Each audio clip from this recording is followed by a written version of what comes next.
Hello, beautiful people. How are all of you doing today? Chat?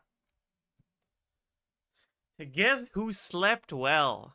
Guess who is well rested and feeling ready to tackle Archon Quest Act 4 of the Nod Cry storyline today? Hello. How do you do, chat? How are you? Are you doing well? Are you doing poorly? No chipmunk Zaj. Thank goodness. I still haven't gone into like all my settings and shit to try to figure it out. Um but that is what it is. Anyways, chat, we're almost full on resin. Today's IT reset, so maybe I'll get distracted and not do Archon Quest Act 4. Who knows? Who knows? Maybe. Who knows what could happen, right? Alright. So let's very quickly. It's the first shit. You know what? That means I should pay my rent. I'll do that right now before I forget.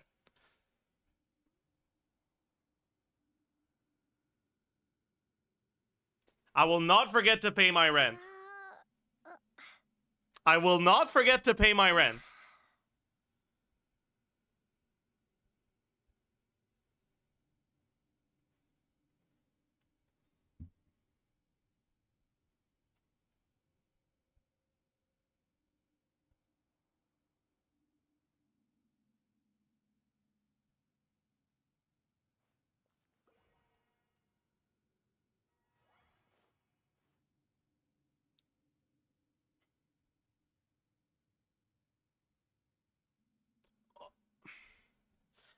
What do you mean I got a 2 FA? Whatever.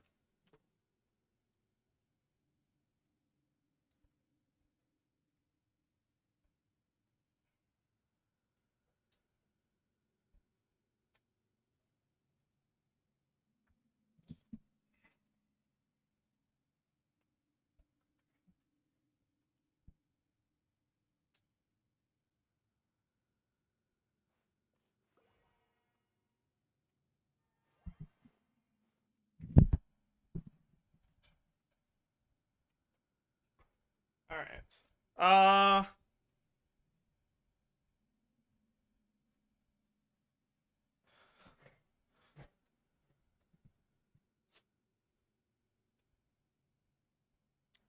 Are you not gonna send me the 2 FA?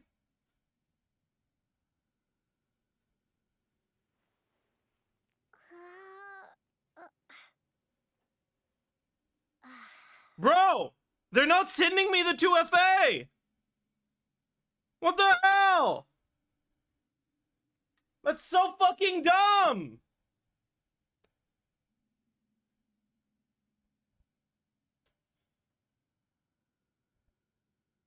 What am I supposed to do? This is supposed to be a text to FA, but they're not sending me the text.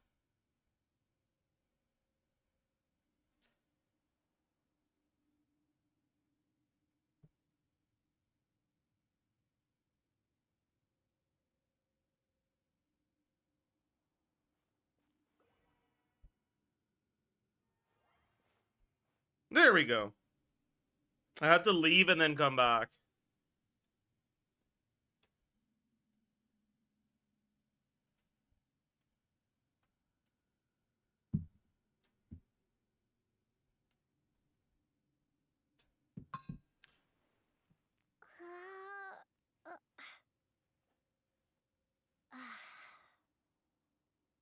You have to guess it just like your taxes. True.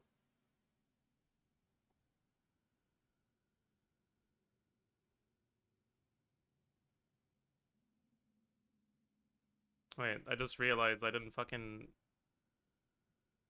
close my Slay the Spire. Let me just...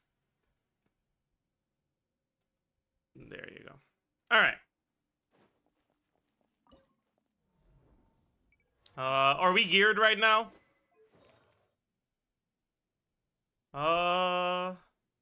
We seem to be geared. More or less. Okay.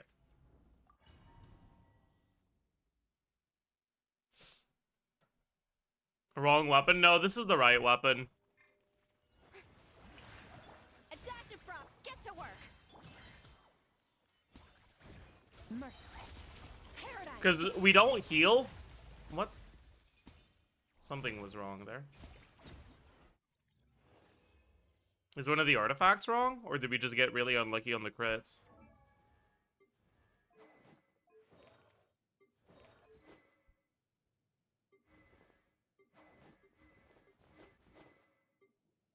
Where's the Archon quest? Buddy, I started streaming like 14 minutes ago. Calm down.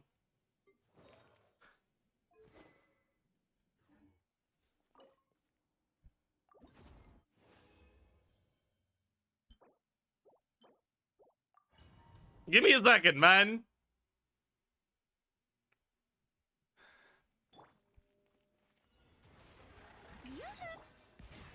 Show no mercy. Another star goes out. Okay, there we go. I think we just got back crit RNG.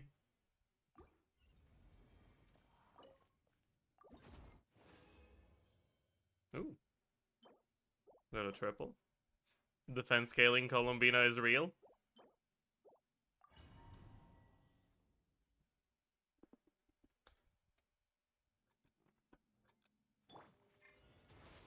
Shower me off to the breed. Fulfill our path. Fearless. Into the void.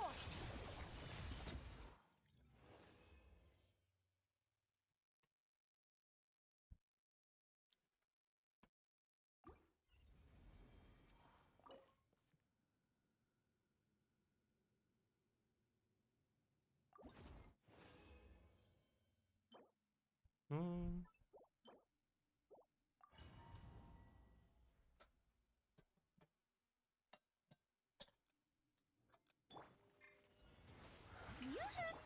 A dash of... Get to work.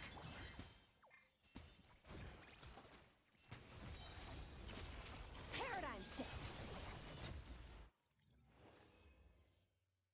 We're multitasking, chat. Pouring coffee while clearing Spendera resin. Hell yeah. Shower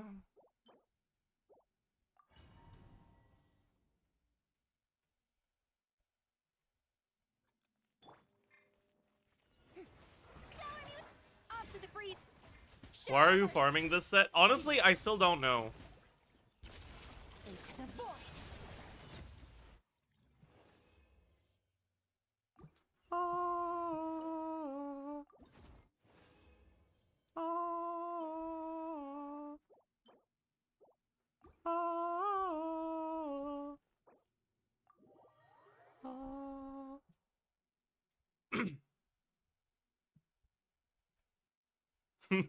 Lowercase, yeah. True. Get Nefer after the quest? I mean, we will make the final decision on whether or not we get Nefer based on how the quest goes.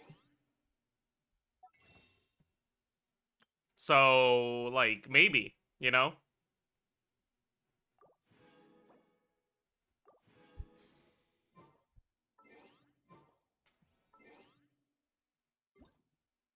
Right, like, maybe she just so happens to be a fun character, a cool character that's, like, really pog. Right? Like, that could happen.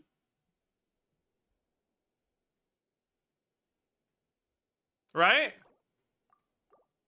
Like, that could happen. That could be a thing.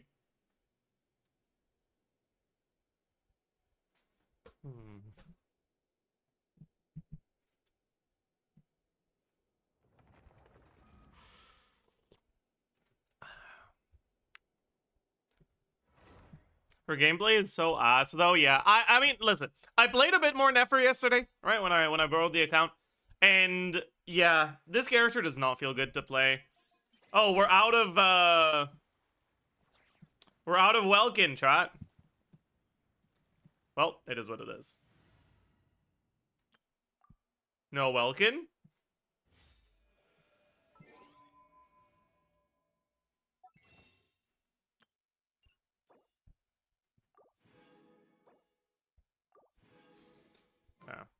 How's our 4-star pity here? I think we're gonna get a 4-star. Yeah, we're gonna get a 4-star. And we're pretty far from 5-star pity. Yeah. Okay. So this is probably not a 4-star? Oh no, it is a 4-star. Okay, come on. Shovelers. I'll take that, actually. That's pretty useful.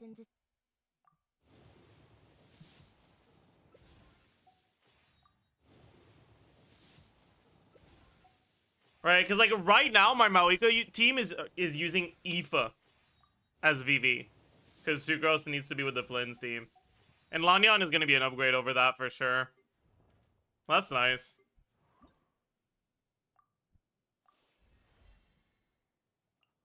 No, don't have these. Okay. Are we full? We're not full on resin yet. Good. Good.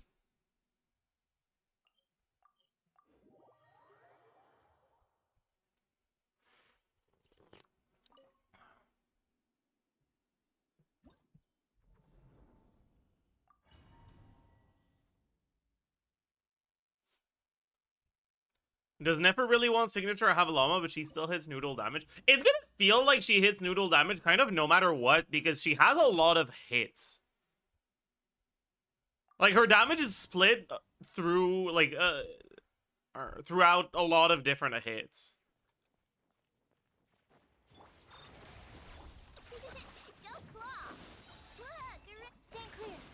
Observe. Close your eyes. Observe. Do you feel?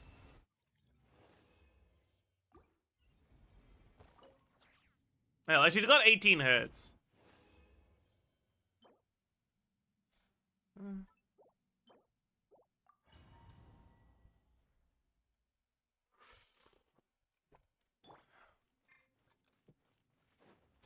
Insulation chamber deployed.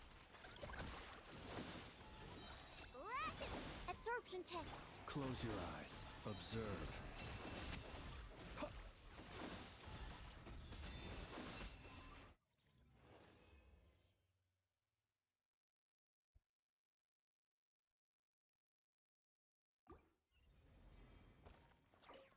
Yeah.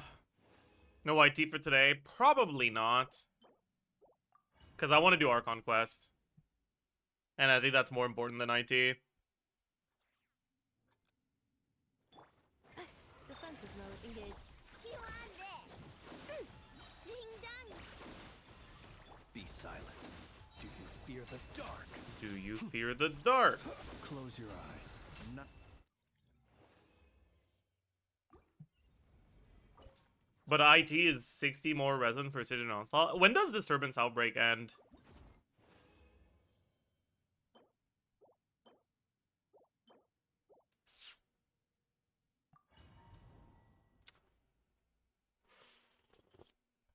So, okay, we have time. Yeah, we don't need to do that today. Cleanup sequence initiate. Go claw! Ratchet! Animo test 6308. Observe. Close your eyes. Night falls. Be silent. Do you feel?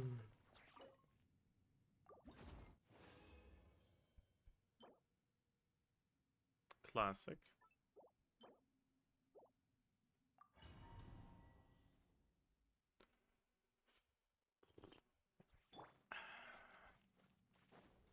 Defensive mode engaged. Stand clear. Observe. Close your eyes. To dust. Close your eyes. Observe. Observe. To dust. Alright, last one for now. No, not very good. That's okay. Today wasn't meant to be. Flynn's 4 mini bursts, dire clear.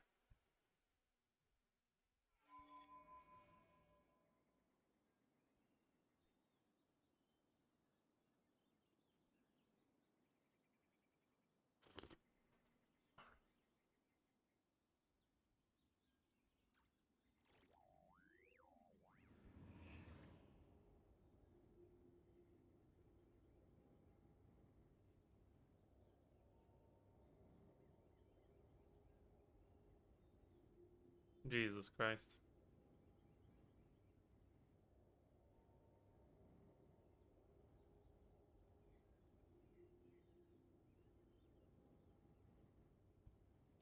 Are they actually using Siege Wind to stagger her out of her shield at the start? That's so funny.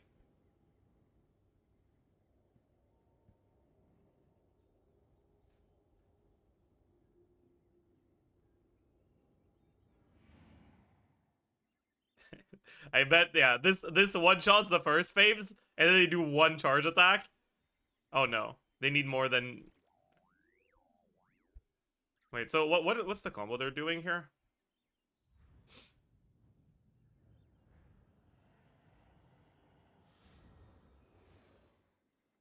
What the fuck? Oh, is that the C6 proc? I'm not entirely sure what number is what. Yeah, that's a C6 proc, okay.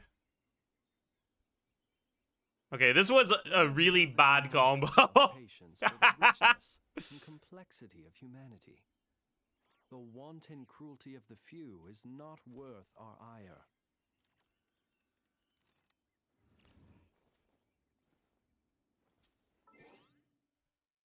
But, cool. Did you see the gene tech? No. You have a link? How do you do Flynn's 4 mini bursts? The same, you can do 3 mini bursts at C0 with hit lag.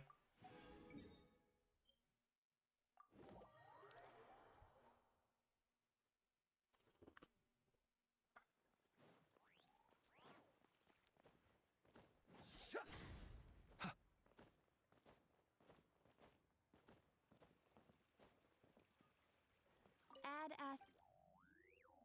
Thank you for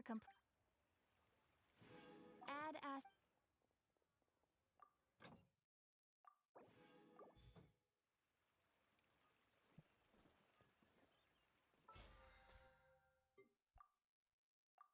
Hello? Jesus.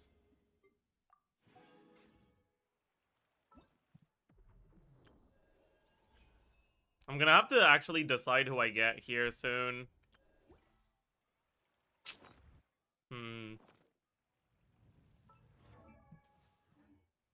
I sent you Sigil Onslaught usage rates. We can take a look at that then. Sure.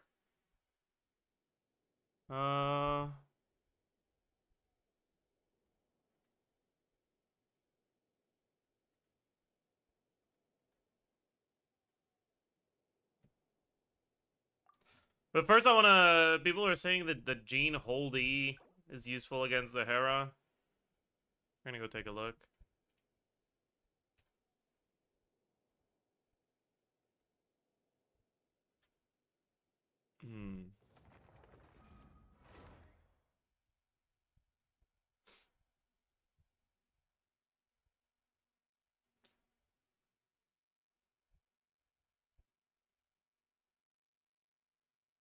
What the hell?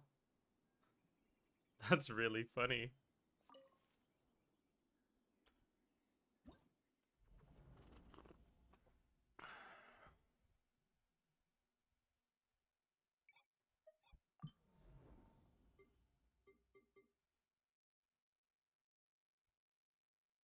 Let's do Arlecchino.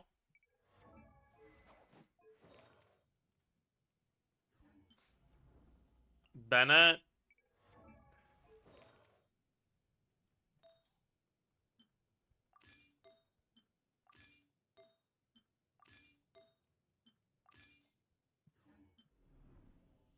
Jean.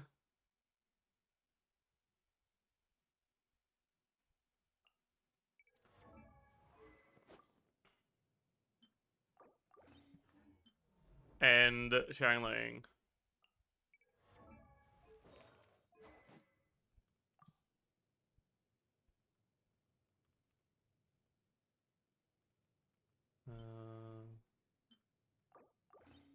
Maybe I can get away with this.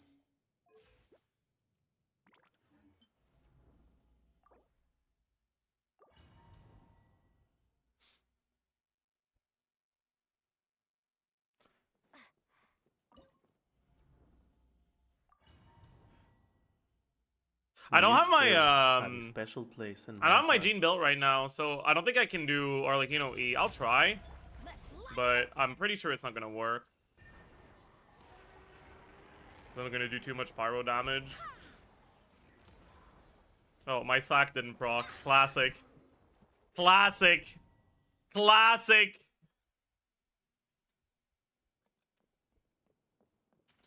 Lay to bed.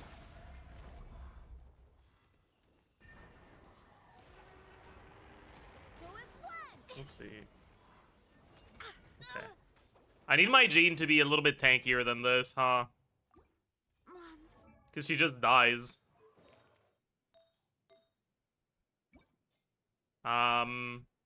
Doesn't really matter what she's on.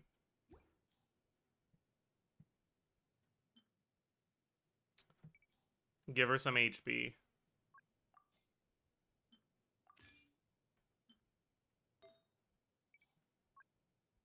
Give her more HP.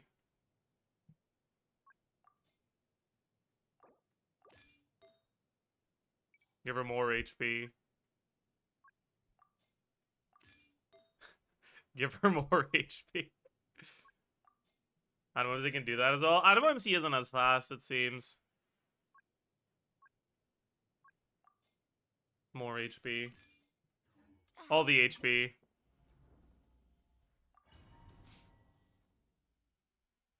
I don't know if she out damages the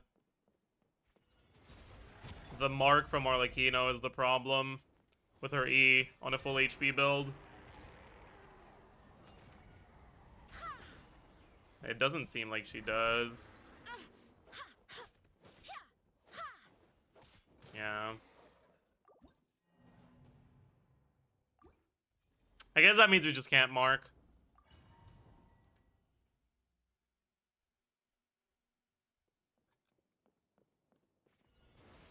We kind of need some energy, though. That is not the right weapon on Bennett, is it?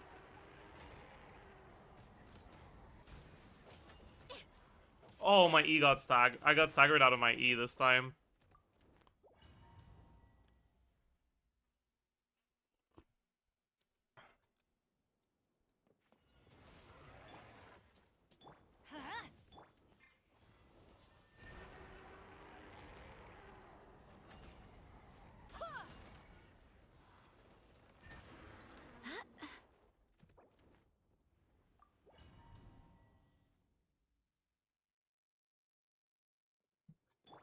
I guess we don't have enough resistance to interruption.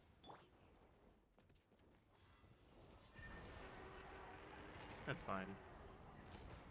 Go as planned. Barely. Yeah. Teamwork is Booba. Get them.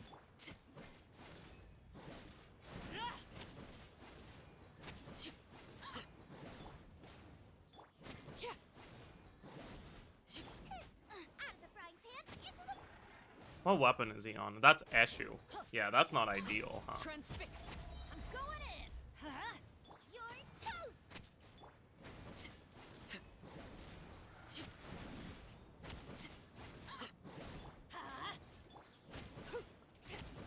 Yeah, this is not good enough, I think.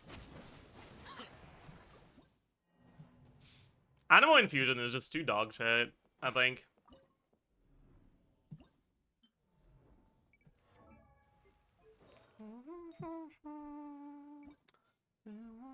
Once again.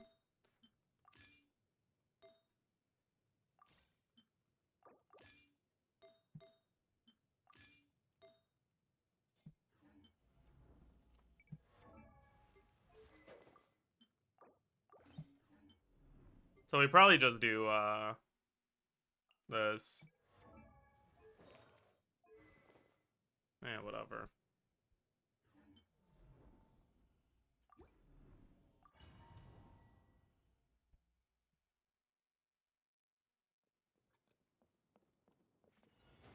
Overrule. Sha. Ha.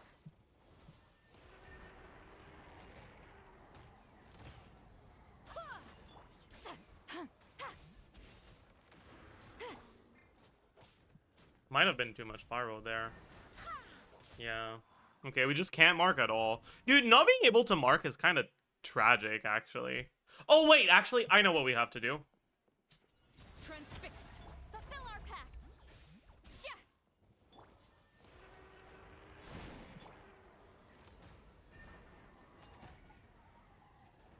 Go as planned. Shah. No, this is not better.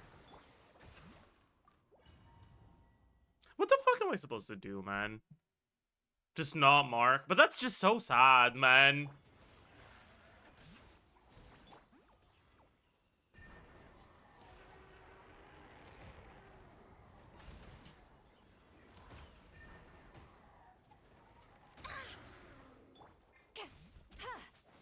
We got Animo, too. Oh.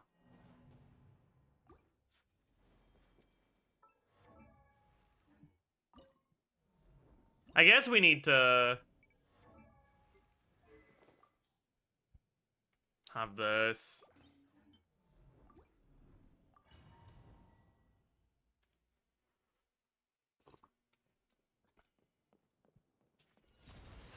Let's light it. Get to work.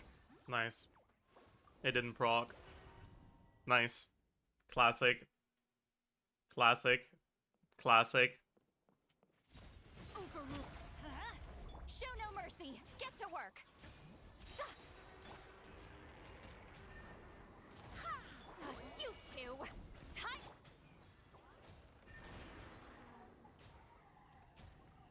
Go as everybody stand back. Ha. Yeah. Laid bare.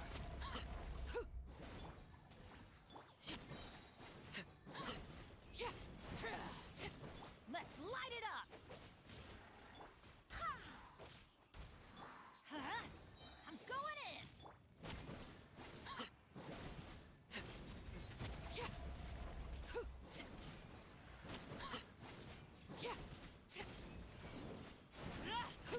Fulfill our pact. Everybody stand back. Overrule.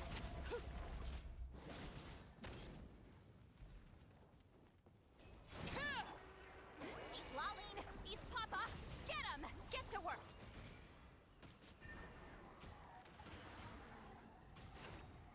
Go as planned! Oh, I didn't fucking hit. Huh?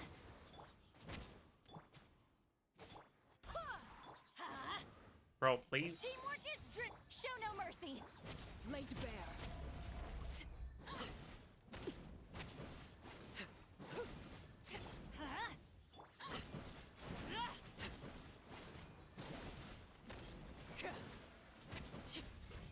Meh. This doesn't really feel better than Animo MC, honestly.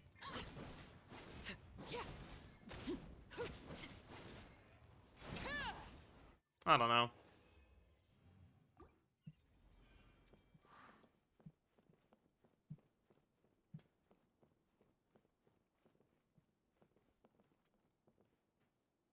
Can you trigger VVVSL? So you're right, actually. We could do that. I forgot you could do that.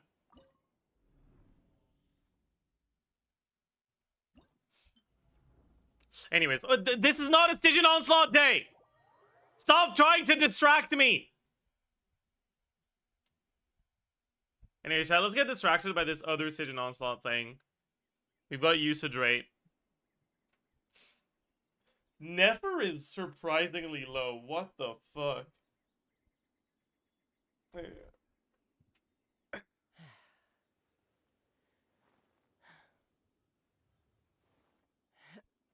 81%? Really?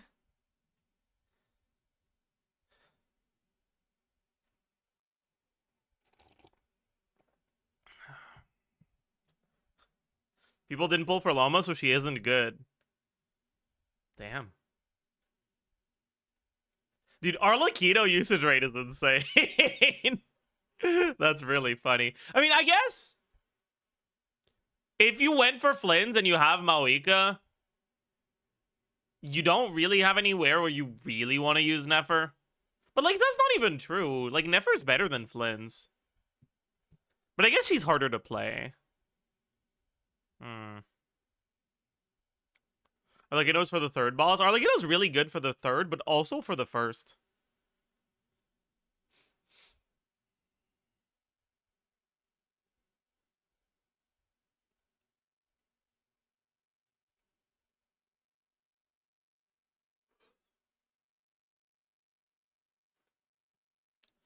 Molani, my goat. Where is she?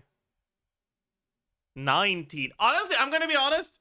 I'm surprised she's this high.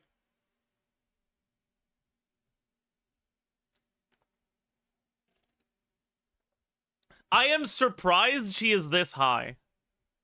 19 is high. Okay. So most used teams. This is the most used team? There is no way. Is there a single clear that was submitted here that has all these characters at C0? Probably not, right?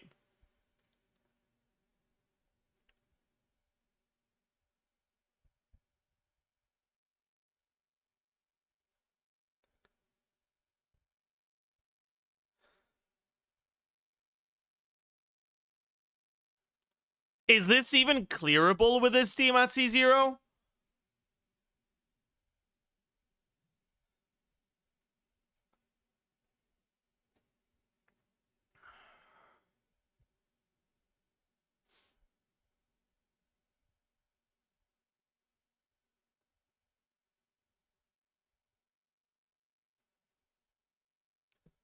Check cons? I can't check cons.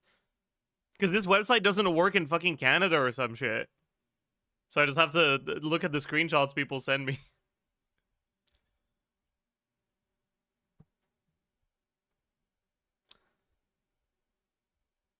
I could use a VPN, I guess, but I don't know.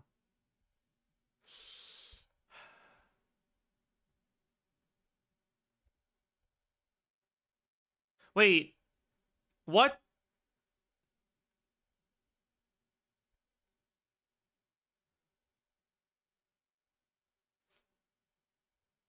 Oh, okay.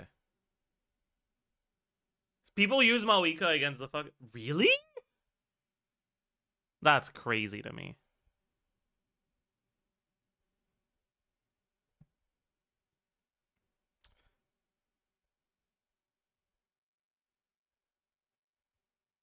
Also, chat, I'll be right back.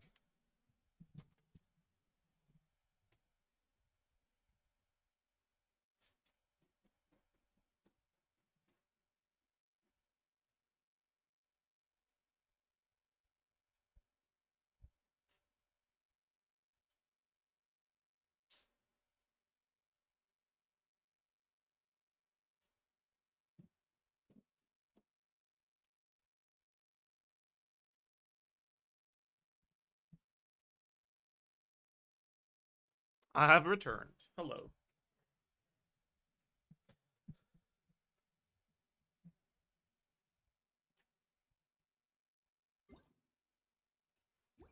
All right.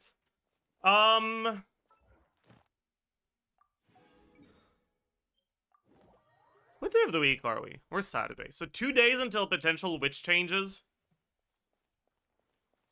Kind of excited. I'm excited to see if they're gonna keep things as is or if they're gonna change shit. Ad Astra Abyssosk. Welcome to. Will Razor make it out alive? Thank you for. Ad Astra.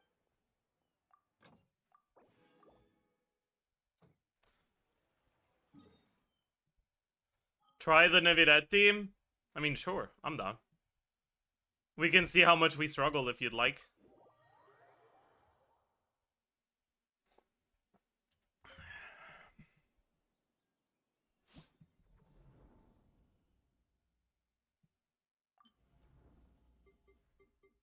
We're getting distracted, but I give up. Like, fine. You're getting me. Like, okay. We're gonna do it. Fine. We probably go with Sith Nebula.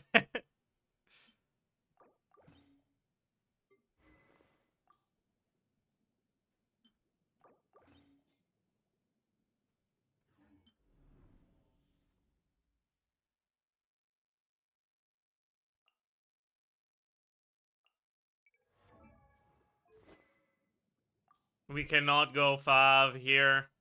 We need more damage.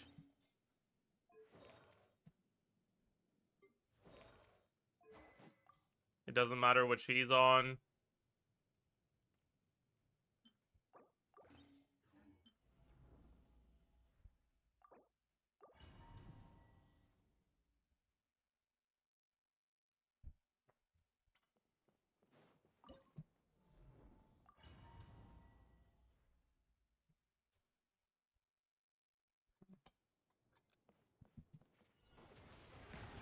Grill, grill, grill. Nice and spicy.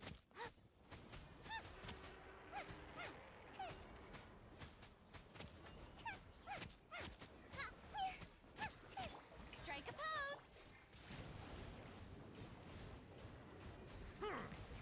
Did we get the EM buff? This looks like we got the EM buff. This may hurt a little.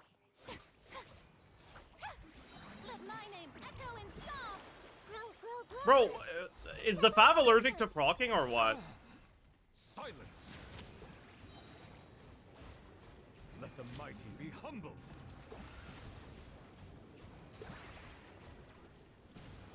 Fuck. Settle down. Time to shine. Yoo-hoo! This may hurt a little. Make yourselves at home. There's a tear in my robe. Silence! The tides beckon. Ah, eat this. Grow, grow, grow.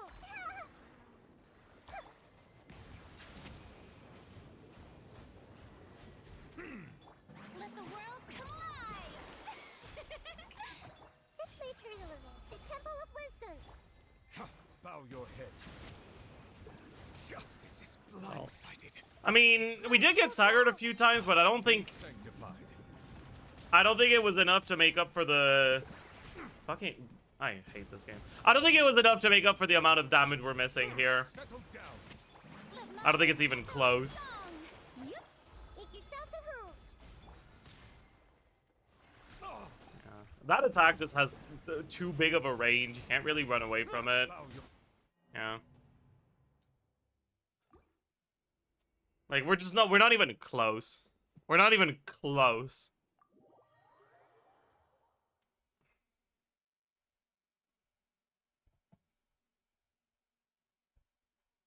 The team is very interesting. What's interesting about it?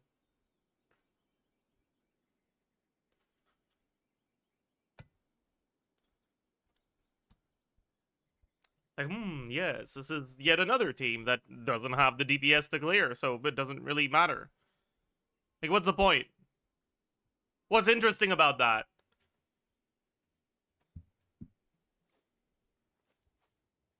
I'm not adding that. Bad emote. I don't like it.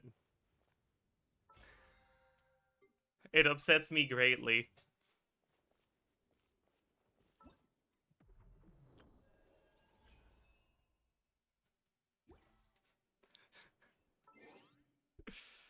Oh.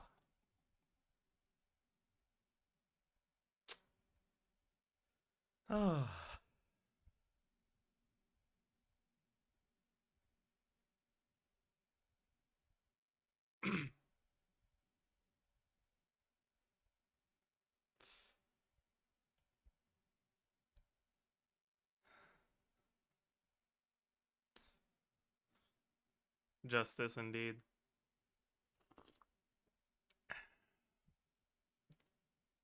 Okay.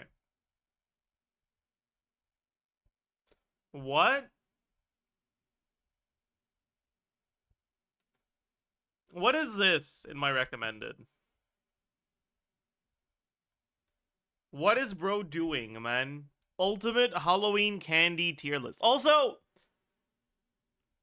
it's almost 2026, and bro is still using the fucking Chi-Chi Fallen emote in his thumbnails. My god. What is he doing? What the... Bro is pandering to his 13-year-old viewers. True, actually. So true, actually. Okay, let's skip. Oh, he's doing this with other people? That's crazy.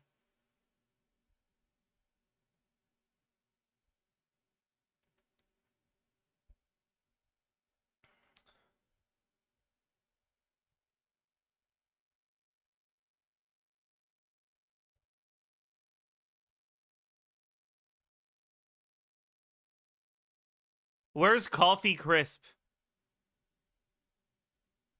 No Coffee Crisp? Shit tier list.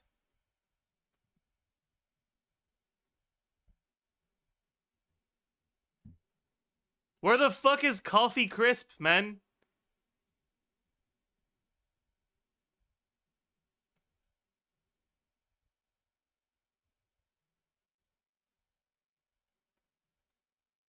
What is Coffee Crisp? It's like a wafered candy bar that's coffee flavored. See, it's pretty similar to Kit Kats, but there's like less chocolate, it's less sweet, and it's coffee flavored.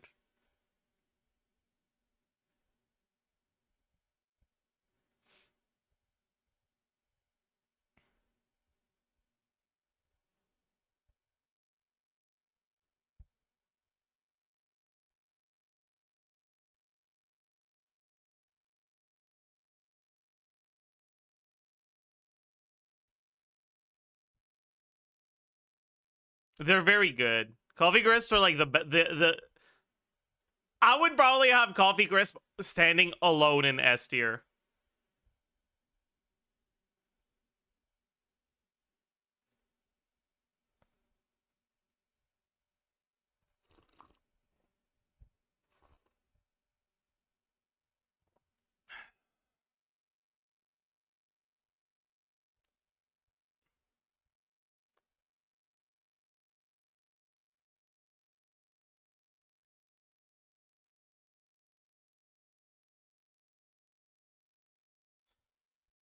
And then the A tier would probably be Reese's and would be an A, yeah.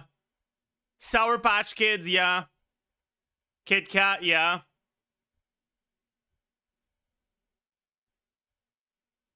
I think that'll be it for me, actually.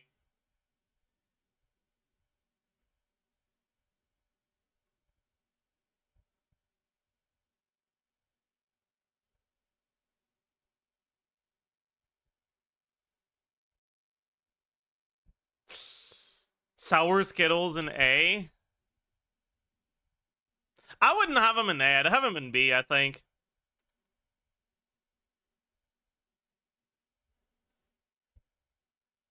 Oh, you know, I don't know what they're called. The like raspberries. Like the gummy raspberries. Those, but only if they're like 3 months old from Halloween and you find them in your cupboard at like in like February. That's S tier. That shit is S tier.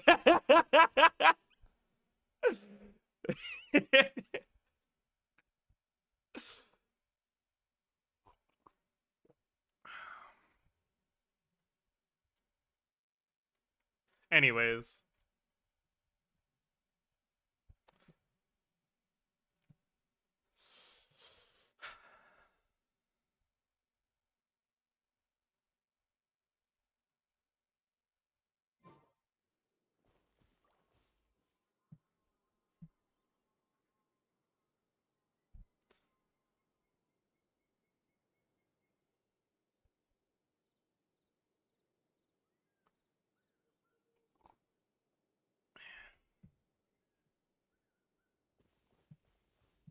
Okay.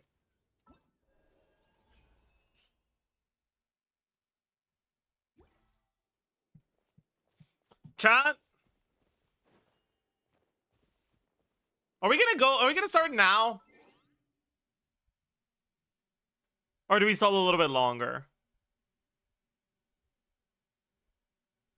I kind of want to stall a little bit longer.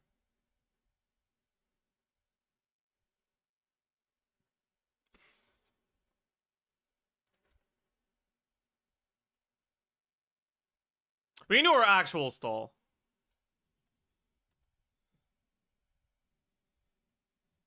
We stare. We pound. Yeah, let's zilch.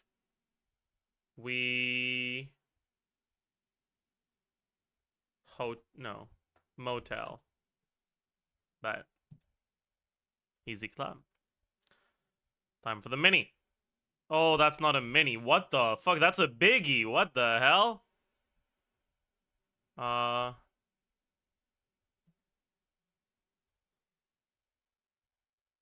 Ethically sourced. As some eggs.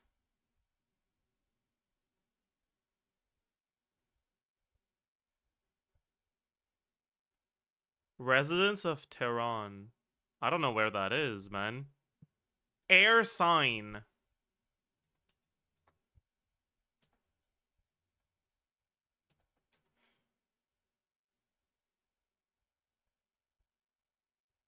Ren Fair. Athlete from Cleveland or the University of Virginia. What? Kind of bathing suit. One Piece. The One Piece is real. Musical whizzes. Virtuo... No. Certain gender identity.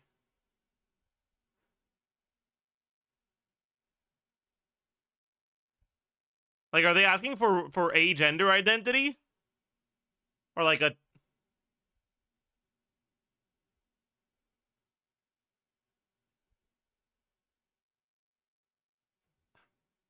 I don't know, man. Like, it could be man. Maybe it's cis. I don't know.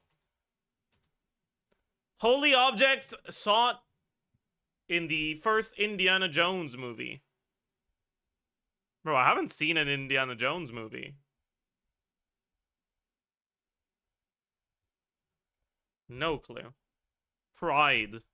Gay pride, perhaps?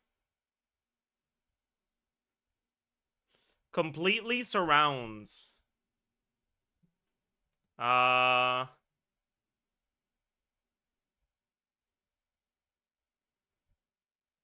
Like a cozy campsite on a cool autumn night.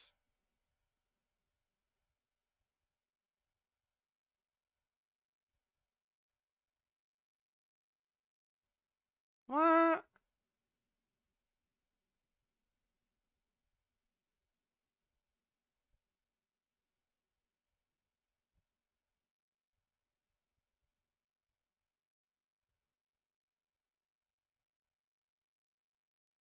What the fuck, man?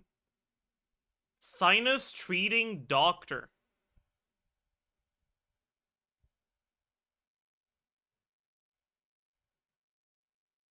Opposite of west northwest, east southeast.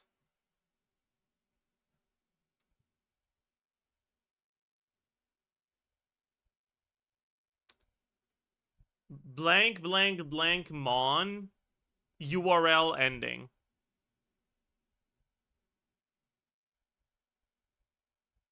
What?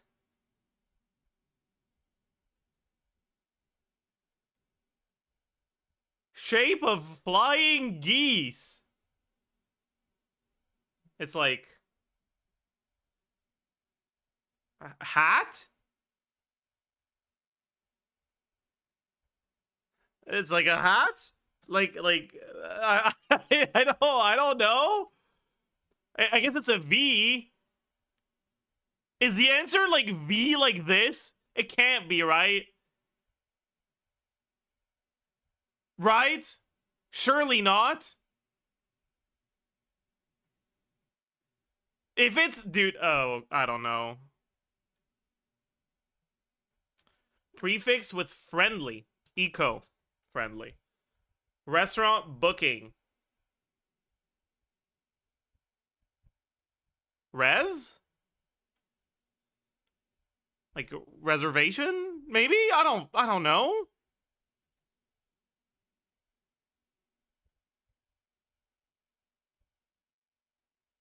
Okay, I'm gonna guess that Tehran is either in Iran or in Iraq.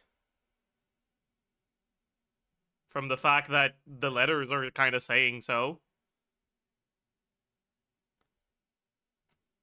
It sounds more Iranian. Is that how you say it? Do you say Iranian, Iranian, Iranian? Like, I don't even know. Whatever.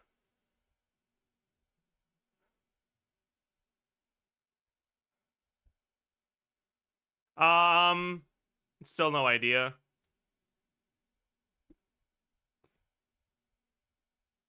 Still no idea.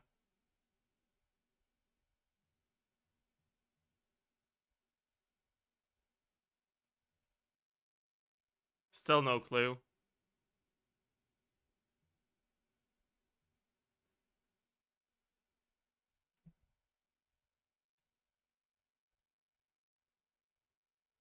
Cage free? Maybe? Perhaps? Okay, maybe it's not Ren Fair. Envelops? No. And wraps?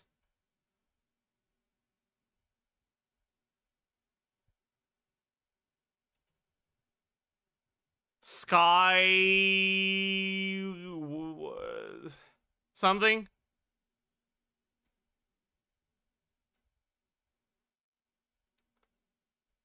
Maybe it is Ren Fair then.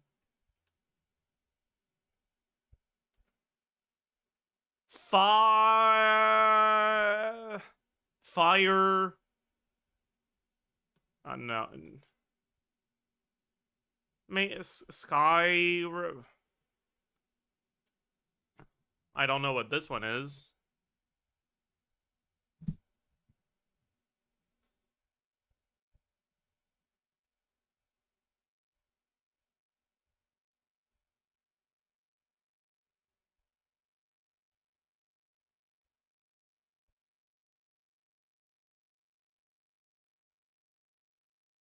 Maestro?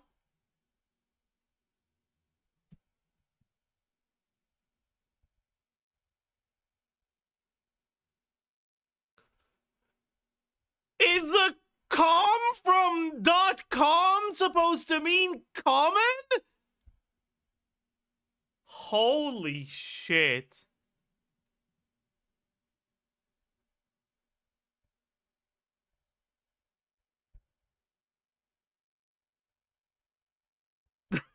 That's crazy.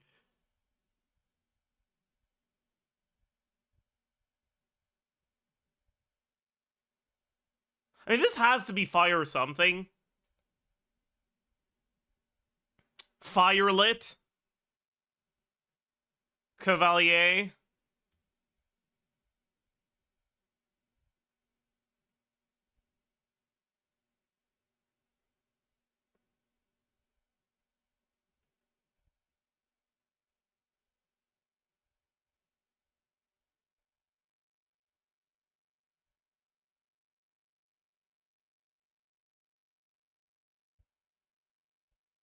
Sky right?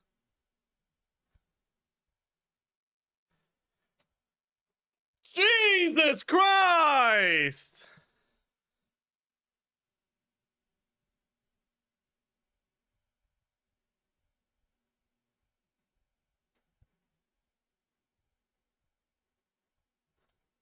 Oh my god. Okay, let's redeem ourselves in the eyes of the people.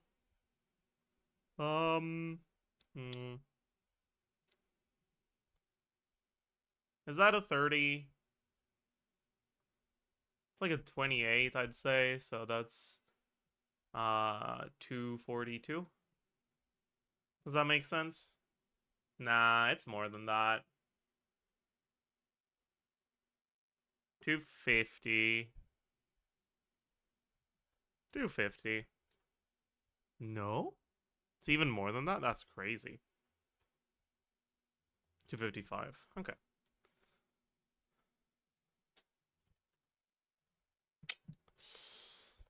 All right.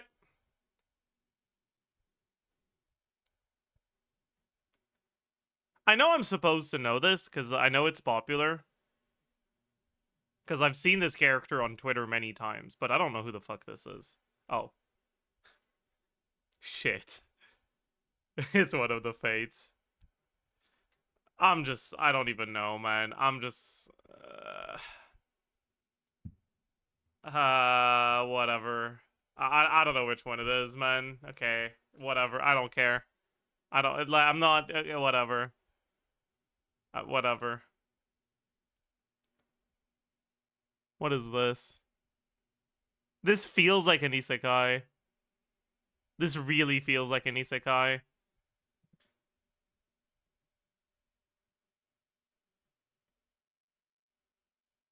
This looks like the first name is isekai. Is it isekai cheat magician? I think so. Yeah.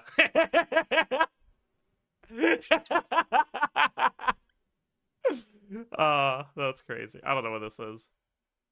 No clue. Lunar Legend Tsukihime. Alright. Well, that wasn't very good. Okay, that's Bell from Danmachi. That's Uraraka from My Hero. I don't know which one this is. I don't know this character's name. The only character whose name I know is the character whose name is in the title, so maybe.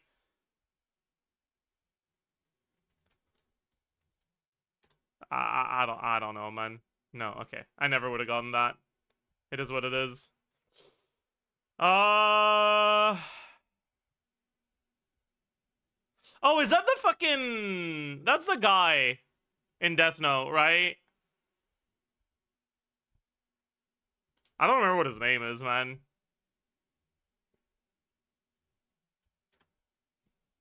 I don't know the other ones. Yeah, okay.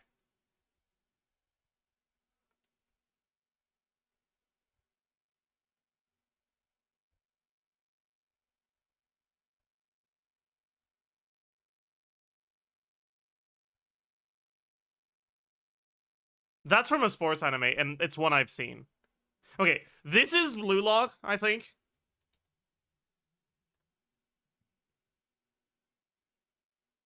And this... Is that Cautious Hero? I think it's Cautious Hero. And this is from an old sports anime that I have watched. It's not Slam Dunk. It's not One Out. It could be Ippo.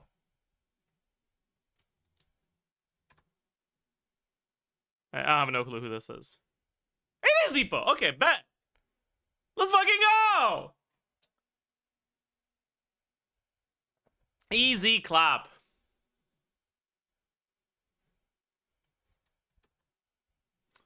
Oh? Bucky? No. Older, worse. Not manga. SAO, sure. Let's try SAO. More recent action, not adventure, light novel. Any ideas in chat?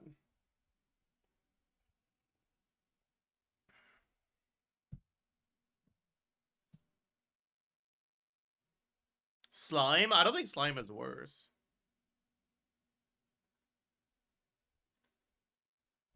ORV, okay, buddy.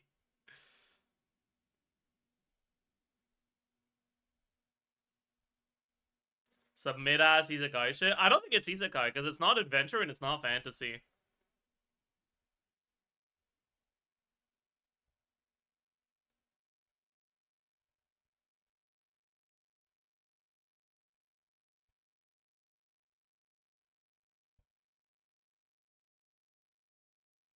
I kind of want to just skip to the hint, honestly.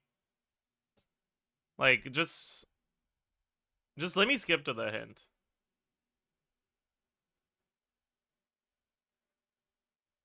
Okay, I don't know.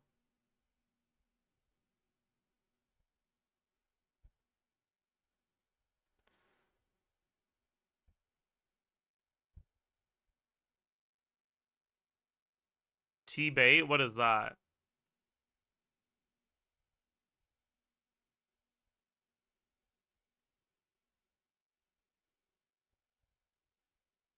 What? Zach Bell. What is that? Oh yeah, you guys are really bad at this. It's Black Bullet. But if it's Black Bullet, why is the poster so colorful? This is misinformation.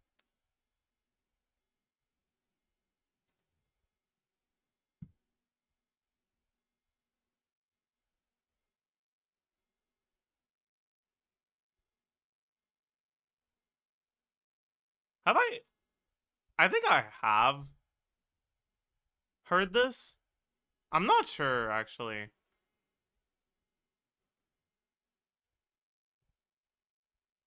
You guys can't hear it, but there's a car that's like beeping right now and it's very annoying.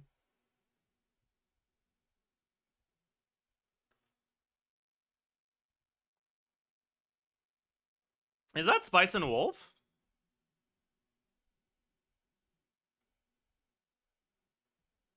Why have I heard this then? Because I haven't watched Spice and Wolf.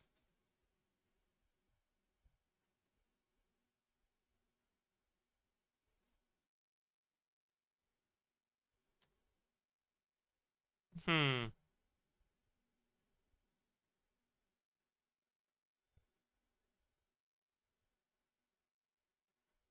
I don't know. That's too generic.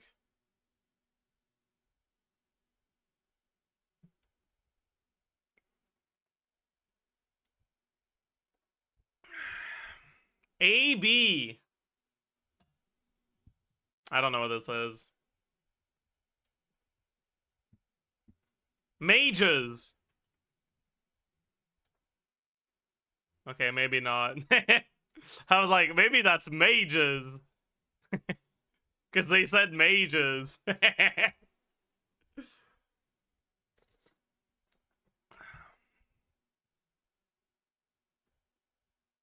Yeah, I have no clue. Anti-Magic Academy, the 35th Test Platoon. I see.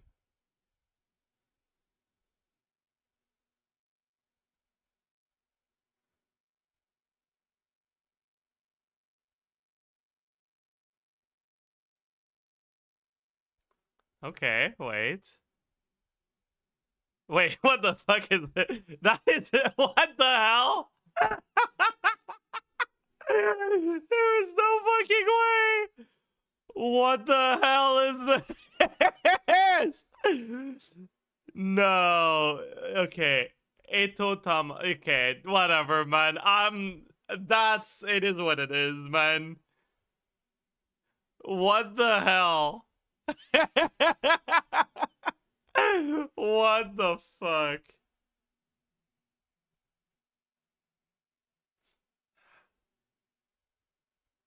No.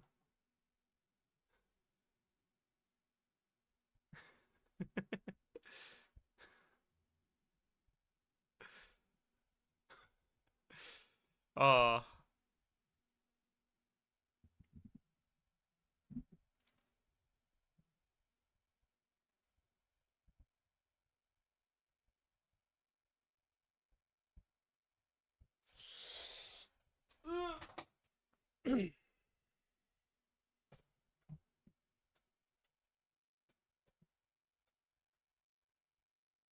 Okay, chat.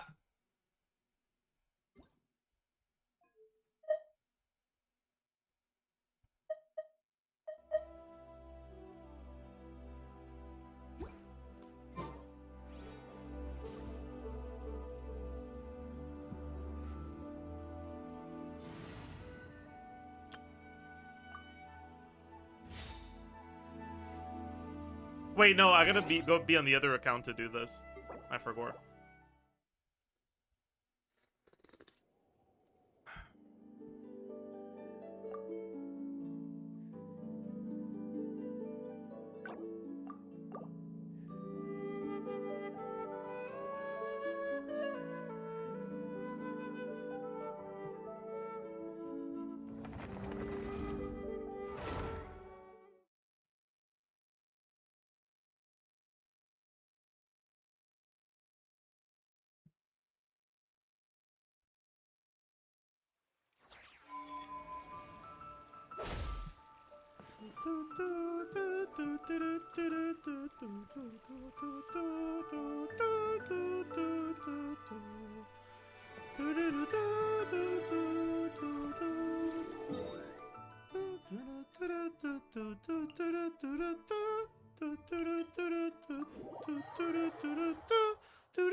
All right, chat. So, quick recap about what happened in Act 3. We learned a little bit more about Rarir's backstory. We learned that the name he kept fucking repeating like an idiot, Tholindir, is his ex, basically. We're still not entirely aware of how that relationship ended.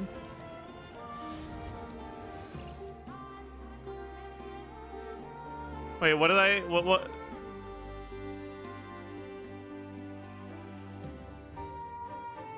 It's the Lindis? Okay, whatever. Same shit.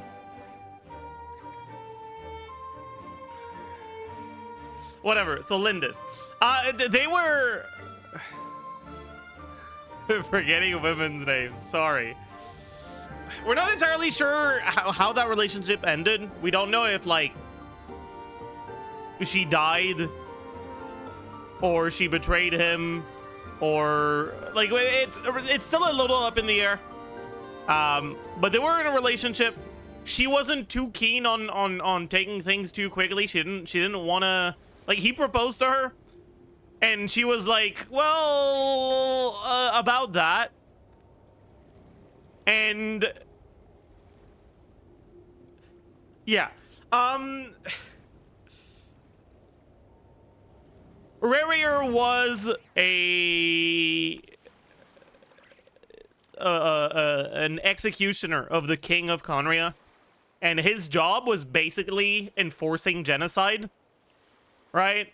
He, like, the last Conrian dynasty, the Eclipse dynasty, came into power after a revolution against the Crimson Moon dynasty, which was the one from before.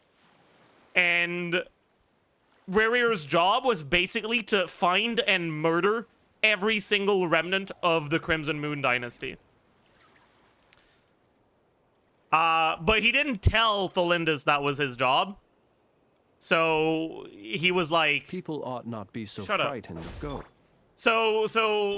And he wasn't sure if he ever wanted to tell her. He didn't really want her to know the things that he does.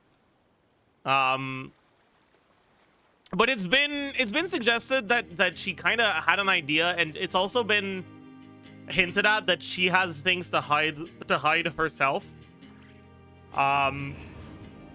And towards the end of Act 3, and this all happened in a flashback, by the way, Tholindis was approached by a child of the Crimson Moon dynasty.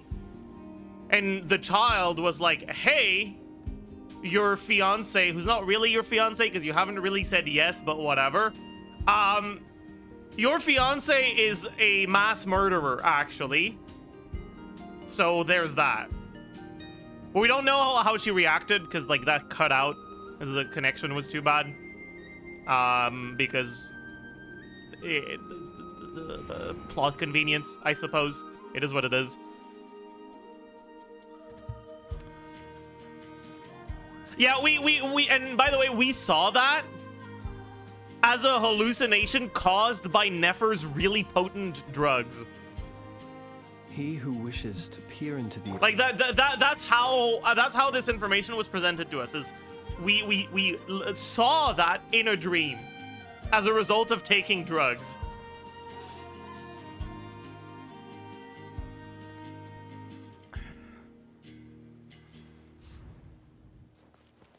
Classic Subaru, yes sir. In the present, not that much has happened. We realized, oh, you know, there's 3 moons and shit, right? There's Columbina's moon. That's like moon number 1. there's the, I think it's Eternal, whatever, the second moon. The one whose marrow we have, right? But, like, one moon is basically in Columbina. One moon, like, we have the corpse in as the marrow. But what about the last moon, right? Riri was, like, after us, and we wanna, like, you know, not get completely bodied by him. So we're trying to help Columbina get a little bit stronger. And we know that she can use the moon marrow to, like, recharge her energy and, like, because she resonates with it or whatever, fucking magic. And so we were like, oh, so, well, if moon number 2 does that, moon number 3 probably does that too. So let's try to find what we can find about moon number 3. All right? And so we tried to find moon number 3, and we realized, oh my god, Crimson Moon? Arlecchino? Holy shit! That's crazy! And so, Columbina called the second member of her polycule over. Let us have a modicum of patience for the richness. She called her over for tea. Humanity. And the wanton cruelty of the few is not. And Arlecchino helped us find the like Crimson Moon's marrow or whatever. And we used that to power up Columbina. And after we did that, we gave it to Arlecchino as, like, payment for her help.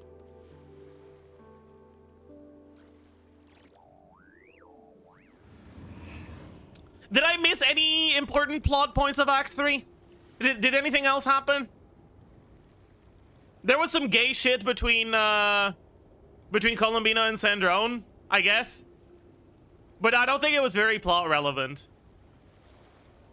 Varka wasn't plot relevant at all.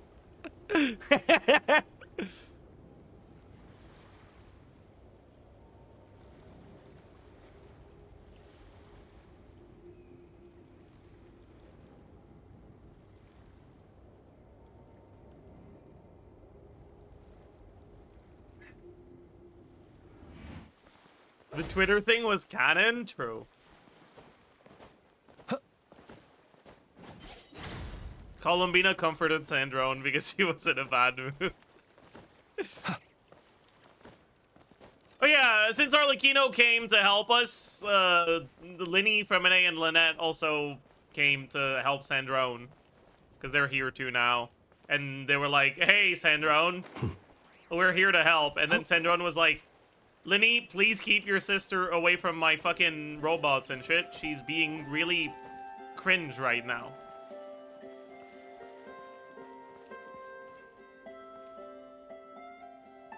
Oh, do you think the others are making good progress? Hope it's all going smoothly. Oh, hey look! They made it back as well! Yeah, these two didn't do anything. They were like... What team were they with? Flynn's was part of the team that went to, like, distract the wild hunt or some shit. Flint's! Llama! How did it all go? What was Llama doing? I don't remember. Was Llama in the drug den? In the drug sort of, like, team? Llama was in the drugs team, you're right. All is well, thank you. Nefer and Yehuda had to stay at the curatorium to wrap things up, so they won't be joining us for now. I ran into Miss Nefa and Miss Aino on the way back. Their work is still in progress, so I suspect they won't be back for a while either. You seem rather cheerful today, Mr. Flint's. I certainly am. I achieved what I set out to do and came away with more than I bargained for. More than you bargained for? Fighting alone can get quite tedious, but I had the good fortune to run into a pair of brave young warriors. Oh. Oh my god, Chad, it's Durin again. and Albedo. How have you been? That's he's so short. Albedo! What are you doing here? It's been too long. I'm guessing you're here to see Varka. Wrong, Paimon. He's actually here because he's back in the meta. True. Thankfully, tracking you down turned out to be a lot simpler than we envisaged. Envisaged? Envisaged echoes? Oh my goodness. These two courageously lent me a hand while I was fighting the wild hunt. When they told me they were Servarka's colleagues, it all made sense. And given how people of outstanding talent tend to cross paths, it's no wonder you're already acquainted. So, who's your travel buddy, Albedo? Why don't you come and introduce yourself?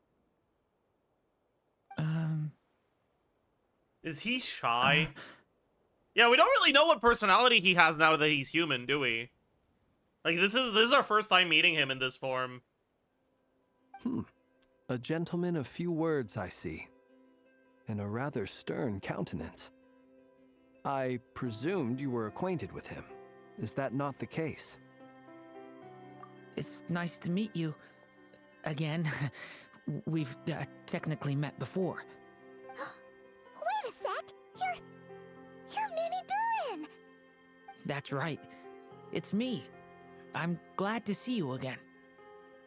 Did people that didn't do the summer event meet him, by the way? Or...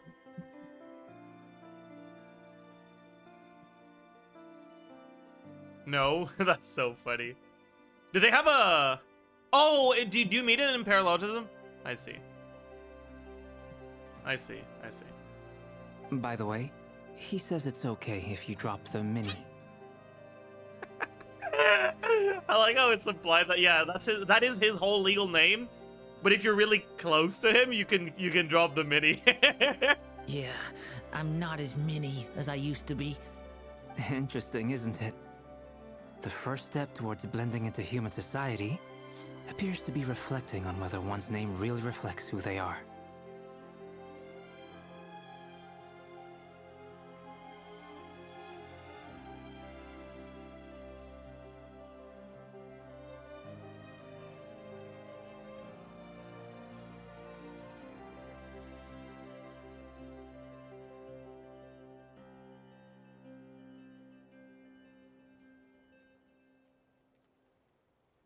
The Columbina shade? Yeah, I guess that is kind of Columbina shade. Like, stupid, what do you mean you don't have a real fucking name right now? Fine. I'll call you John. Happy John?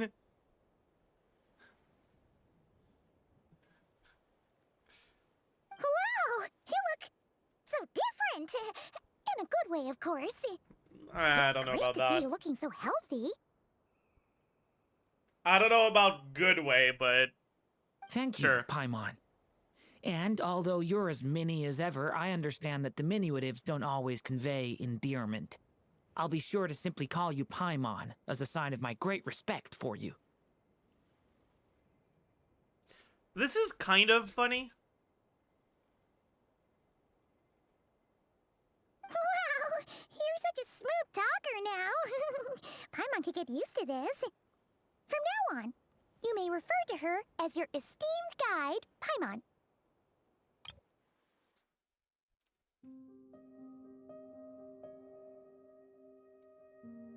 I kind of like this interaction, right? This is a guy who's too socially awkward to realize that he's shit-talking someone when he's saying this. And this is Paimon being too stupid to realize she's being shit-talked. So it's like... It's like two people that are coming at this interaction with good intentions, very clumsily, and it's somehow worked out because they're both just as stupid. I like that. I kind of like that. That's pretty funny.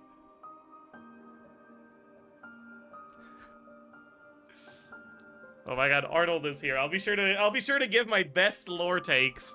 Holy. Personally, I think our little Paimon is the perfect size. When people call her Little Paimon, it's just because she's so adorable that they can't help themselves. If that's not a sign of endearment, what is?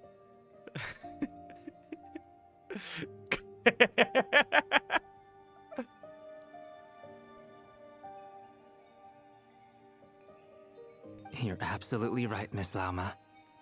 My brother still has a long road ahead of him when it comes to understanding human relationships. Anyway, speaking of long journeys, didn't Columbina leave with you? How come she isn't back yet? Oh my god, she dead named Columbina. That's crazy. You can't be doing that, Llama. Yeah, I guess I skipped that in my recap, but at some point, I think it was Arlecchino that said this to Columbina. I was like, yo, how many fucking names are you gonna have? Like, all these names just refer to your role and what people want from you. Are you gonna ever, like, settle on a fucking normal name? John?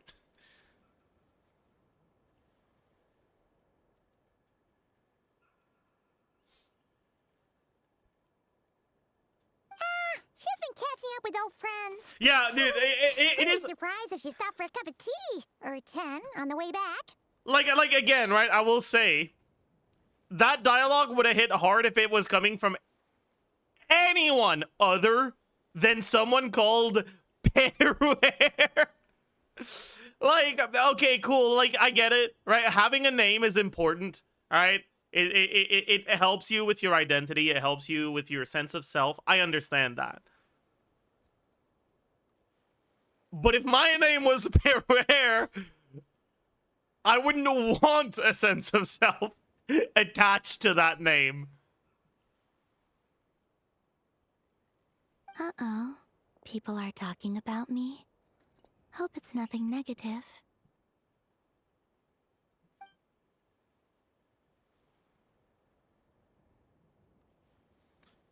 Seems like she's in much better spirits after meeting her old guy.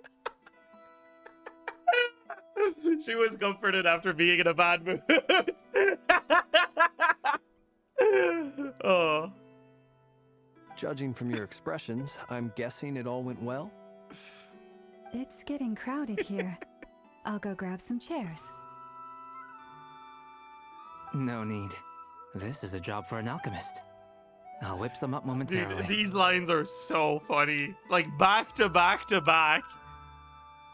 Llama offering to go get some chairs because it's too crowded. Like...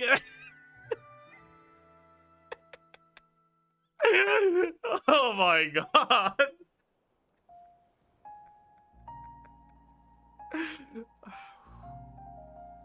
That's not what she meant, right? Surely. Surely that's not what she meant, right?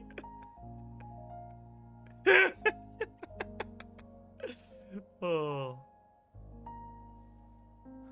Thank you for your hospitality, ladies and gentlemen, but I was merely escorting my friends back. I'll be meeting Sandrone shortly, as we still have some things to discuss. It's been a pleasure, everyone. But this is where I'll say goodbye.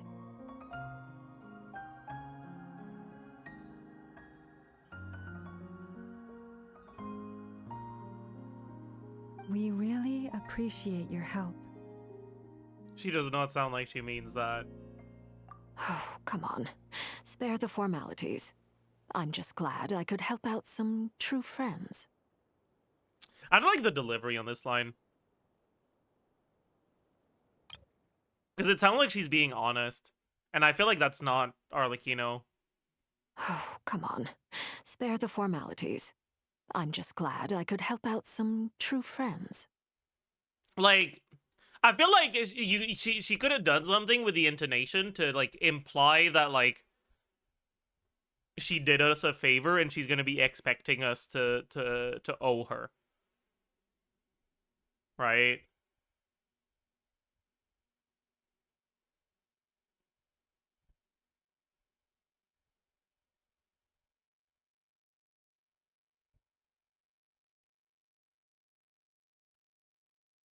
Nothing to owe, we paid her. I mean, yeah, but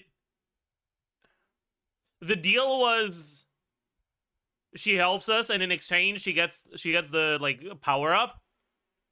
But her, like, losing more of her hands to the curse was not part of the deal, right?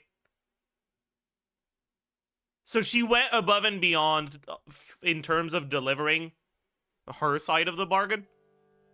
And I feel like the Arlecchino in my headcanon would use that as a way to get the Traveler to owe her a favor. And I feel like the Arlecchino in my head canon is better than the Arlecchino in game. Okay? But it is what it is. Maybe the Moon Marrow was really worth it to her. It doesn't matter. Because she... only she can know how important it was to her. We can't. And getting the Moon Marrow is... like, it was part of the deal. It was in exchange for her opening the path to us, right? Like, sure, she could be grateful, but I feel like that's not Arlecchino.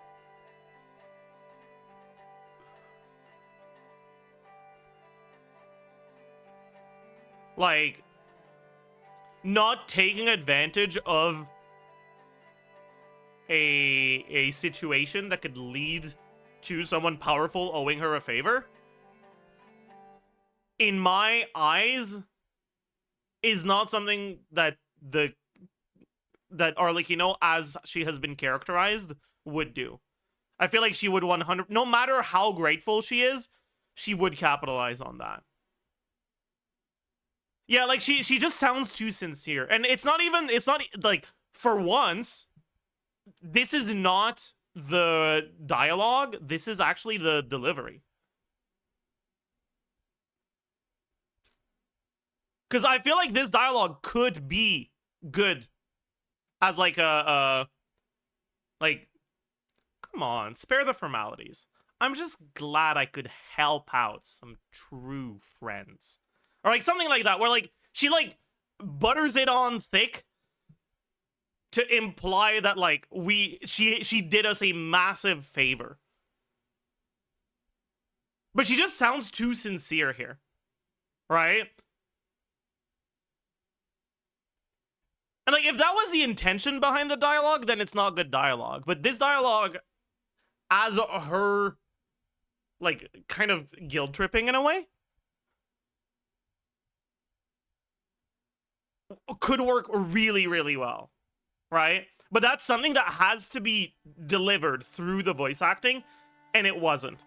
So I don't know if it's because the person who wrote this wasn't intending for it, or if it's because the voice actors weren't made aware that that was the intention.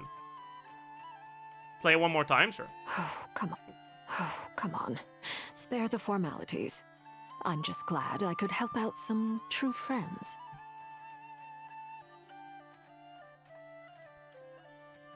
Yeah.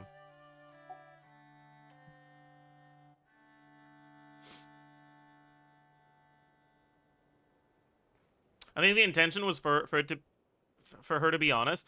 I hope not, though.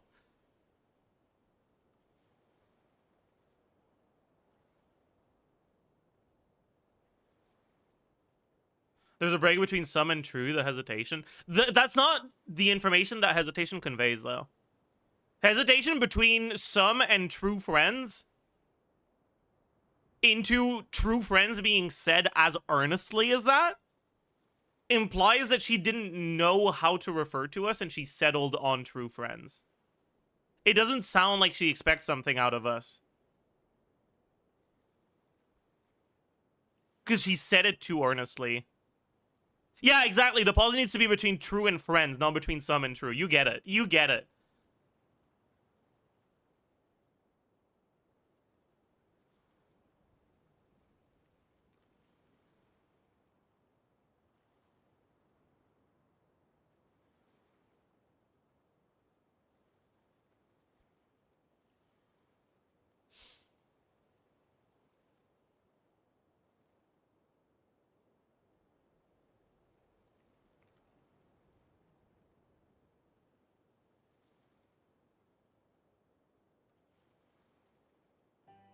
She might expect she needs more help from our descender than a favor could earn. Friendship might give her that.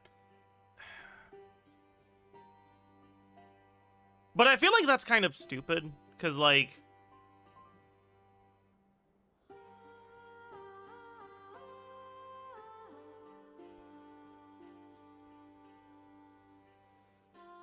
I don't know.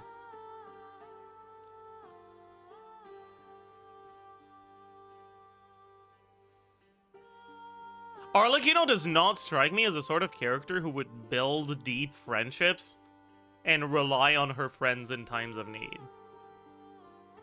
When Arlecchino needs help, she cashes in favors. She doesn't ask for help.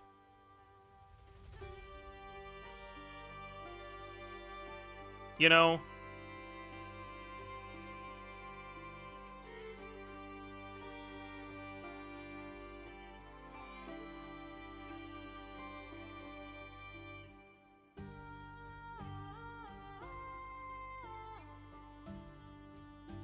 That's Fatui Arlecchino. This is non-Fatui Arlecchino. That's something she said to us because she was lying, okay?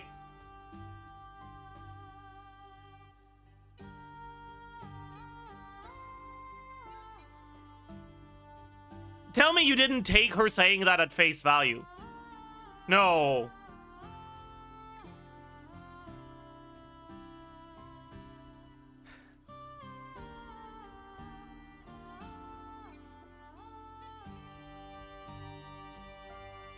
Yeah, like that was her being diplomatic. It wasn't her being like, "Oh yeah, actually, when I'm off the clock, I actually like I really love like watching Gossip Girl and drinking vodka martini." Like, no, bro.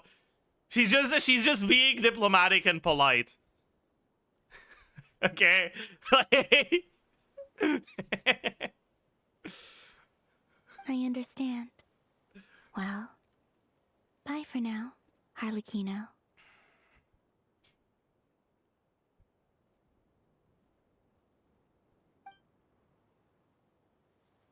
Oh, this place is hopping. It's probably a good thing one of us left.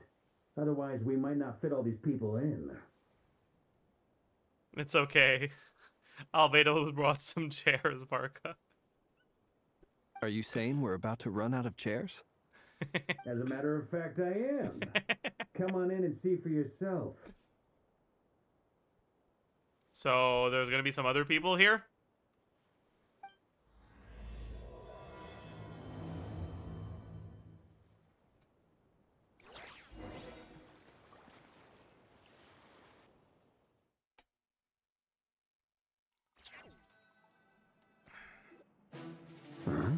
Oh.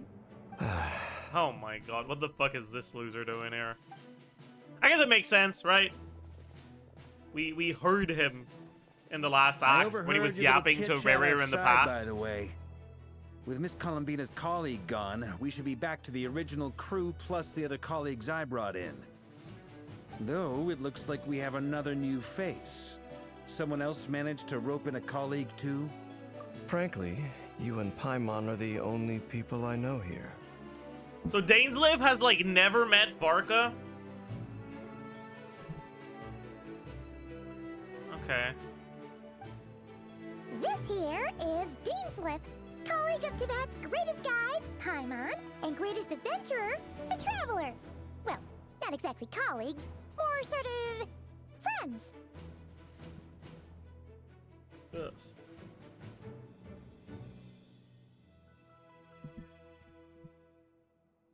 When someone else jumps in to do the announcing, you know you're speaking to someone important. Let's hear what he has to say. Note to self. Once Paimon knows your name, the rest of the world will soon follow. Good one, Dainsliv. That's so funny. Why is Dainsliv cracking jokes in his head, by the way? When he comes looking for us, it's usually something important. Paimon's guessing you've Don't heard think about that the was a wild joke? hunt then. Do you think people say note to self when they're not trying to be humorous?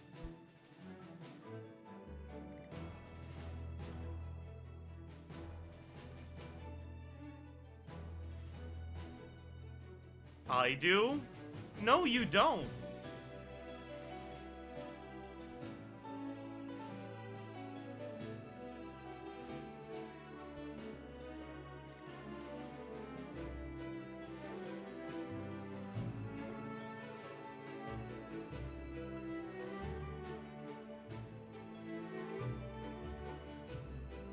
Like,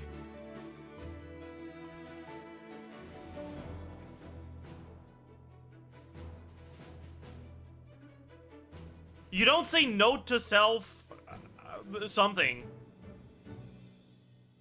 just as a way to say that something. You just say the something. You don't introduce it with note to self. Note to self is like expressing that you want to say something, but you don't think it's like the sort of thing that you should be saying. Like, people would judge you if you said it, so you say note to self instead.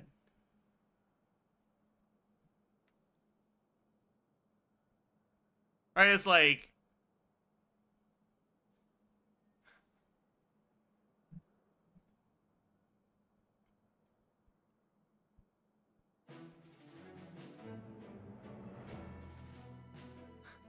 forgive him, he's Conrian.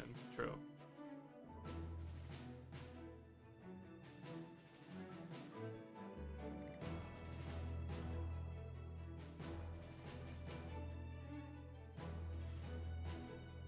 From the looks of it, you're about to hold a meeting.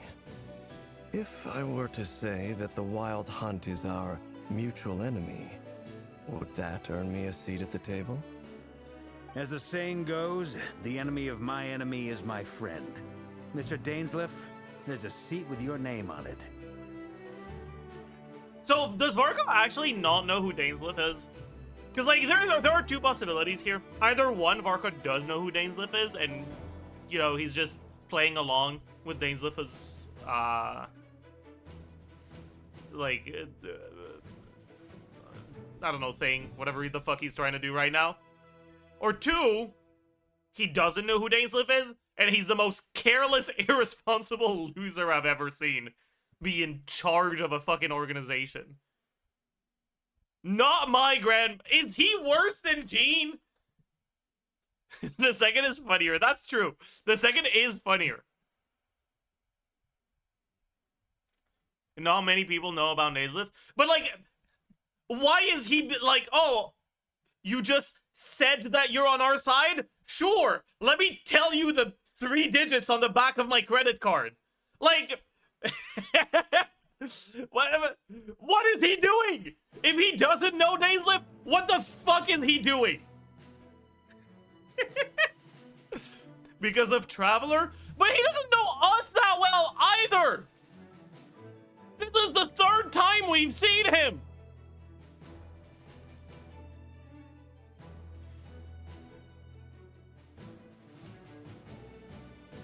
He knows of us? Yeah, he knows we helped Gene, but a fucking child could help Gene. Gene is incompetent and pathetic.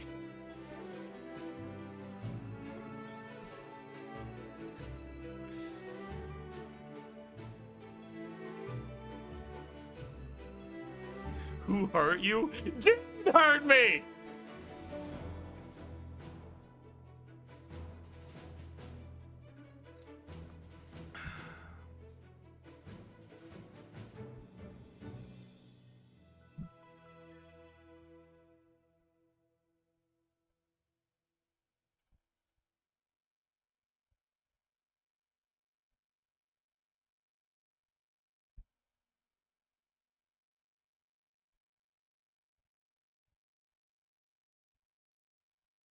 I don't know. I feel like it's very careless of Varka to fold this quickly. Like, it's not that I don't think he should take the Traveler's vouching for Dainsleif as, like, enough. But it's like, the Traveler hasn't even had to say anything. Right? He's not even trusting the Traveler, he's trusting Paimon. Right? And it's not like Paimon said he's trustworthy. She said we're sort of friends. Like, surely you can ask a little bit more than that. Just a tiny bit more, man. So there are 2 possibilities here. right? Like I said, possibility number one, Varka is an idiot, and I don't like this whole interaction.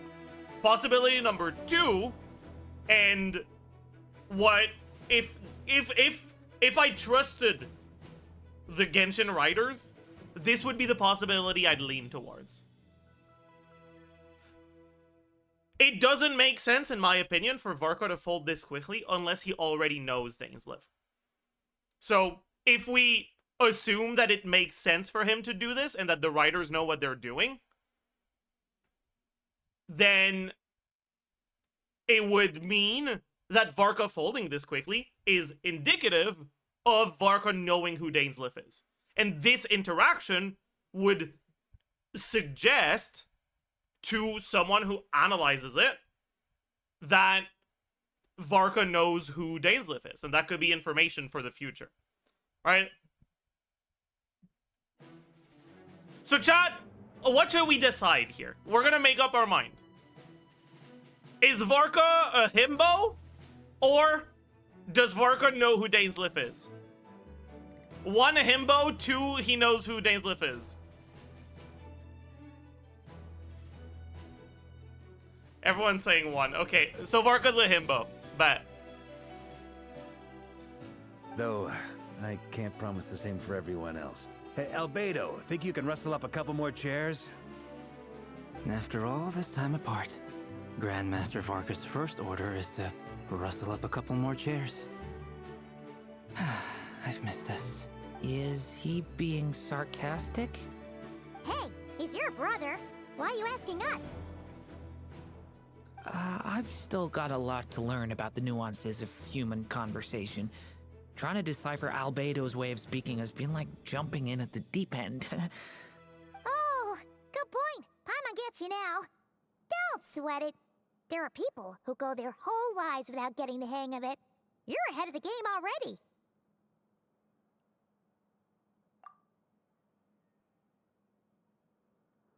I wonder what's taking Nefer so long.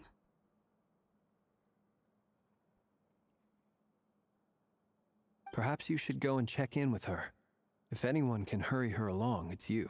See, even he knows. Like... I just got back from the curatorium. Besides, aren't you curious to see what's taking her so long?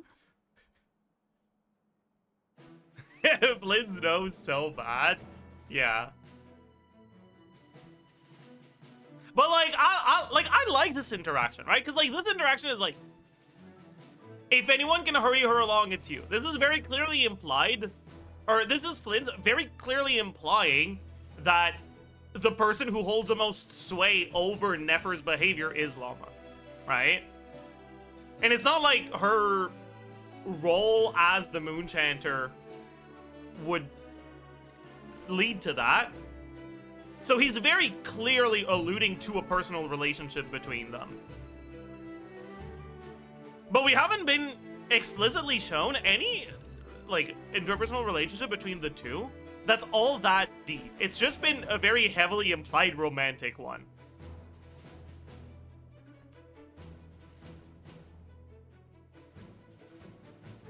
So, this is kind of like Flynn's confirming, like, yeah, it's canon, they fuck.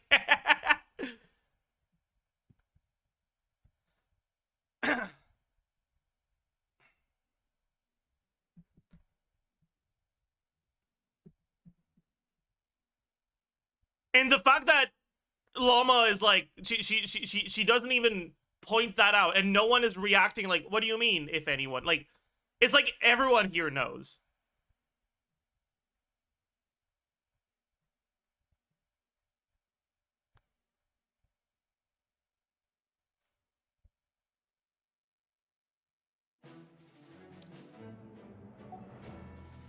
Except Varka, true. That's a big stretch. Is it a stretch?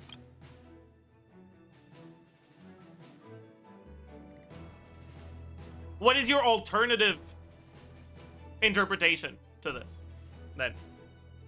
If this is a stretch, then what is your alternative interpretation that isn't a stretch?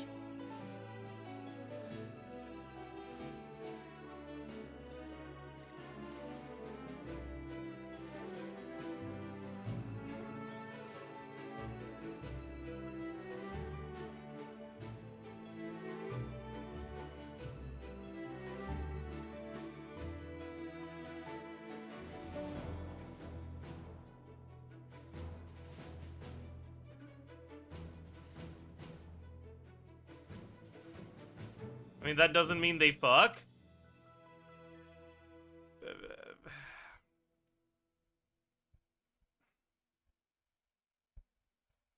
Sure. Miss Nefer doesn't strike me as the type to share secrets. And since gathering intel is her specialty, I'm guessing she'd prefer to keep her methods confidential.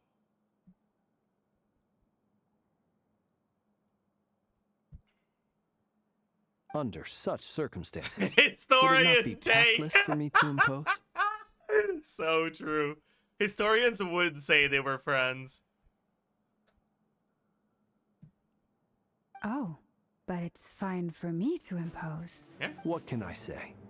You have an unrivaled ability to garner people's affection, Miss Moonchatter. Yeah, Besides, he knows. You have far more in common with her than I do. All right, then. He knows. Impressive. She barely fought back at all. I admire your powers of persuasion, my friend.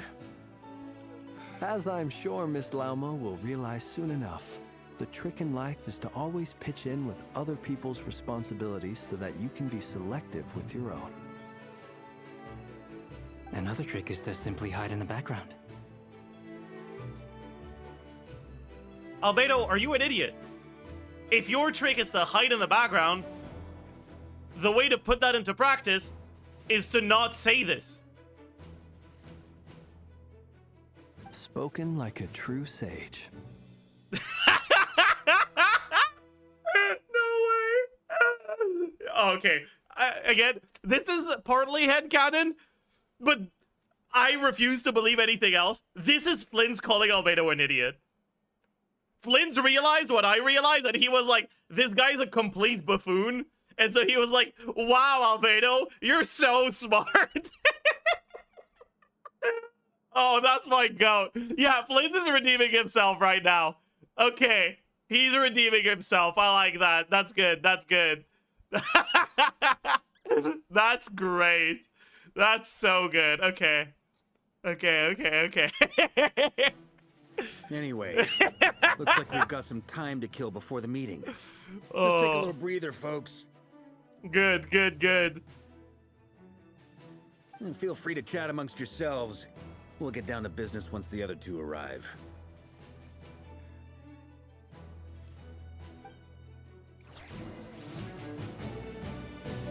Chat with everyone. Okay. What is even involved in the interactions between these characters?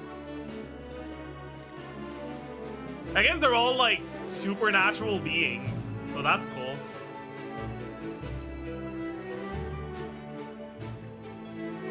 Over there.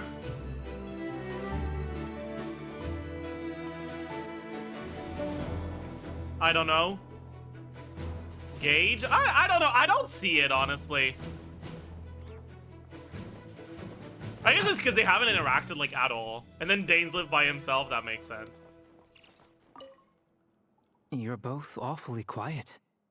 Why don't I start us off with an icebreaker? Much obliged. Have either of you ever had your portrait painted? If not, I'd be glad to help. Why is he saying either of you? As if he didn't know what Durin's answer is. That sounds like a lovely idea. You know how to paint, then? Dude, I didn't remember Albedo was this stupid. What the fuck?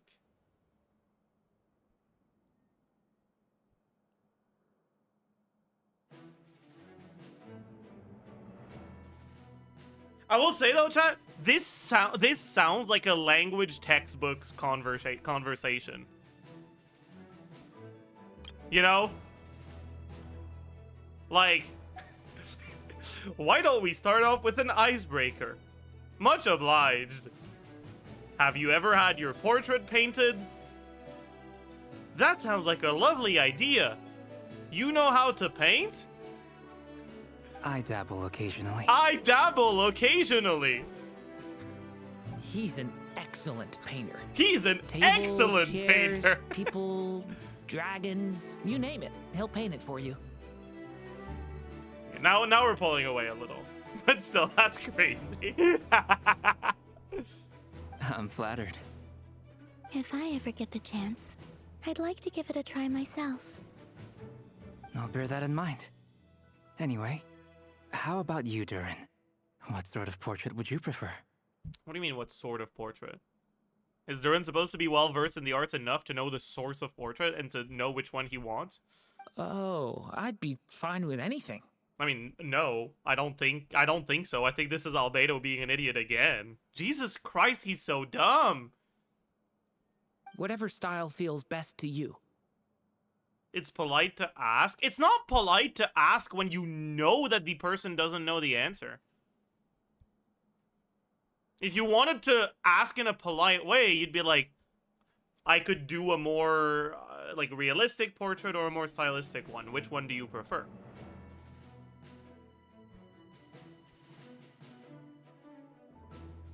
Like, you'd give him options. But, like, bro, you know he's, like, 3 days old. How was Durin made again? I forgot.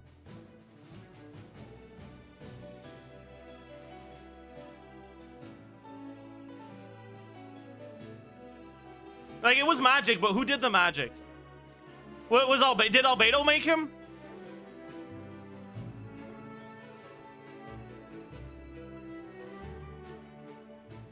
It was, okay, yeah, so, like, he's his dad. Like, he should know these things. Whatever. Oh, yeah, right. He made him, but he needed the like, he needed materials from Alice, and that's why we fucking went and did chests with her, right? Or some shit like that. Very well. Then I'll play it by ear. You can replicate any style I want? I can try. If you show me a sample, I'll do my best to match it. Thank you. In that case, I'll dig up some reference material for you. Okay, sure, man. We'll keep Daneslip for laugh, because that's probably the, like... We're probably gonna be like, hey, what do you know about Rare? Actually, no. Do we know about Rare?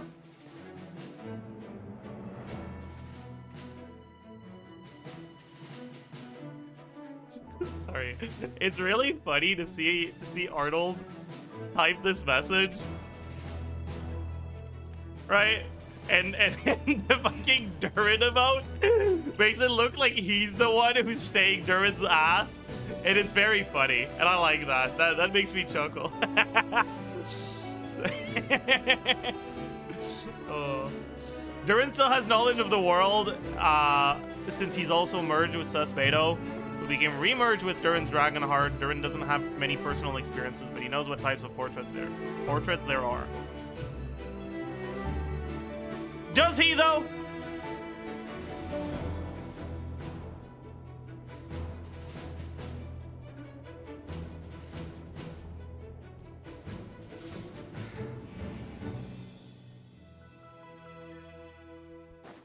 Like, does he actually know, or are you just trying to defend Albedo because you're biased?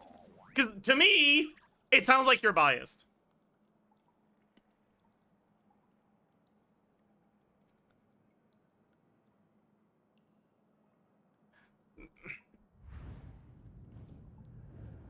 To me, it sounds like you're using the fact that you know more about lore than I do to push your agenda and try to trick me into believing some wrong information.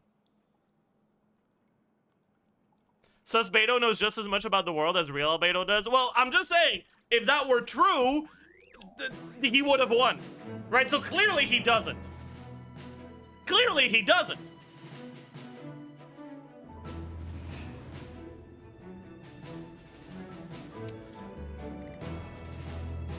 So again, right, all I'm saying is I clearly know more about the lore than you do.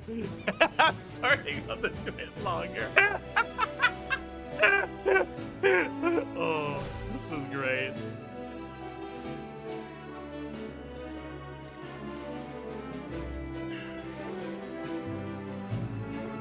Did I get the disclaimer out too?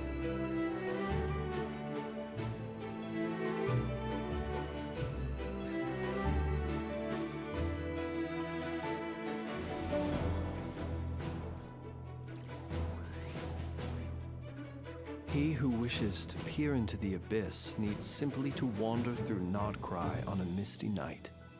The march of the Wild Hunt will be sure to drag him into the darkness. If I go to your VOD, I know you pulled out the disclaimer a lot. I want to get the screenshot out. Was it in this one? I don't know. Fuck. I don't know when it was. Was it wasn't this one? It was most recent one? Is it on your VOD channel?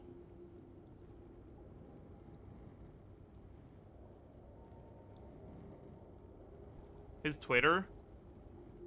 Whatever. The longer I take to find it, the less funny the joke is. So I think we move on.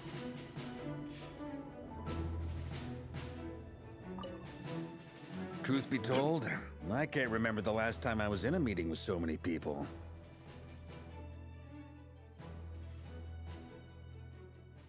Yeah, we get it, Varka. You gave your responsibilities to the stupid fucking underling and fucking left.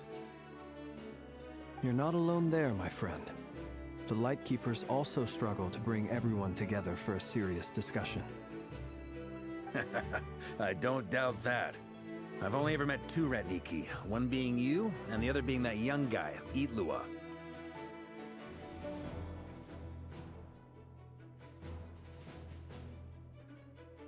What did he say?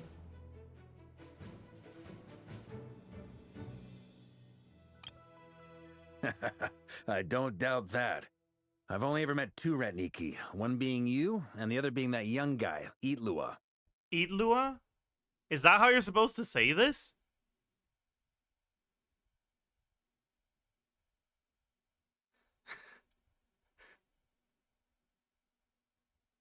That's crazy. Itlua is a good apple. I guess I'll so. give him that. He's kind, honest, and regularly delivers supplies to my lighthouse. A true Ratnik to the core. In that sense, he puts me to shame. He's a good apple. I like this is kind of condescending. Like, would you be happy being called a good apple? I feel like you wouldn't. But like, oh well. So you're what? A fake The silent Ratnik? G stands for gay. That's what it sounds like you're saying. But I get the feeling that's not quite what you meant. ... Come on, why the awkward silence?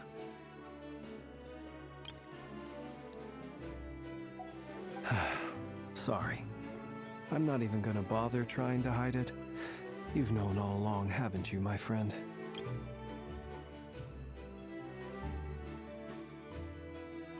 Why does he keep saying my friend?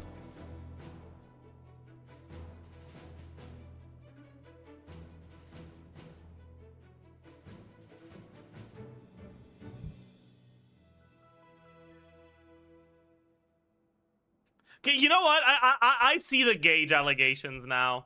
He kind of sounds like a gay man referring to his husband as my friend because they're in a country that outlaws gay marriage or some shit. Like that's how this my friend is coming off to me right now.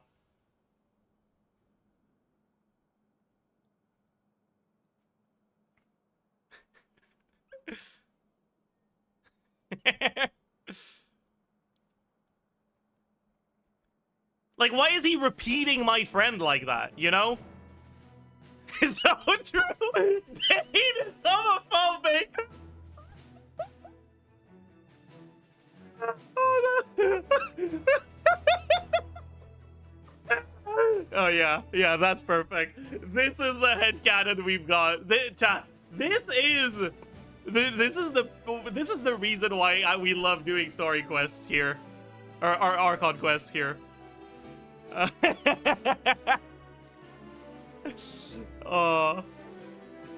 So Dane is homophobic, confirmed. Noted. ...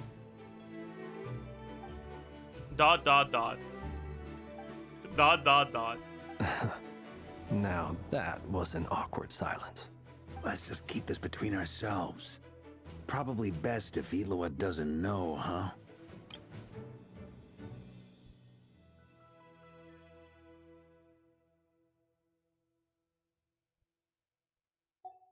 That goes without saying. Gotta be careful what you share with youngsters, after all. So, like, okay. There are 3 levels of interpretation here, okay? Level of interpretation number 1, right, is someone who doesn't know anything about these characters and is like, what's going on? What can Itloa not know? Is Flynn's not an actual Radnik? I don't get it. Okay? This is for lore skippers. Okay? Level of interpretation number 2, okay? This is lore knowers, okay? That's like Arnold, okay? That they're like, okay, well, I know that Flynn's is a Fae. So this interaction is indicating that Varka also knows that Flynn's is a Fae, and that, you know, he doesn't want Itloa to know. All right? And then there's the 3rd level of interpretation. That's for people who know they're gay. And then you can understand that what they're alluding to here, in terms of like things that Itloa shouldn't know, is that they're dating. True. True.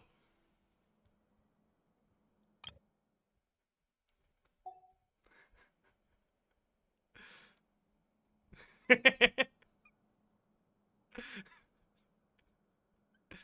you think Itloa is homophobic too? Probably, yeah. Your mic is speaking too much. Okay, let's try to fix that then. Because that's probably a filters problem. So what leads to the mic peaking? Is that the noise gate? It is, right?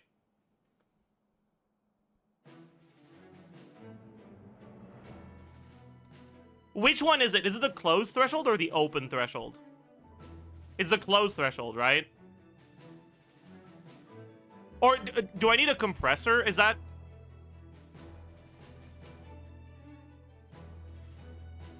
You turn compressor... No, compressor is on.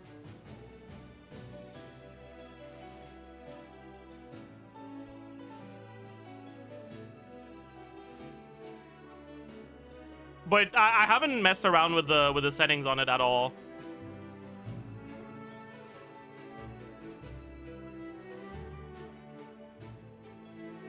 Your mic is okay to me. If you think the mic is fine, shut up.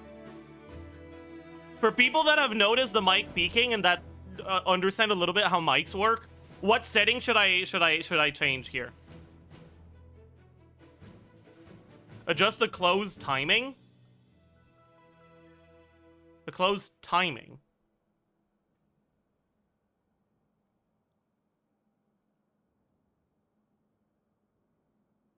Do you mean the closed threshold? Because I don't have a closed timing thing. You might need to make the compressor stronger. Okay. How... Which of these settings should I fiddle with here? Do you have a preamp gain knob on your audio interface? I do, but it's already almost capped out. And if it's not capped out, it's way too quiet.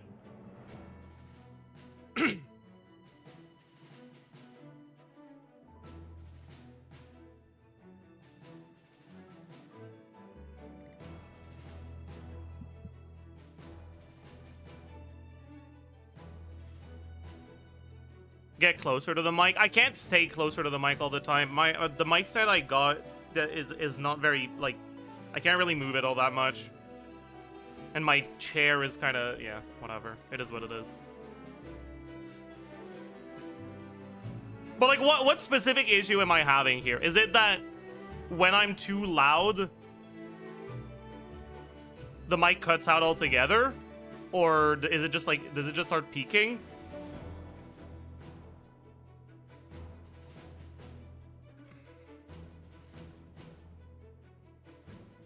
It cuts out. It does cut out. So it's probably the noise gate close threshold then, right?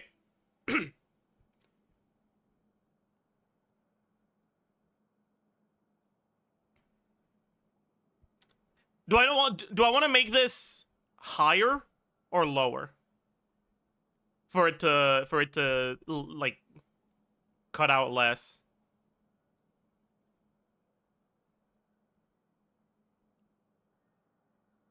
Lower? Are you sure? We'll change this to... It's at 11 right now. We'll change it to 20.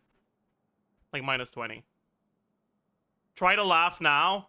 I don't know. Ah! Was that different? Was that better? Was that worse? It's better? Ah!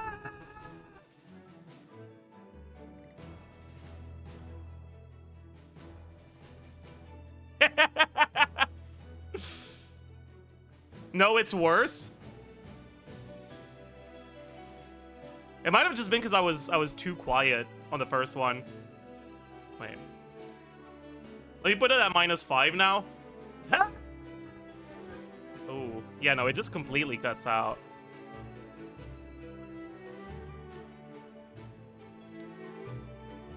What if I just put it at 0? No.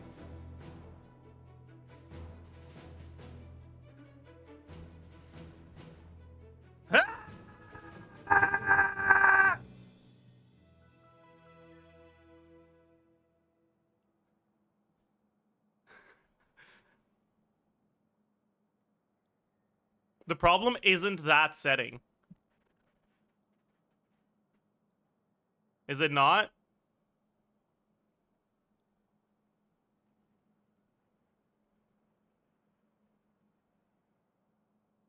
Is it the limiter then?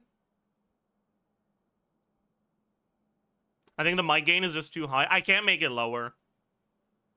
I know it would be easier if I reduced the gain and just increase the volume somehow, but I can't. Or like if I got closer to my mic. But I can't. Because I don't have like a mobile arm for my mic. It's just like a stand. And I can't be that close to it. With a compressor? But which setting is it? Like when I was on this page and I asked which setting do I need to change, no one said anything.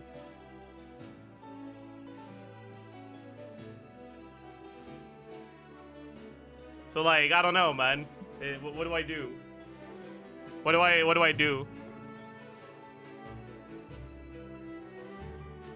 Eye icon on the limiter? Wait, like remove that?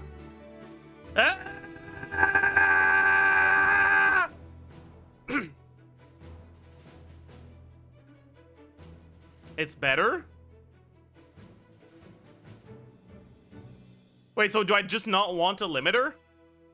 What does a limiter even do? You cut out a bit in the middle. Yeah, I saw that. Yeah, I can see I cut out a little.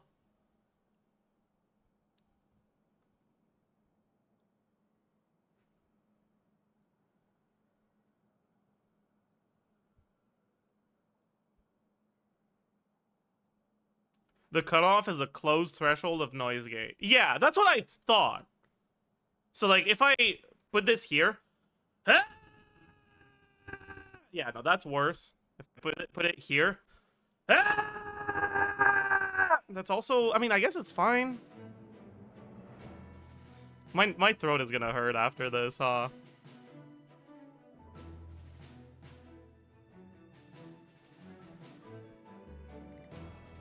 Put compressor. Go to -15 close, -60 open.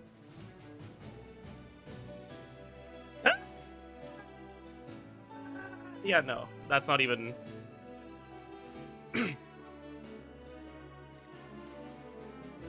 That's not helping.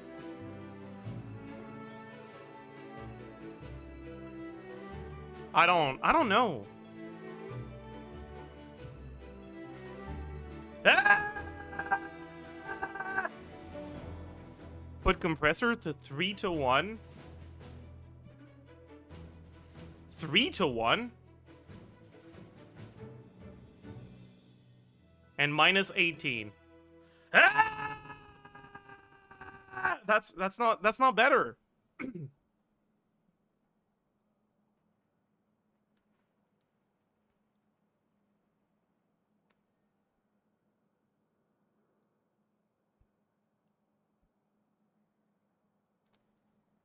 Okay, so if I just remove the noise gate altogether. Ah! It still does it. So it's not the noise gate. So is it the compressor?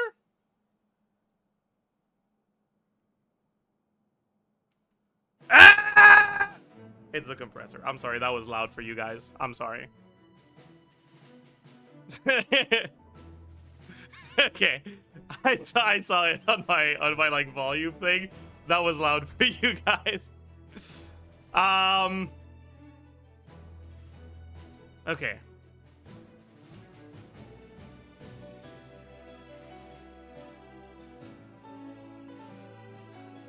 I think the problem is that the threshold for the compressor is too low.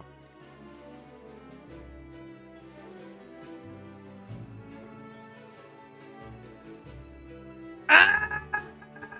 No. I think that was pretty bad too.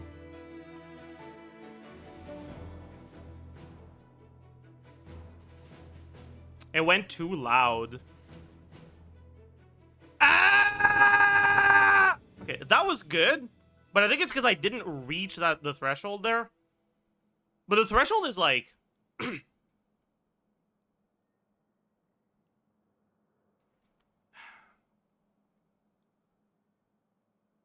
I needed to like come back earlier when the compressor kicks in, right? I think that's what I need. So is that release?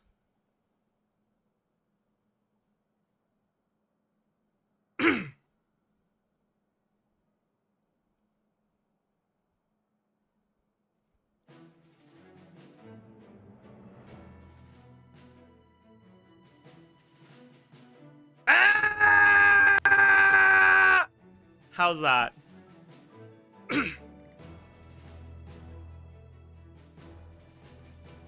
Better? Acceptable? Getting better? Much better? Chat, I think we figured it out. I think we figured it out.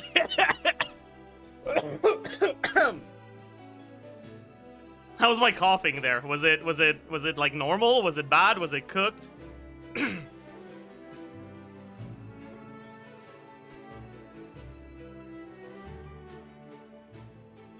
Normal? Okay. Better? Okay, better.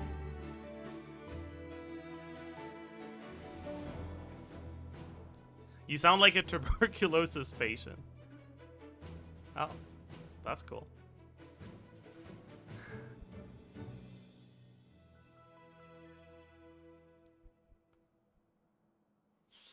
Ratio of X to Y means that for every X decibels your input goes above the threshold, only Y decibel goes through, so you need to adjust both the threshold and the ratio together. I see. So wait, so the way that a compressor works, is it when your volume goes above a certain level, it kicks in and it makes the audio quieter?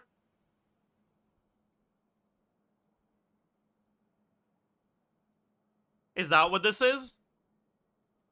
Yes. So I want to reduce the ratio so that it doesn't make it too quiet then, yes?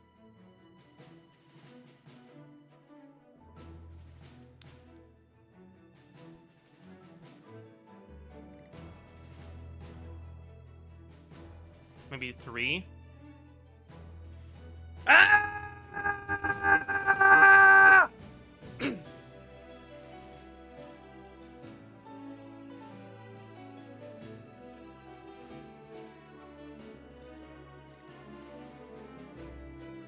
It's worse? I think it's just because my scream was louder than the last one. Ah! Because I don't think that actually kicked in. I don't think the like there, I don't think I reached the threshold. Ah! Like that was louder, and I'm pretty sure there it sounded worse, even if I didn't touch any of the settings, right?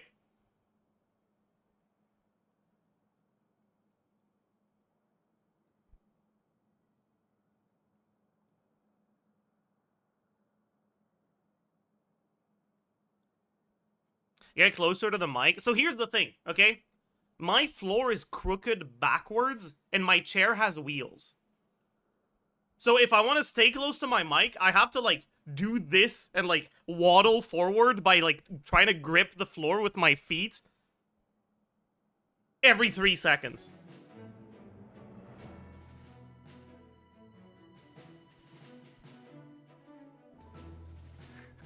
So I can't really do that, man.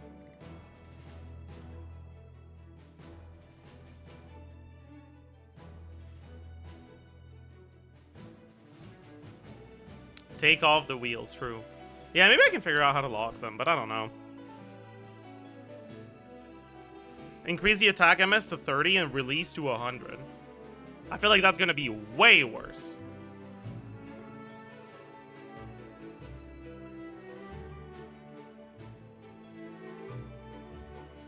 Ah! Or maybe not.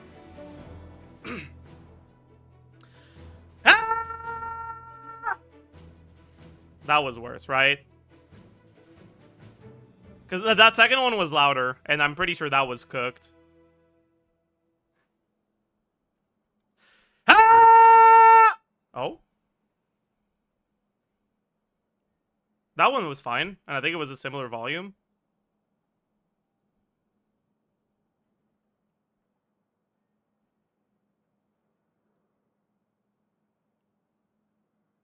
Okay, whatever. I think we'll just leave it at that. How's that like normal speaking volume, by the way? Is it worse? Is it better? Is it different in any like meaningful way?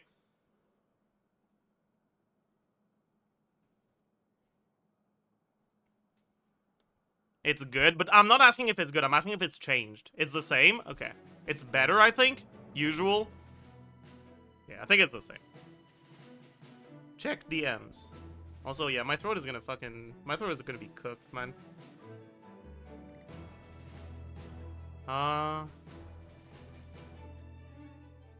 Wait, what?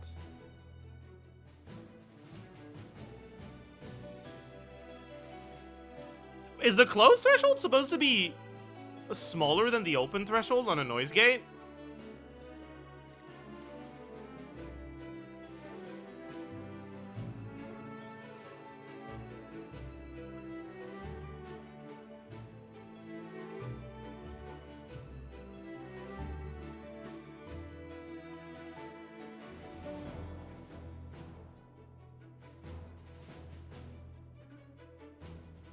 And he just started the ARCHON quest? Yeah, I did. It's a little cooked, huh?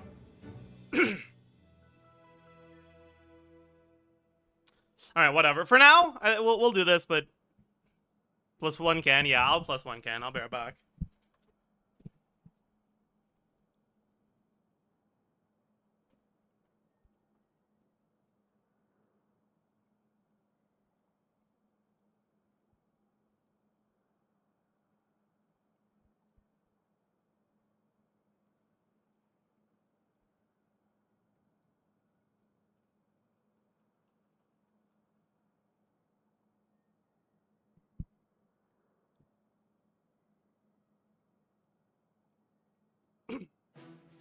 Anyways, let's keep going. Anyone else in the know? Let me guess. The Traveler and Paimon? It's dangerous being too sharp for one's own good, you know. Then, in the name of the Animo Archon Barbados himself, I swear your secret's safe with me. When we went for drinks, you said that you and Barbados were practically best buds. In the light of that claim, do you really expect me to take your oath seriously? I guess that makes sense. Varka's a drunk. Venti's a drunk. It makes sense they'd be close. Of course. Just as long as you don't go spreading around the fact that I'm close with Barbados, all right? Fair enough, then. Nothing like a bit of mutual leverage to seal the bonds of friendship. Okay.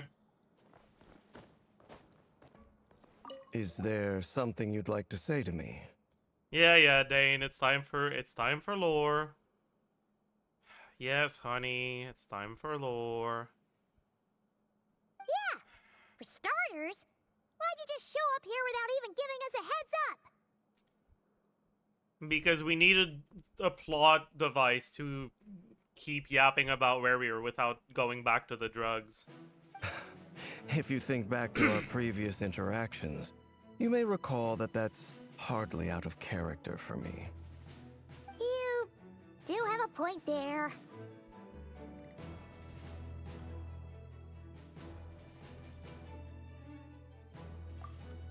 Sorted out your accommodations yet? Oh yeah! You'll need to find somewhere to stay the night too, right? Wanna tag along with us? You never know.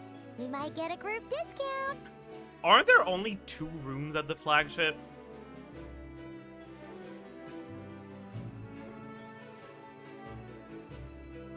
So like... And doesn't each room only have 1 bed?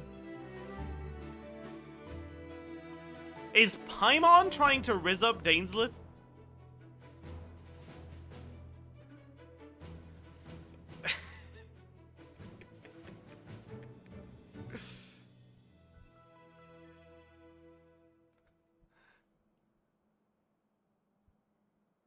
Sure, let's do that. Why would you say that? Dude, I don't know, man. And in return, we can get Dainsleif to be our very own personal bodyguard. If that's what you had in mind, you should have said so sooner. I'd be happy to help. Oh, okay then. Paimon was only kidding, but good to know. Anyway, since we're all here together, we might as well watch each other's backs. That's just what friends do, right?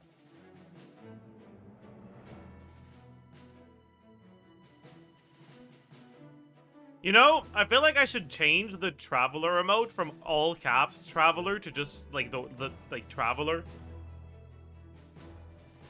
That way people that don't know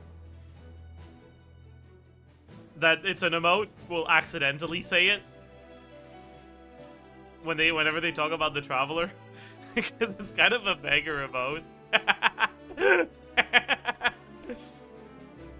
I'm too lazy to do it though. Like, if you want to do it, you can. Indeed. Thank you.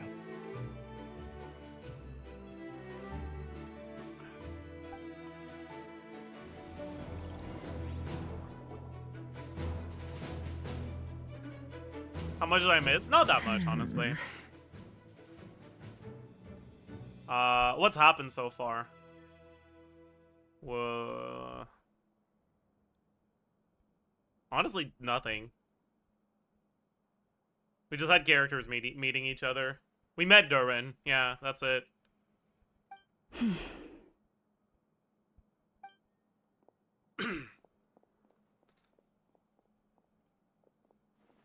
Ah, Miss Nefer. You made it after all. But what about Yehuda? I'm here to give you an update on how things are going on our end. Once this is over, I'll be heading straight back to continue my work. I left Yehuda back at the curatorium to watch over things while I'm gone. I'm not entirely sure if the story is trying to tell us that Yehuda's, like, competent or incompetent at this point. Like, is Yehuda supposed to be competent? Cause like,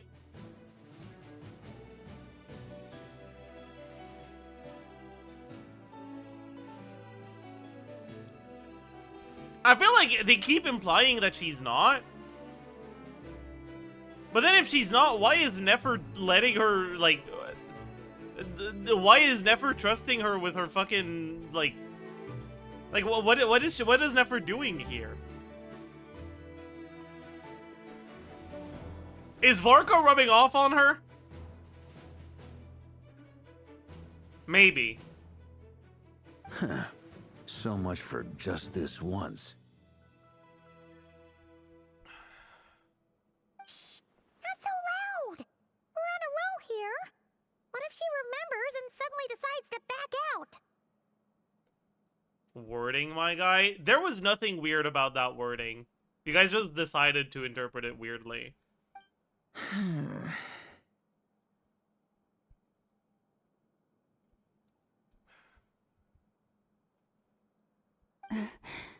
Did you say something, Mr. Varka? Huh? I didn't say anything. Right, Flints? Must have been a frog. They get so noisy around here at nighttime. It's like they're putting on a concert in the background. Anyway, before we begin, there's a few introductions to make. Let me start by saying that it's an honor to be speaking before so many distinguished colleagues and collaborators. First up, we have Miss Lauma. As Moon Chanter, she's the leader of the Frost Moon Scions, a local religious community in Nodcry. Then there's Miss Nefer. Bumpy, are you sure about that? Of Secrets, an intel gatherer extraordinaire. Because her animation is so long.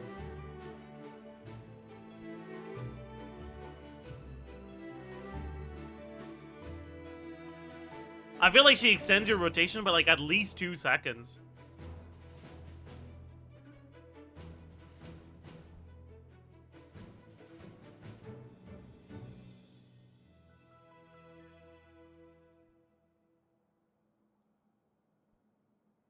Like, even if you give her Sackbow, you can easily do 18 seconds with Yelan. It's quite better. Are you sure?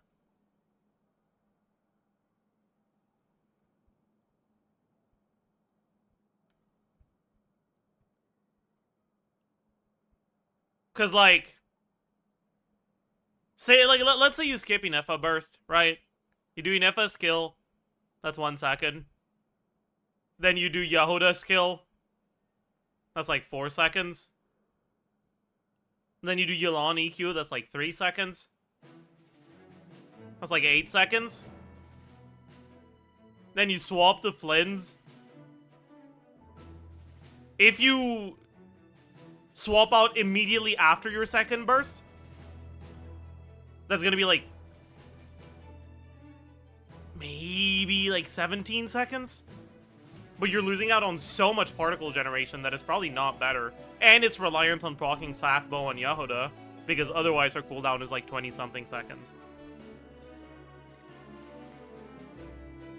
And she...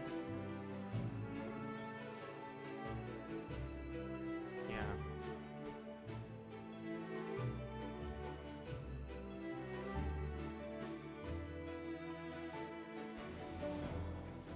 I'm really not convinced. I honestly think that even at C6, Yehuda is better if you tap skill and ignore the C6 altogether.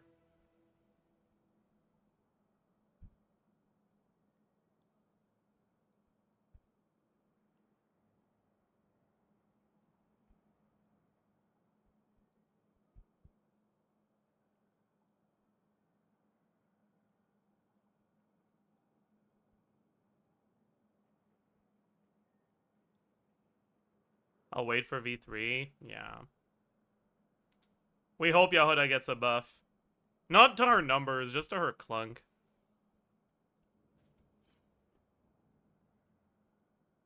Make her fill the bottle faster.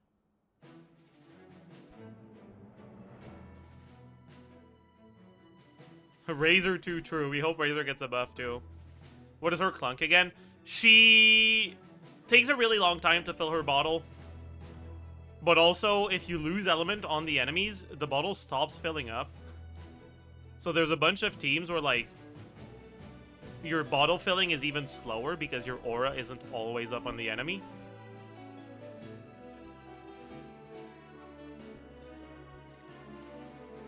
Alright, like, she doesn't work with Nefer because of that, basically.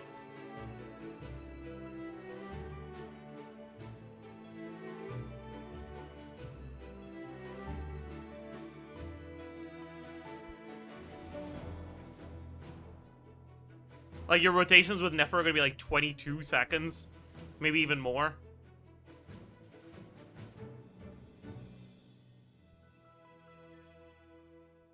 And yeah, like, in order to fill up Yahoda's bottle, you need to not be applying Dendro. And when you're not applying Dendro, you're not generating Verdant Dew.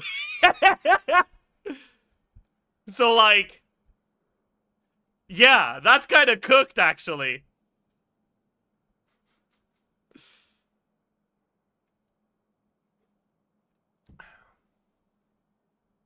So she's, like, really bad with Nefer. Like, she's still a healer, and if you don't do her infusion, it's fine. Look at the second rotation Yehoda field time. Okay.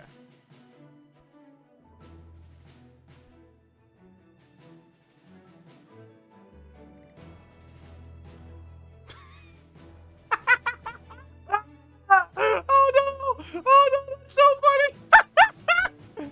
No, no, no, no, no, no, no, no, no, no, no, no, no, no, no. Oh, that's so bad. They swap into her at 22. They start holding E. The bottle fills up at 29. 7 seconds.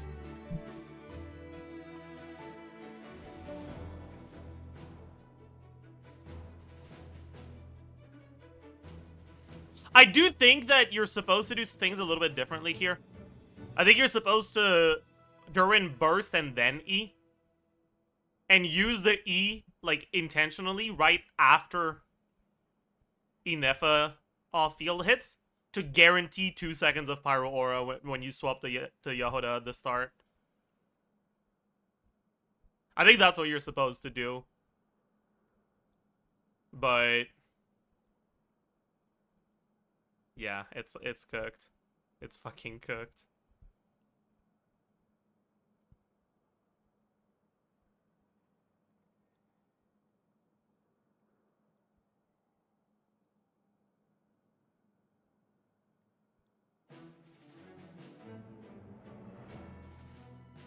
Yeah. Anyways, you got an emote redeem? What is that?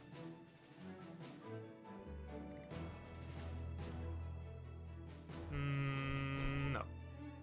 I don't like it. Alright, let's keep going. So, I kind of wasn't paying attention to this line, so we have Miss Lana as Moon Chanter. She's the leader of the Frostmoon Scions, a local religious community in Nodcry. There's also Miss Nefer, boss of the Curatorium of Secrets and intel gatherer extraordinaire.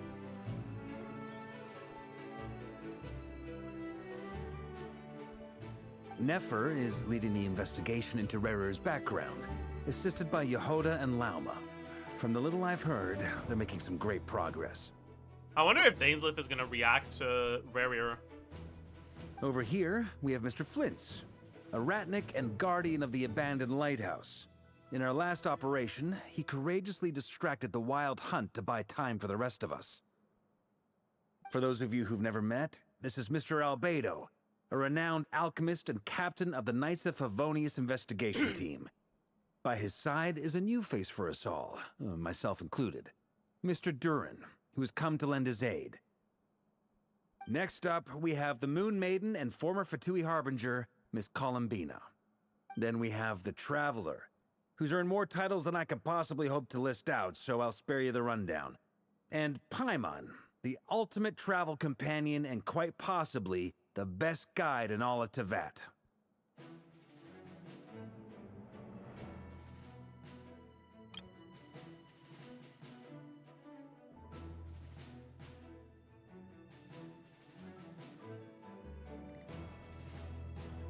You know, I think it is interesting that we are the only people that Varka doesn't introduce with Miss or Mister. I wonder if it's because they're trying to have Varka address everyone with Miss or Mister except us, or if it's because it sounds awkward to have the, like, voice actors say Miss Traveler. Because they don't refer to us by our name. Because we get to choose our name, right?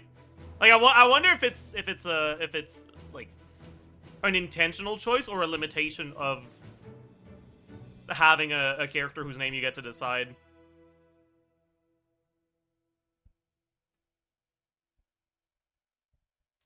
They can call us Lumine / either. They never do, though. I don't think we've ever been called... Wait, have we? Does the twin call us by that name? Only the twin? Okay.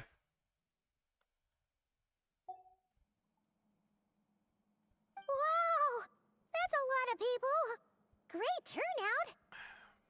Miss Nefer, it looks like you might have another job coming your way. So, congratulations on the booming business, I guess. You think I haven't got enough on my hands as it is? Who's looking for me now? That would be me, Miss Nefer. I have a commission for you. And you are? Who I am doesn't matter right now. What does matter is that I'd like you to gather more intelligence about the Recher of Solnari. Well, it's not as if we never take on anonymous commissions, but in your case, I'll have to decline. I'm gonna take a wild guess and say your job's probably more hassle than it's worth. Something about you seems like bad news. She's the fact that the camera is zooming in on his eyes as she's saying that makes it incredibly clear that it is implying that Nefer does not like Conrians. She is most definitely racial profiling Dainsliff right now.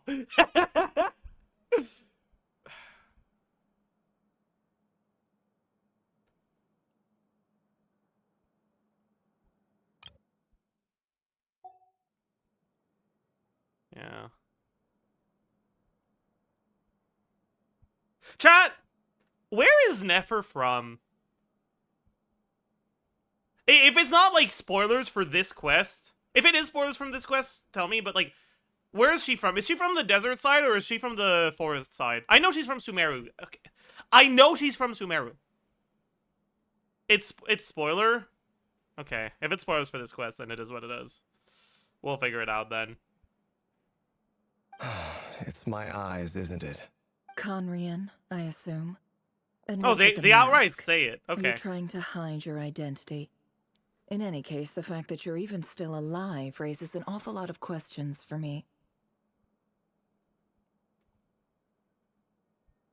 Yeah, I'm sure the mask that covers his right cheek and doesn't cover his eyes is a mask with the purpose of helping him hide his identity.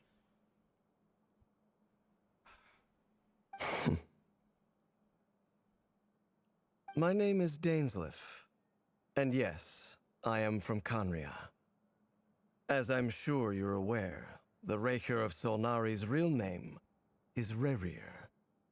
He was once an acquaintance of mine. Really? Then you must have been quite an influential figure yourself. You flatter me, but none of that matters anymore. My point was simply to clarify why I have asked Miss Nefer to investigate Rerir's background. So you're both from Conria, and it sounds like you used to be friends? What am I missing here? Surely you already know how he became one of the 5 sinners. I'll tell you everything I know. The history of Conria, the names and identities of the 5 sinners. Dainsliff is in the quest for lore exposition? No way. That's crazy. Dude, that's wild. I didn't know they could do that. I have never spoken openly of this before, but the truth was exactly as people say.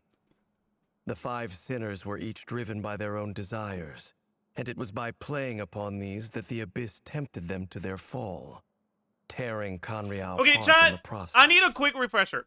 Do we know all 5 of the sinners? And, like, who are they? There's the Visionary, right? There's Rhindaughter. There's Rarier. Who else is there again?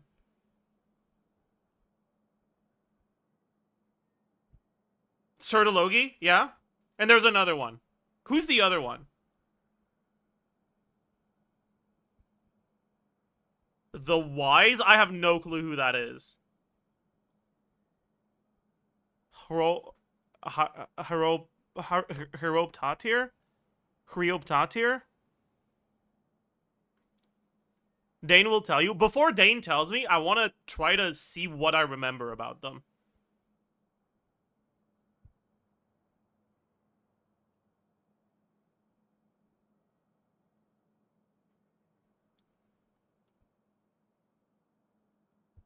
We don't know anything about Hryoptatir? Okay. So, rarier motivations and desires that drove them to sin is going to be revealed in this quest. Rhindaughter, I don't know if it's ever explicitly mentioned, but it's clear that it's gotta be some, like, the alchemy bullshit related stuff. Sertologi was, like, a desire for strength and power. Do we know what drove Vedrfolnir to sin?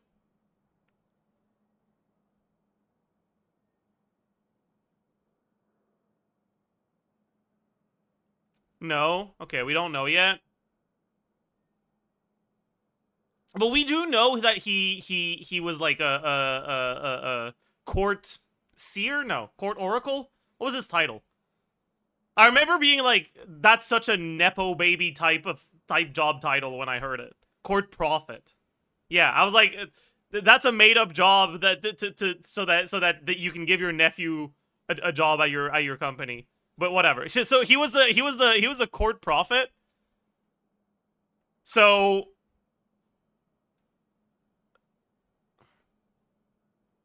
what drove him to sin, if I were to like guess, because I don't think we know. If I were to guess, I'm gonna say that it was fear.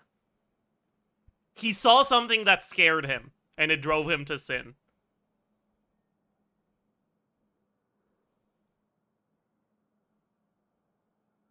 I feel like that makes sense.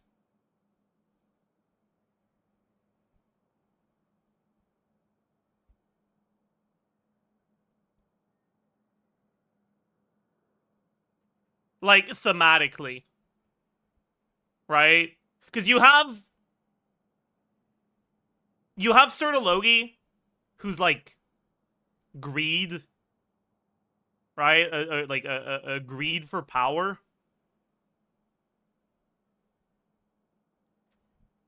You have Rarier, who's like wrath.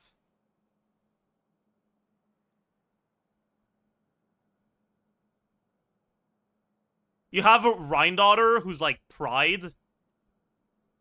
Rhindaughter is also greed. I feel like Rhindaughter is a lot more pride than greed.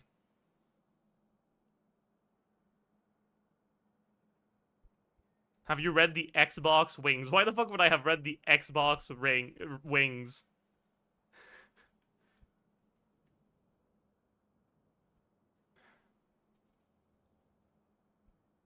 Sertologi is pride? I don't know if he really embodies... Like, he is a prideful character. Okay, let's take a look at this. Oh, that's too many words, man. Fuck. It was from afar that he, Dainsleif, glimpsed that head of golden hair, the sibling, when the great king, Ermin? Who the fuck is Ermin? Is that that's the king? That's the Vinster King? Did we know his name already, or am I getting spoiled? We did? Okay, bet.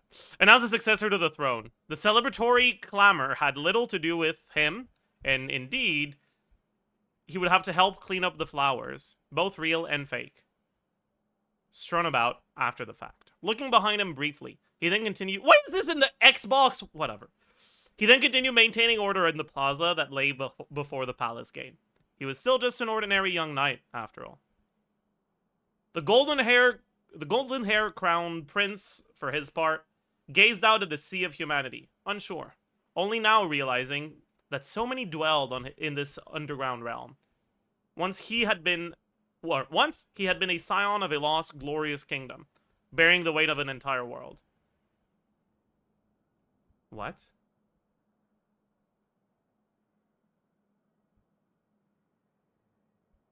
Wait, was there a time skip between these two things?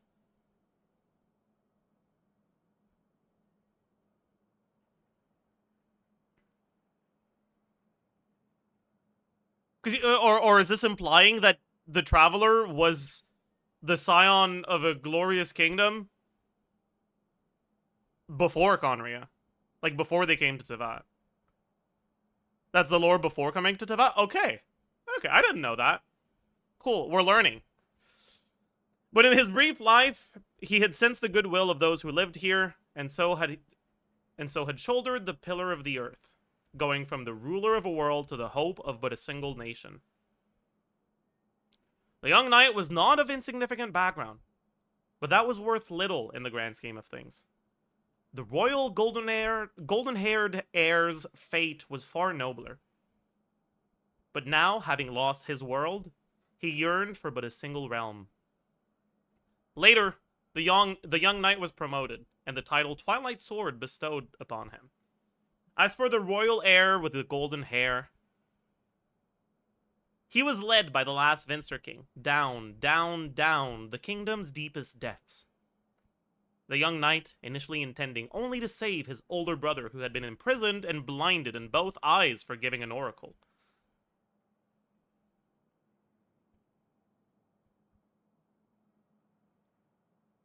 What? That's not a sentence that makes sense. Why are they repeating this? The young knight, initially intending only to save his older brother who had been imprisoned and blinded in both eyes for giving an oracle. The young knight. They don't need to repeat this. Why are they repeating this? Who wrote this?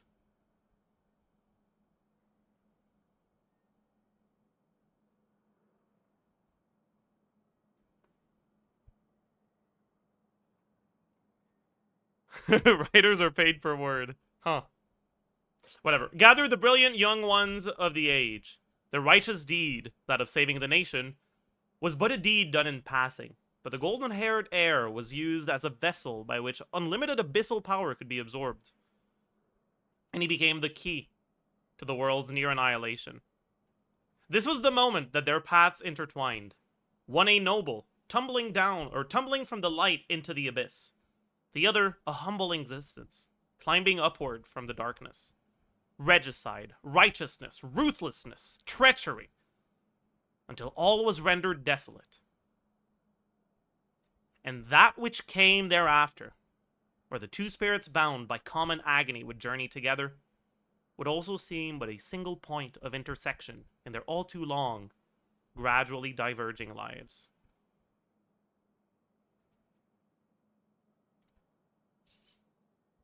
So,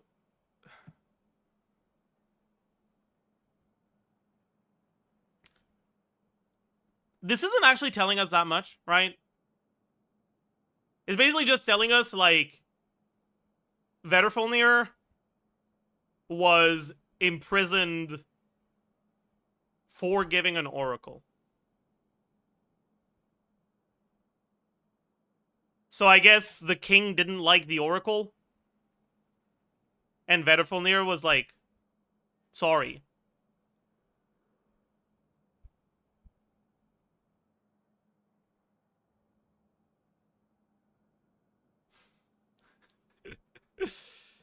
So is that why he sinned?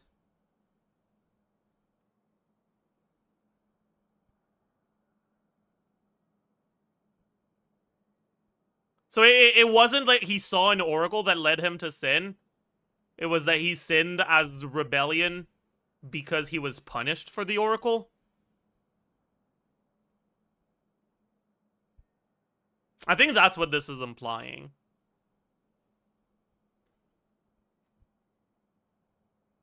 But, like, this kind of feels like sinner apologism.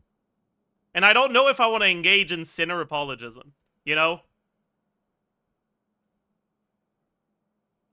But maybe I should engage in sinner apologism.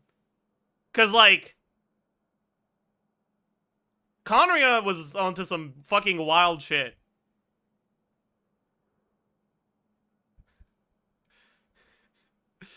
Like...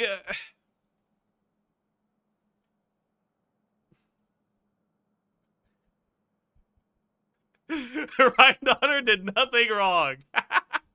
Oh boy. Okay. Listen, okay? You want to say the sinners did nothing wrong? I think I can get behind that. But Rhindaughter? Maybe take another sinner, perhaps. Perhaps take another sinner. Maybe a different sinner, perhaps.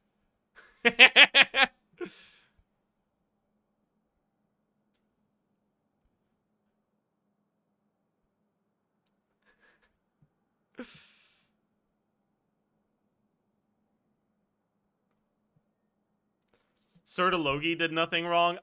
Honestly, I think that's a much more interesting conversation. Also, I hate the fact that the music just stops if you're like on the same thing for too long. I wish we still had background music, but it is what it is, I guess.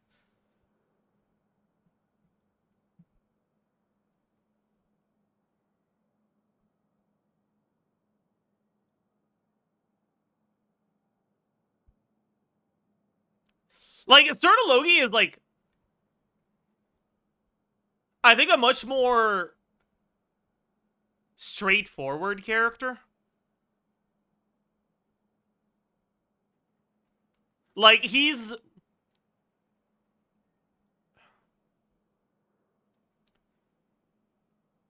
the sort of character that, like,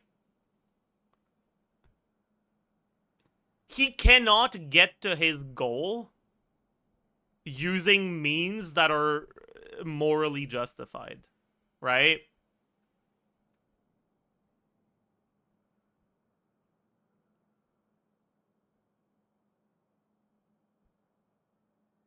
Like, it's straight up impossible for him. But, like, from what I know about Rhindaughter so far, it feels like the bad shit she does isn't a necessity. It's just a shortcut to achieve her goals. I don't think either of them are good people, but I think that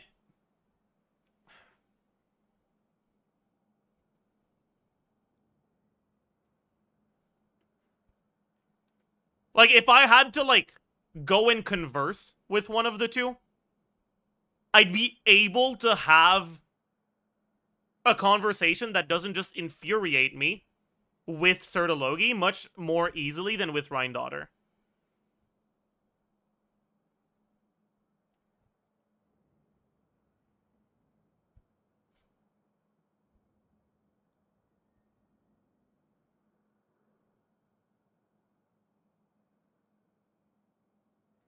Because, like, you're not going to convince either of them to stop wanting what they want, right? Like, sinners are defined by their desires, and you're not going to convince them to change, right? At least in terms of their desires and their goals. And with Sertologi, I wouldn't be able to make an argument that, like, hey, have you tried this other way of getting to your goal? Because honestly, I don't have an alternative way. With Rhindaughter, I'd be like, why are you doing all of these things? You don't need to. You're basically just doing them for fun at this point. And she'd be like, yeah.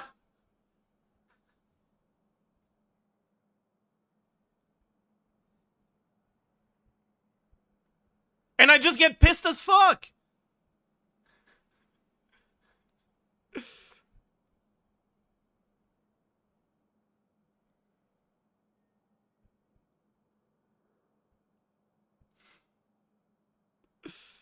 I just get upset. Let a girl have a hobby. Okay, sorry.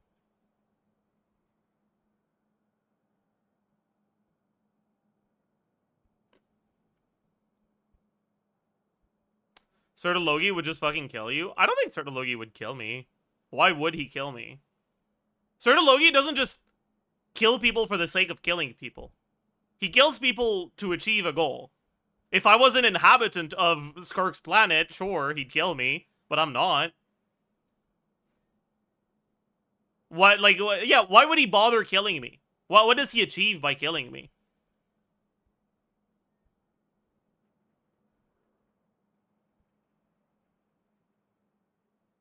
I'd actually be a lot more worried about Rhindaughter killing me than Logi.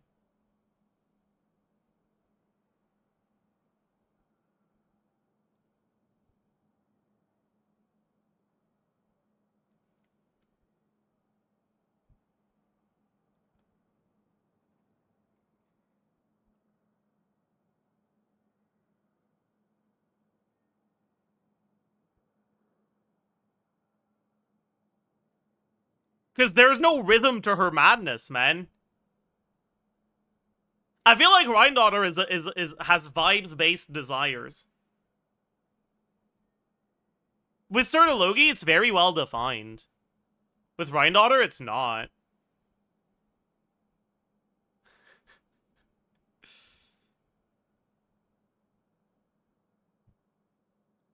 Yeah, I wonder what desire is driving Rere. Is it... And this is going to be spoilers, by the way, so do not answer. This is me wondering out loud, not asking you. I mean, it's clearly got something to do with Tholindis. Who were the other two names he mentioned when he was like, Tholindis!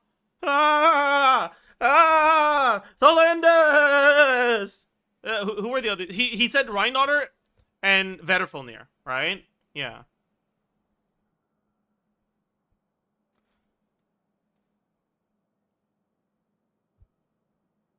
So,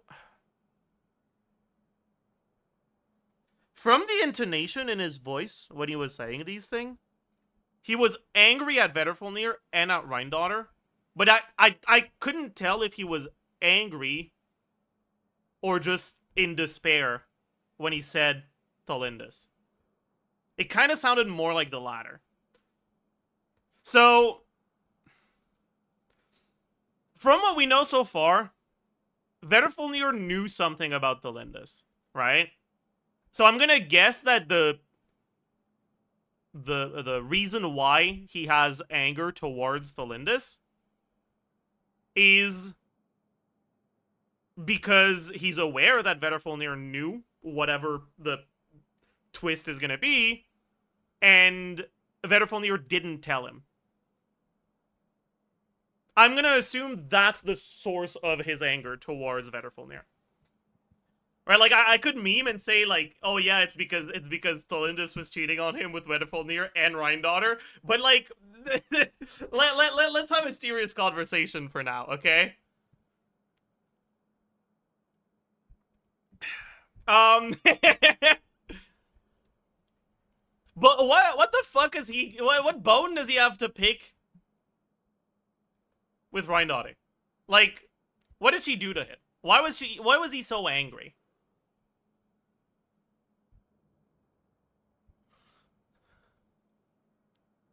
I feel like Rhindaughter probably tempted either him or Tholindis into doing something that led to whatever tragedy happened. I feel like Rhindaughter was the catalyst for whatever happened. That's kind of the vibe I'm getting from the context clues that have been provided to us so far.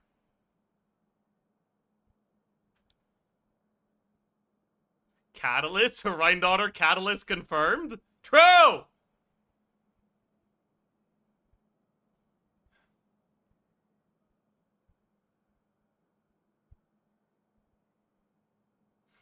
Rhine-daughter put the golden wolf lore in the abyss, but at the time Rare didn't roll for Ito. That's crazy.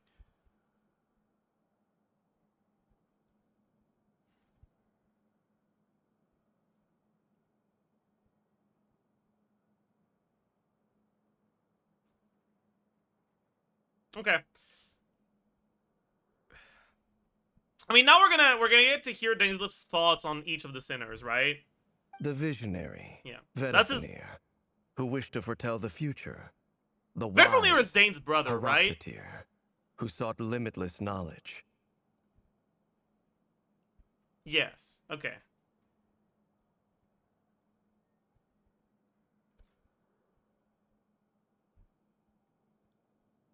Wait, how does he say that?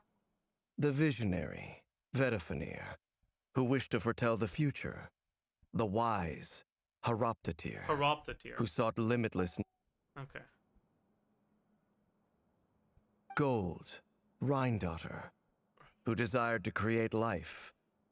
The foul, Sertologi, who pursued supreme strength. Wait, so why is the visionary not in brackets? Or in quotations? But the wise is. And then gold isn't, and then the foul is. Is that just... Is that just, like, whoever fucking localized this not knowing what they're doing? Or is this actually, like, is there actually, like, a reason for this?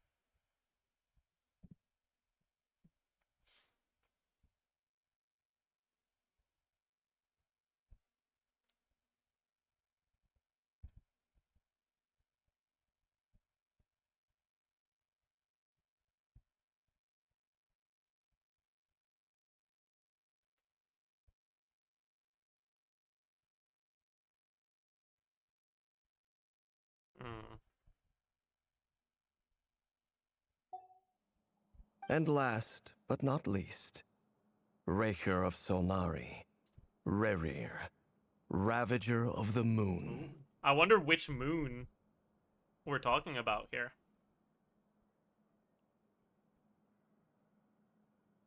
Is he talking about, like, is this supposed to be, like, yes, he is the one who committed genocide against the Crimson Moon?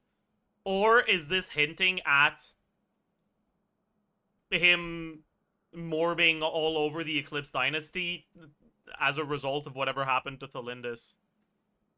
I wonder. I do think it's kind of interesting that it's not specified which moon. That's kind of interesting.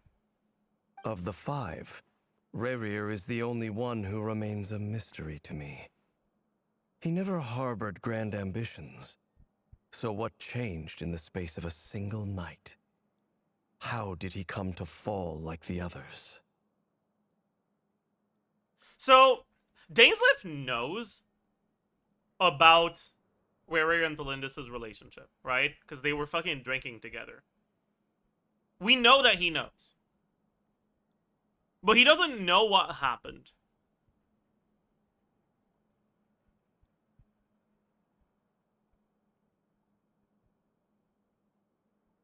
I assume here, Nefer is, or whoever was with Nefer with the drugs is going to be like, yeah, like the Crimson Moon people told Thelindis. Could that have something to do with it? In other words, you're saying that his change came as a shock to you, and you have no idea what actually Or happened? he's lying. That's true. He could also just be lying. But I feel like that doesn't really make that much sense. Like, the whole motivation for his presence here is to know this. Like, what could be his motivation? Why would he be here if he already knew this? Like, why would he be tricking us into thinking he doesn't? What does he have to gain from this interaction? I feel like there's nothing to gain other than the knowledge that he would supposedly already know. So I don't think that makes too much sense. That's right. You mentioned how the Abyss tempted them, which led to their fall. But what did that look like in practice? And what other context can you give me about the events of that time? The more detail you can give me, the better. Strangely, now that it comes to it, I hardly know where to begin.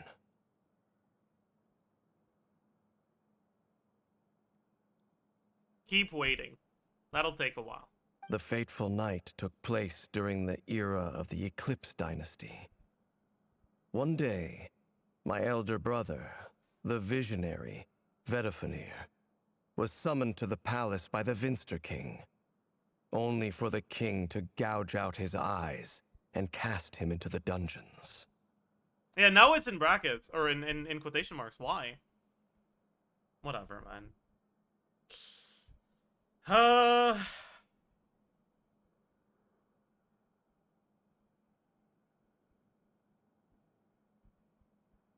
Okay, so does Dainsleif not know why his brother's eyes were gouged out? When I came to hear of this, my fury knew no bounds. I gathered together every ally I thought I had, and together, we set a night to storm the palace and free Ved. It's very interesting that he's still calling him by a nickname. That's what he called him in the flashback. But I think this is the first time he says this in the present. I wonder how he feels about his brother then. Chat, anyone remember what the conversation between him and that like Abyss, like Baptist? That was like, what was it? That they used to be his master or whatever. There was Vedifenir was brought up there. Well, what did they say again?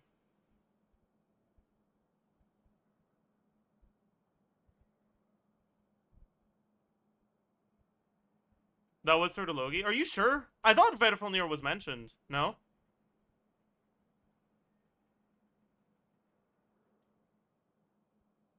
It was both? I mean, I thought I remembered that Vedifenir was mentioned. Arnold would know? Probably, yeah.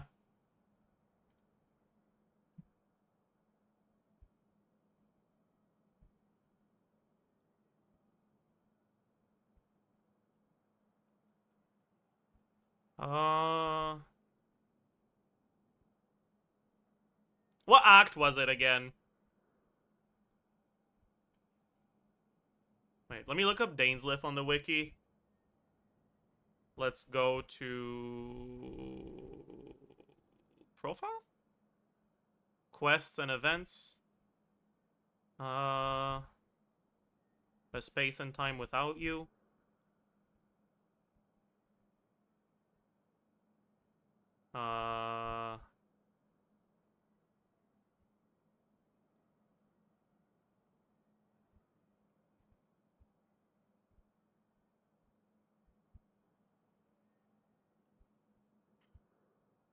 No.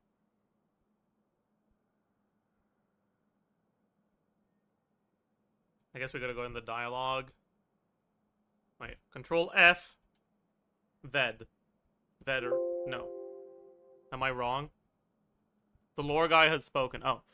The teacher mentioned that the ring Vedifenir gave Dane is what allowed him to maintain his sentience and hold back the curse after all this time. I see.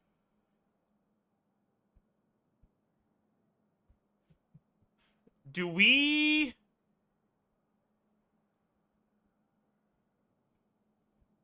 know when? Do we know when Vedifenir gave Dane his ring?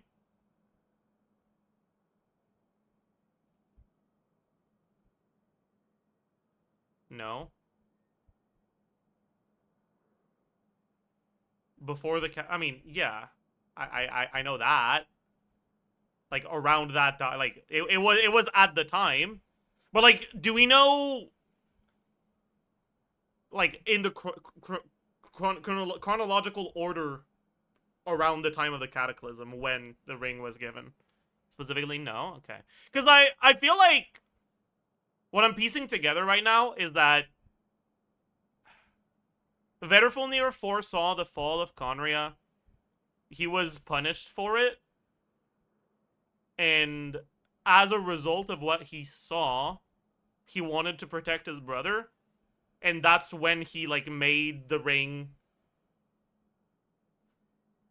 Could that be the desire that drove him to sin? His desire to protect his brother?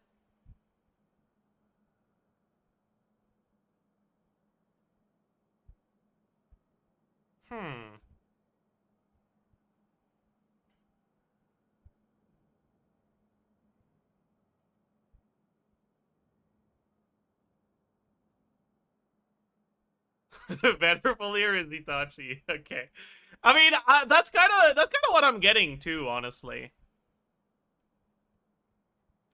Cause like from the way that Rarier and Dane talked, like, and interacted with Vedrfolnir in the flashback, Vedrfolnir didn't seem like someone who was very prone to falling into temptation, right? Like, it just doesn't. I just didn't get the yeah, like, he did not seem very malicious. Exactly. So I feel like it would make a lot of sense for his desire to be a bit less selfish than the other sinners.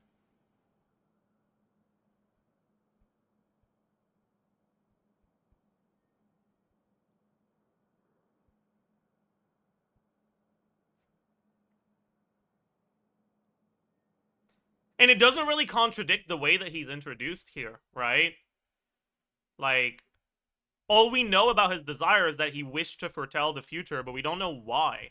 We don't know what information he wanted to learn. And also, it's clear that Dainsleif still has some affection for his brother, otherwise he wouldn't be calling him Ved.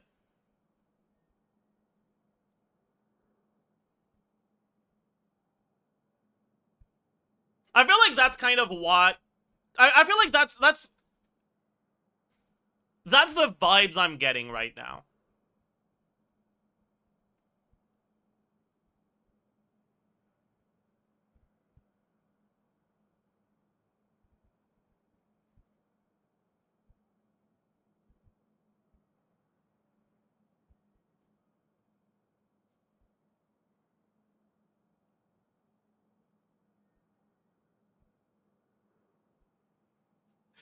Ved told the king he would be able to clear this abyss if he pulled Nefer without lava, and the king got mad. True! So true. Right. Centuries on, the memories of that night still haunt me like a never-ending nightmare. We broke through the palace gates, just like we had planned, each striking towards our separate targets. But then, I was betrayed. Even Vedrfolnir, the very person I had come to rescue, abandoned me and partook of the Abyss's power. Yeah. Yeah, I am really getting the vibe that Vedrfolnir's desire that drove him into corruption was wanting to protect Dane. We're locking that in. That's what happened. So, it's personal after all.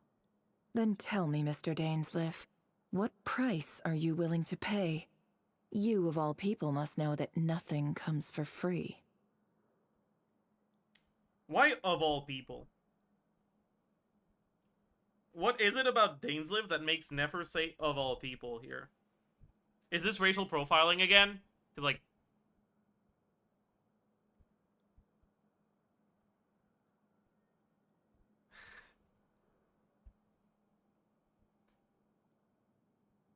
Okay, so when I asked what part of Sumeru she was from, people said spoilers, but I was looking at chat, so I saw that some people said desert. Are you guys sure she's from the desert? Because this really sounds like an academia mindset.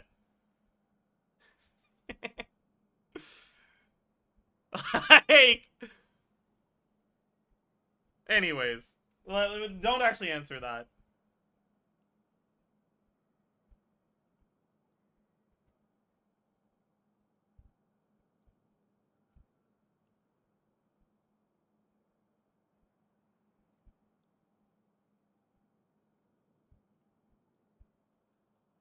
I cannot say what price would be worthy of such a commission. But know this. Rerir was not always a madman. Believe it or not, there was a time when he was just an ordinary man, working for the Conrian Intelligence Service. Is he referring to the time when Rerir's job was to go and murder an ethnic group? And calling him an ordinary man? Dane! What the fuck? He doesn't know that? No, he does. They talk about it. Dane is like, so are you gonna tell her what you do for a living? And he's like, I don't really want to.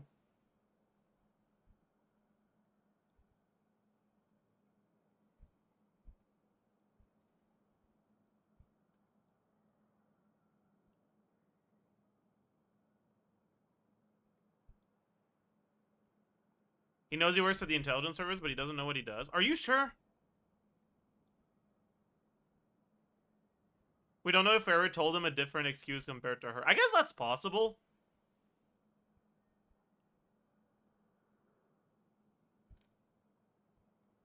But, like, at the time, Dainsleif was pretty high up in the hierarchy, right? So I feel like he should know.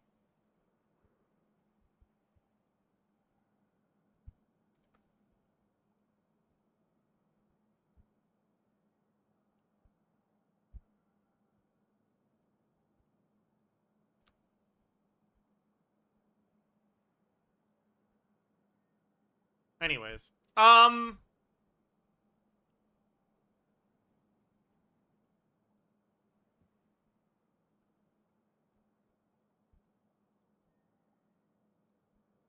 no, he was a knight. An honorable knight is kept away from the dark parts of a kingdom. See, you say that, but if you're kept away from the dark parts of Conria, what the fuck are you gonna do, man? Is there a non-dark part of Conria? like, what is he gonna do?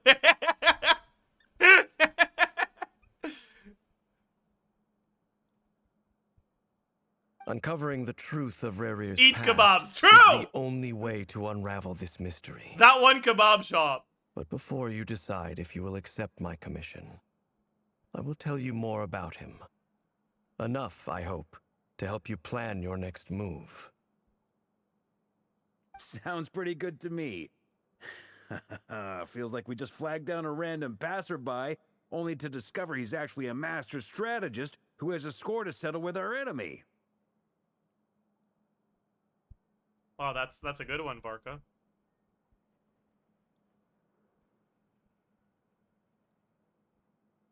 You know, I don't think you quite grasp the concept of a metaphor, Varka. I think, you know, when you say feels like, you should be saying, describing a situation that's at least in some way a little bit different from what is quite literally happening at the moment. Like, you are just describing what is happening. That's not what an analogy or a metaphor is. That's, like, whatever. Yeah, I mean, I guess that's the himbo in him talking. He's trying. He is trying. I'll give him that. Like, this is what someone who's heard of an analogy and who's heard other people make analogies before, but doesn't quite understand the concept, would say.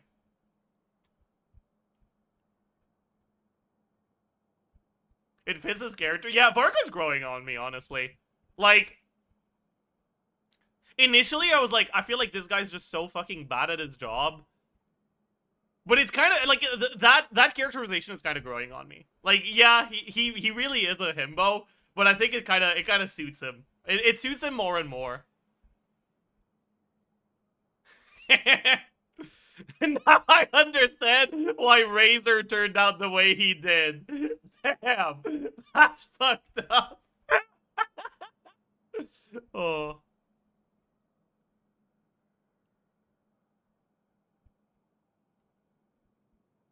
You know what? Maybe that's why Varka left. Because the wolves were like, we're clearly more intelligent than you are. Just leave him with us, man.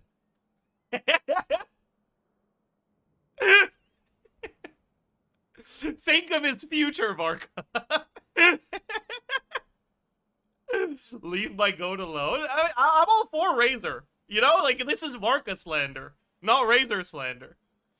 The wolves felt bad, yeah.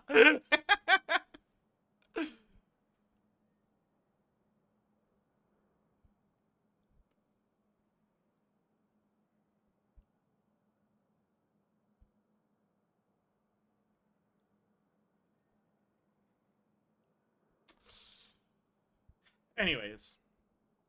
It must be that good karma I've been building. Wow. Can I borrow your halo? Your it halo? Could be useful in the lighthouse. What? Hey, enough with the wisecracks. Oh. Besides, isn't that lamp of halo. yours bright enough already?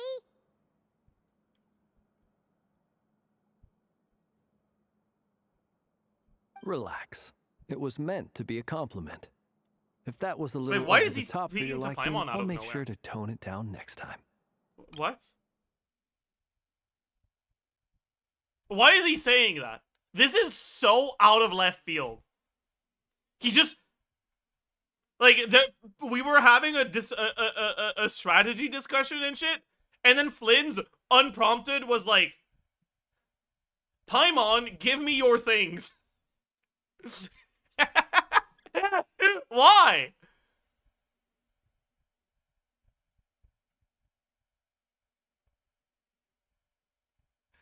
I mean, bet. I can get behind that. But why?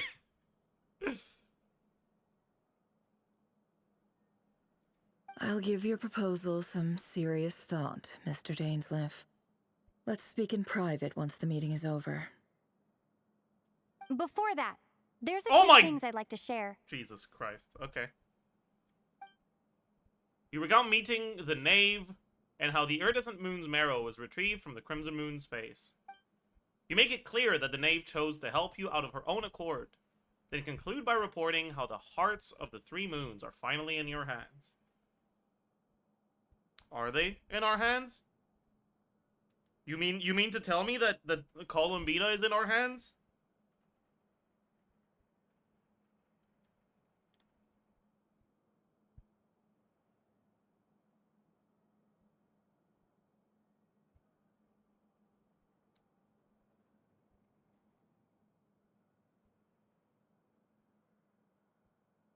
Are, but they don't say are, they say in your, right?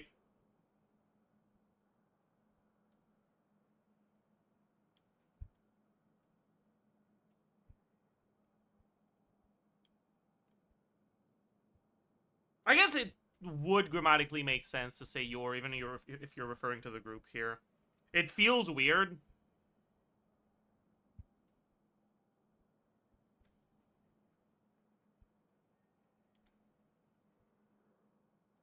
Because this is the third person retelling of a first person perspective.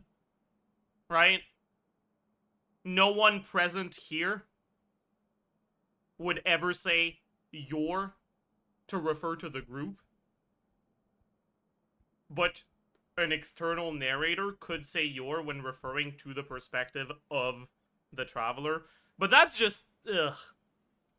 It just makes me uncomfortable. I don't like that. Now that we've united the hearts of the three moons, your power should be greatly enhanced.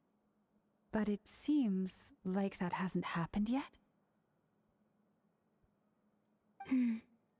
I believe it will take a little longer. You've done so much for me, so I want to be completely honest with you all. Even though I'm doing a lot better now, the truth is, my recovery will likely be an ongoing process. From the moment I was born, my power has been slowly ebbing away. And that is because Teyvat has never accepted me. Even with the moons united as one, it seems my rejection cannot be undone.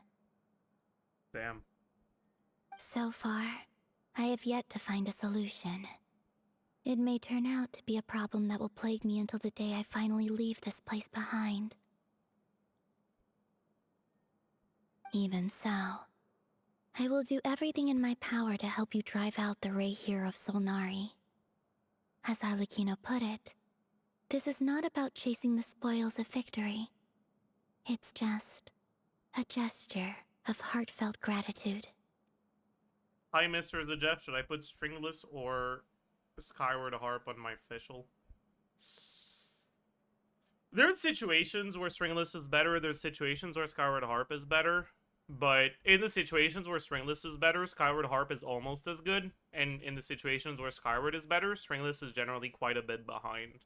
So you can just leave your Skyward on her and forget about it. But if you need Skyward on someone else, you can equip it on someone else and give her stringless.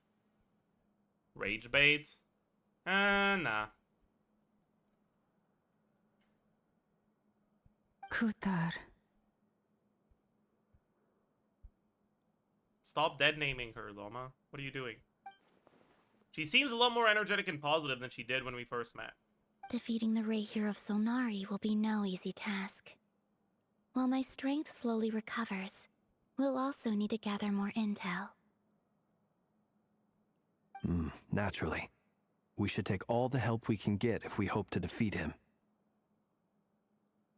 We've considered several viable plans now, but our choice hinges on the answers to a few key questions. Music is back! Thank God. Is it even possible to kill Rerir? What experiences shaped the person or monster he became? And what's he really after?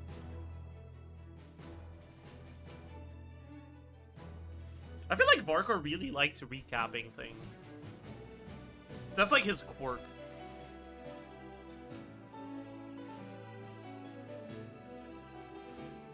Maybe he just like lists in general, right? He's making, yeah, he's verbalizing his thoughts because he knows he's stupid and he wants us to correct him if it doesn't make sense. Self-awareness, chat. That's self-awareness.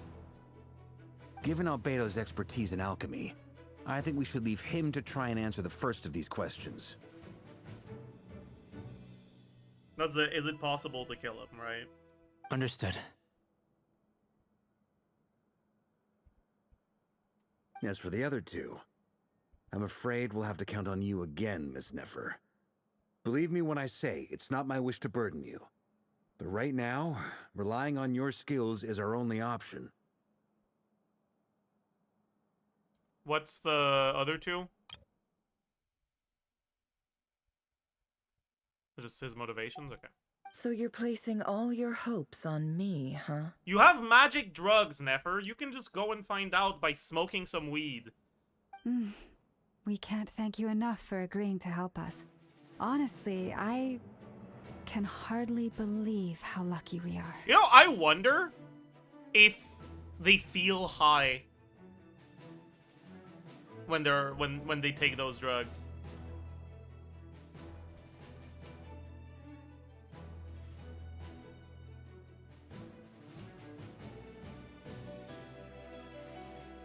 Try it. These are fictional magic drugs. They don't actually exist in reality.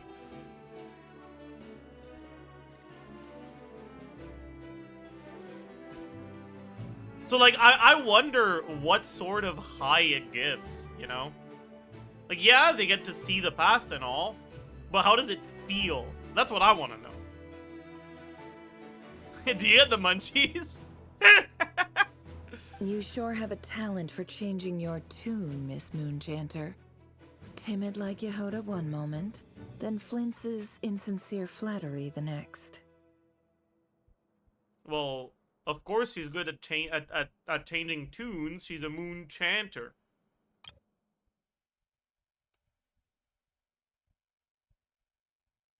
Duh. Why do you think she's called a moon chanter?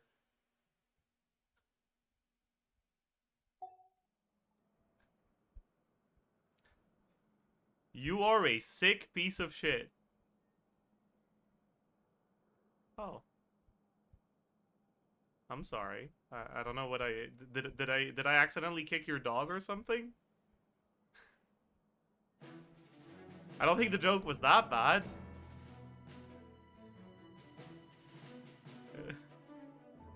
Don't fucking interrupt never. Sorry. Okay. Okay.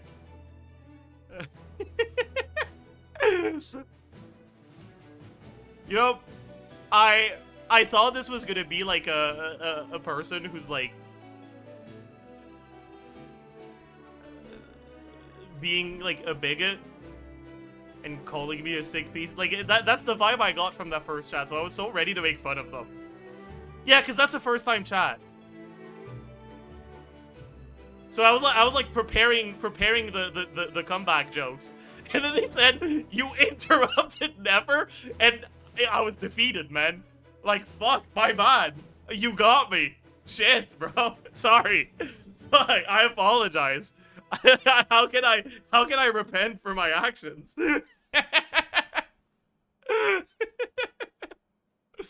Oh. Ladies, please. I must object to your portrayal of me. That's all. Feel free to keep bickering. Just pretend I'm not here.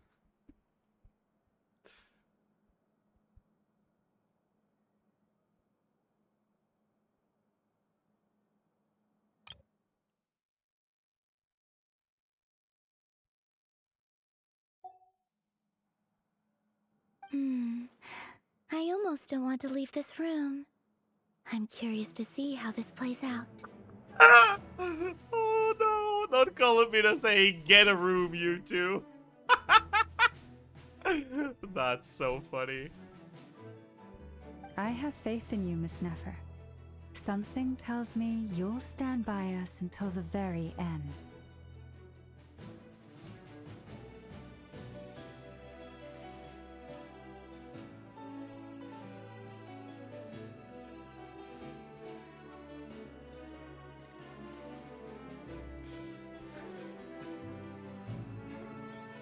Oh? And what makes you so sure of that? What if I suddenly decide that my compensation is insufficient? She's just gonna make sure it's sufficient. This isn't about the money. I can sense that you've got a deep-seated distaste for Rerir. And knowing you, that alone is motive enough. Look at them getting along so well. Like two peas in a pod.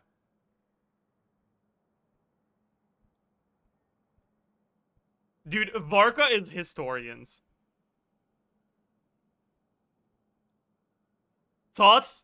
Like, that's the vibe I'm getting from this line. Varka is historians right now. It's like, oh my god, you guys are such good friends. Like, that. Oh, I love Varka now. Oh my god, that's so funny. Oh.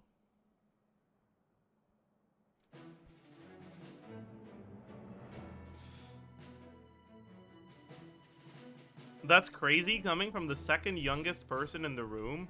There's no shot Varka's the second youngest person in this room, right? Yeah, no. Like, Durin is here. How old is Albedo? Do we know?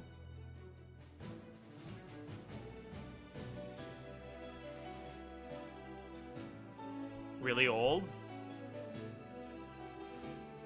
Durin is like 500? Well, not really. This Durin isn't.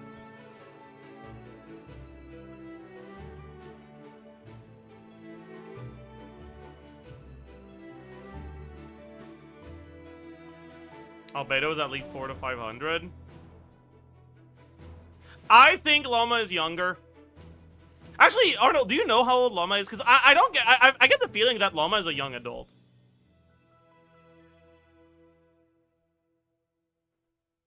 Or not young adult, but like late 20s. Maybe early 30s who doesn't look it. But she's not exactly human. So like maybe there's some weird bullshit going around.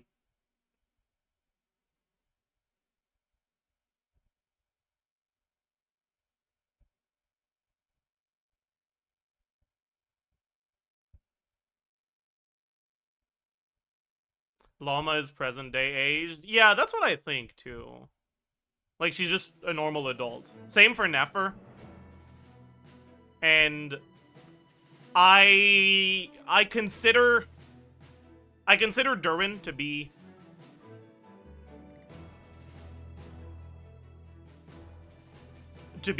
like a few months old at this point, a few weeks old, I don't know.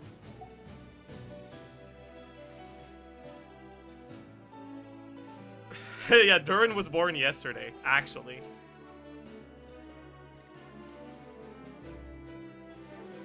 Flynn's? I don't think we ever got real hints about his age. But I don't get the vibe that he's young.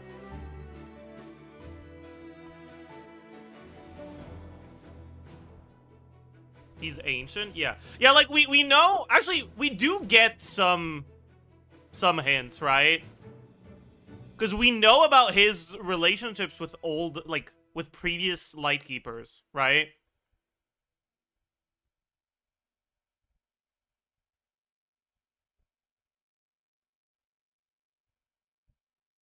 Flynn's character stories tells. I haven't done those. That's a little cooked then. But yeah, Varka's not the second youngest person in this room. If you consider Durin to be old, he's the third youngest. Otherwise, he's the fourth youngest.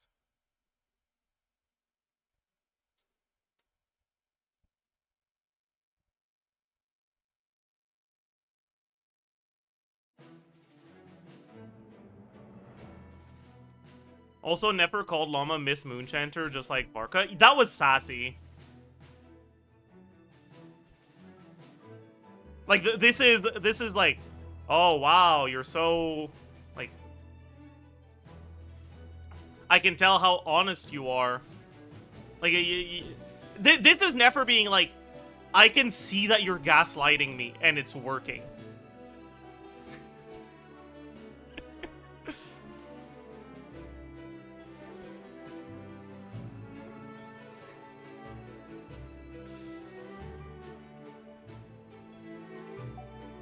Anyways. And I'm the one they accuse of insincere flattery. There is no justice. Miss Lauma, you have to understand something. Unlike you, I don't actually enjoy having everyone's hopes on my shoulders. Dude, have you seen her boobs? Her shoulders have to be so tired. Lend her yours for a fucking second. How selfish can she be? Come on, Nefer. Get with the program. Is that right? Well, maybe the fact that I'm willing to put my hopes in other people says more about me than you. But the fact is, I also trust you. And that's because I know that you're someone we can count on.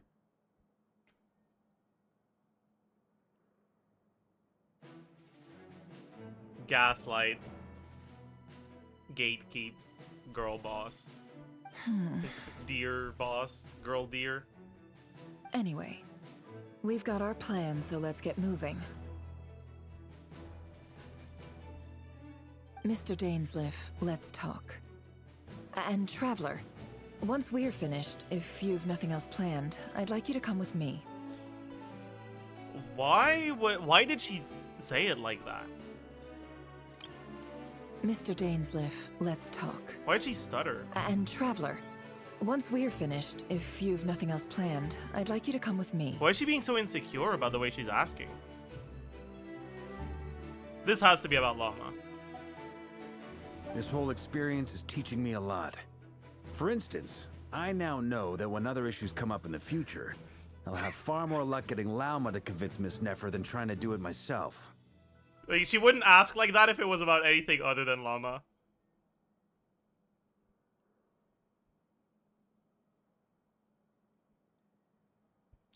Why is your name Paragraph? I didn't know what to call my traveler, so I used a random name generator. Or was it a random word? I think it was a random word generator. And it said Paragraph, so I was like, bet.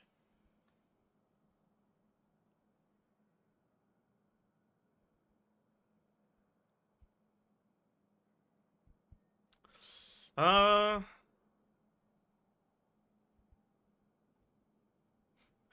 like this, dude. Because, like, to someone who gets social cues, right, after this interaction, they would not say this out loud. Right? Like, they'd be like, oh, okay. So, like, you know, Nefer is desperately in love with Llama and can't win against her. So, if I want something out of Nefer, I should ask Llama.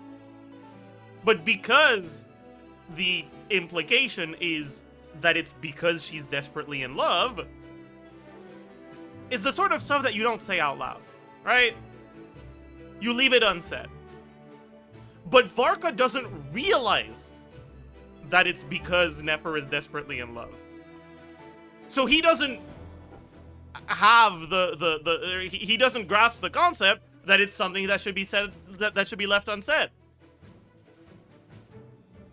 This is actually, like, so good. Like, these interactions are actually really good. It's like, it feels like characters are organically saying what someone who is characterized like that would say. And I really like that. There's a reason we've been in this fucking interaction for 2 hours. I'm enjoying this a lot. This is good. Hate to say it, friend, but that's one of the funniest things I've heard in a while. This is so good! Right? Like, Flintz is like, oh my god, you're so fucking stupid. Read the room, idiot. Like, like, that's so good. Like, fuck, man. Why? You think I've got it wrong? Quite the opposite. But what Like, makes it this is so hilarious is how long it's taken. Okay, this to one, I realize. feel like they're laying it on a little too thick for the people that didn't pay enough attention. I feel like this line is unnecessary, but I feel like they've earned a pass for this one. Nefer and Dainsleif converse intently for quite some time. From the gravity of their expressions, you can tell how heavily the next stage of the plan weighs upon them both.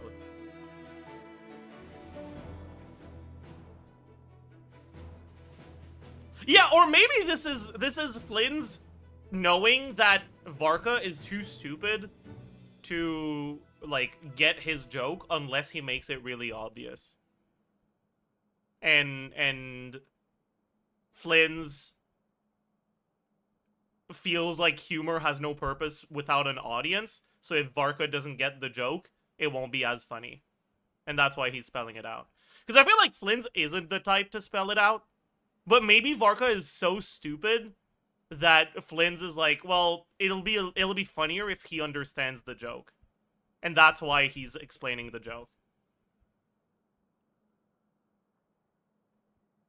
So maybe I don't even need to, like, give it a pass. Maybe it is a good line.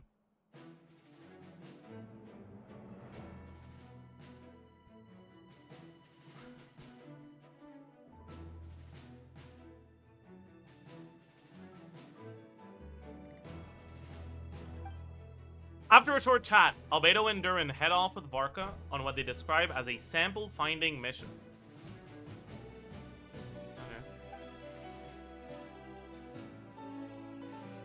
Loma steps out for a while, then comes back loaded up with emergency medicine. She tells you that while people rarely expect to get hurt, it's her duty to be ready when they do. You and Paimon wait patiently for Nefer, content to see how well everyone is working together. Alright, Nefer, what do you have to ask me about Llama? Once Nefer is finished, you follow her and Llama, of course we do, back to the curatorium.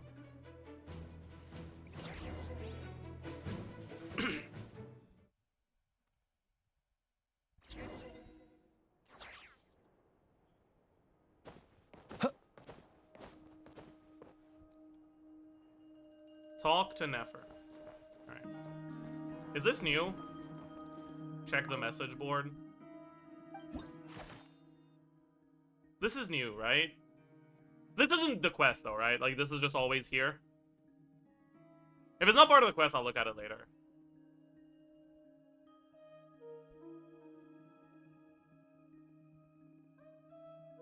It's not part of the quest? Okay. Alright, let's snoop around a little.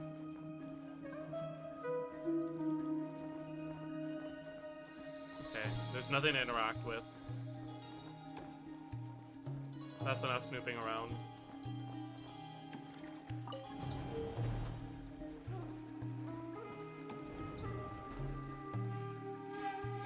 I don't quite think I'm in the room yet. Thank you for waiting.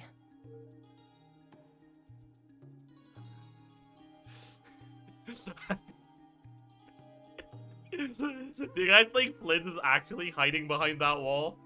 That's okay. We actually use the time to help Yeah, canonically, yeah.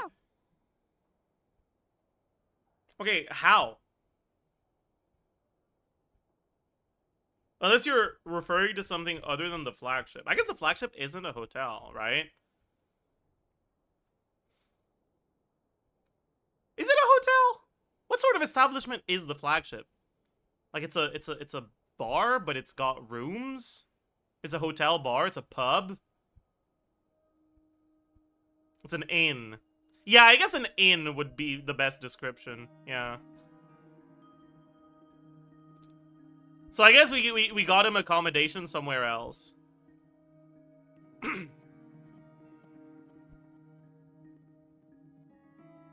That's very considerate of you.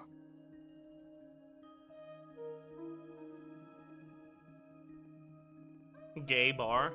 Okay, as someone who's never been to a gay bar before, is there a difference in, like, the accommodations provided at a gay bar versus a normal bar? Gay food. I see. Because, like, the difference between this bar and between this establishment and bars is that it has rooms with beds. And I feel like I don't... Is that a feature of gay bars? I don't think so. Is it?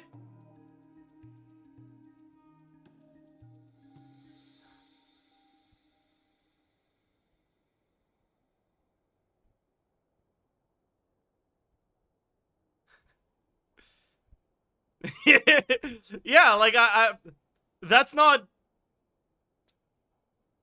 as a rule. Okay.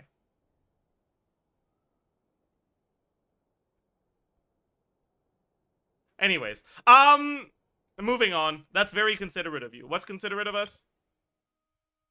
Oh, that we helped Dainsleif. Okay.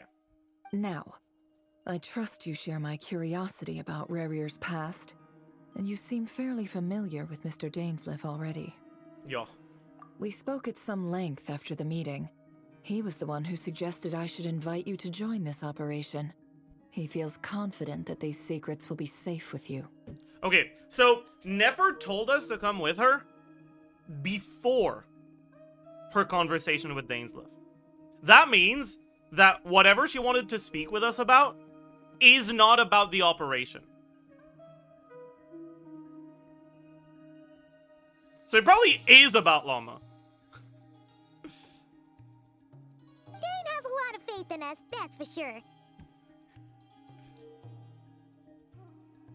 Likewise. I appreciate that you got right on board without interrogating me about why I invited you.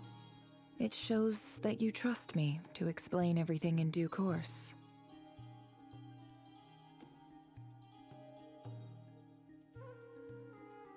Yeah, chat. I really like when there's information conveyed in the voice acting that isn't conveyed through just reading. Where, like, if it wasn't a book, that information would have to be conveyed with narration.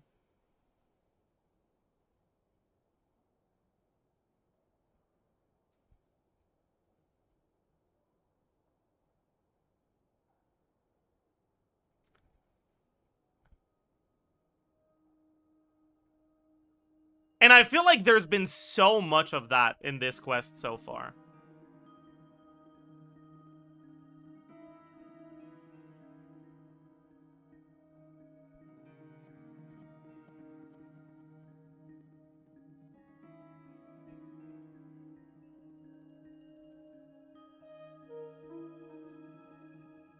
Yeah, the biggest problem is that, like, it's not just a VA thing, right? Because the VAs aren't presented with the full context of the quest. So if they want to, like, add any subtext to their delivery, they kind of have to guess. And guess with less information than we even have. Right? Unless the voice directors tell them. But that requires communication between the voice directors and the writers, which a lot of the time there probably just isn't. Especially for the English voiceover.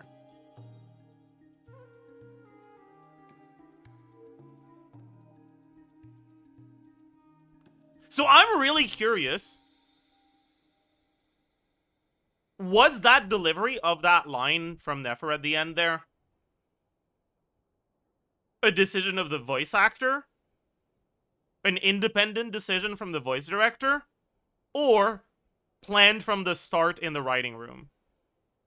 In the writer's room? I'm actually, like, I'd actually be really curious about that. If I were to guess, it's probably one of the first two.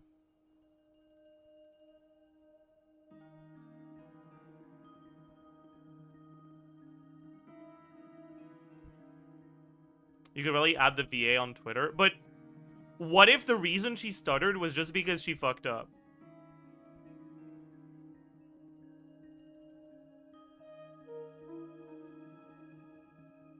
That would be way too embarrassing, man.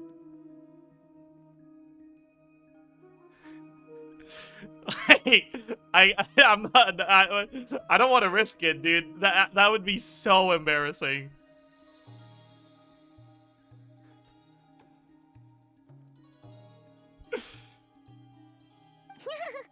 That's because we know what you're capable of. We appreciate you too, Nefer. You might have been forced to help in the beginning, but this time, it was your choice.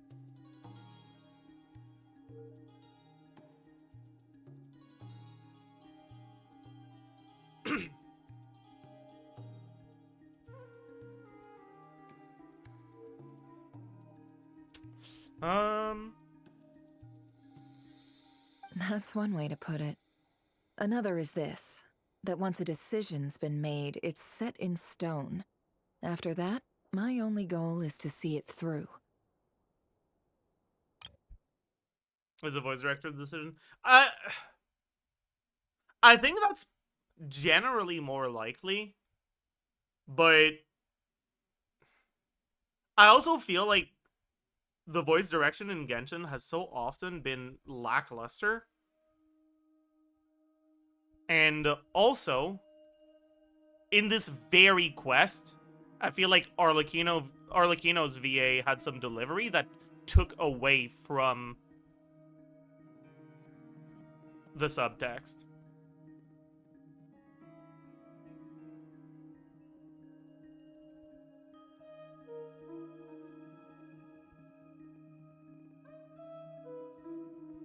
So I don't know. I really don't know.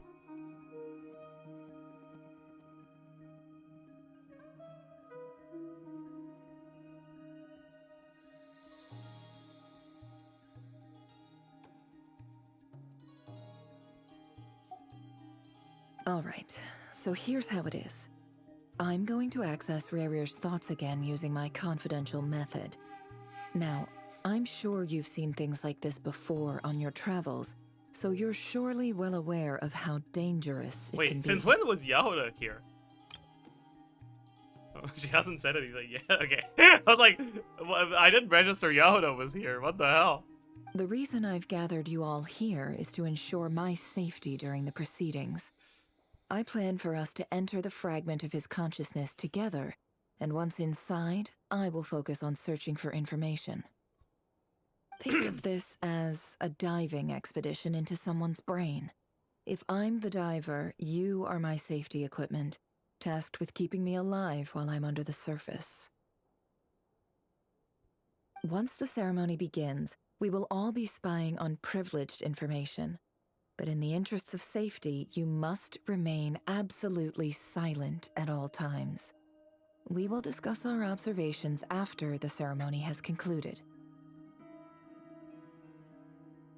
The travelers are gonna fucking yap, aren't they? We're gonna see the twin and the traveler's gonna be like, either! And then something's gonna go wrong. I can't wait.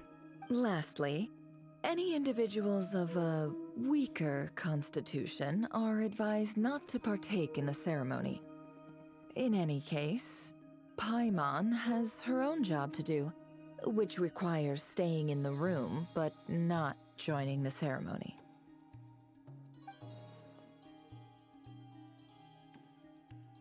Nefer conspicuously left out the details of her confidential method.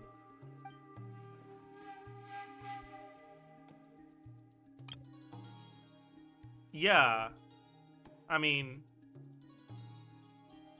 I don't think we needed you to tell us that. She said it was confidential. So it's not like a very keen observation to realize that she doesn't want us to know what the method is. You know, she probably wouldn't have used the word confidential otherwise. Oh god. What the bro, I take back every good thing I've said about the dialogue in this quest. Jesus Christ, this is bad. Holy fuck.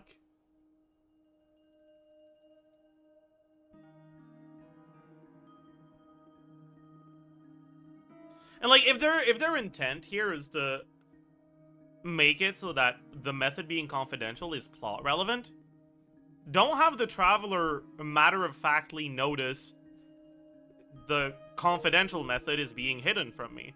Have the traveler wonder, why is the method confidential? You express the same, like you manifest the same intent of pointing out that it's plot relevant without making it sound like you can't read. I don't know. Well, good luck, everyone. Sounds like all Paimon can do is cross her fingers and root for you guys. There's a little more to it than that.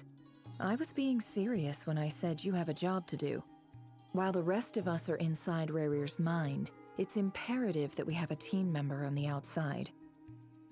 In the event that something goes wrong, you will be our first responder. I don't anticipate any issues, but the extra level of safety will be greatly appreciated.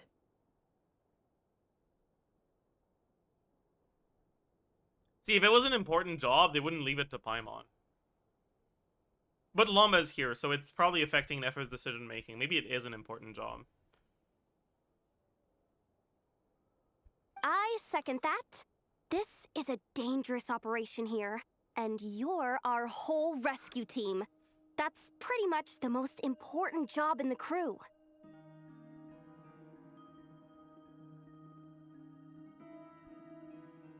So, Paimon's like the lifeguard? Yeah, that makes sense. All right, got it. Good. Please, take a seat. We'll get started momentarily. This is like giving the little brother the unplugged controller. Damn.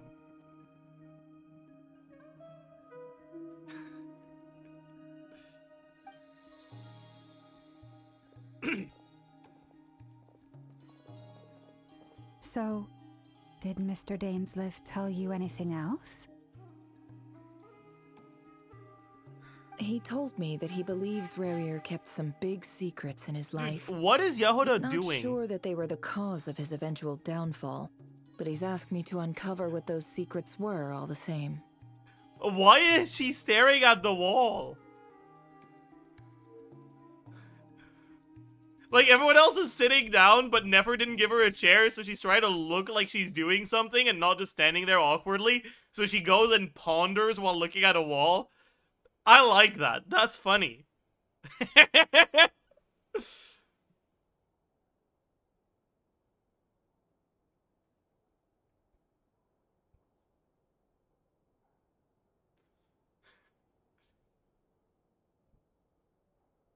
But surely you're not planning to go through with this, no matter the cost. If you think that, you'd be overestimating me. I'm a businesswoman, not a mercenary. What is she doing now?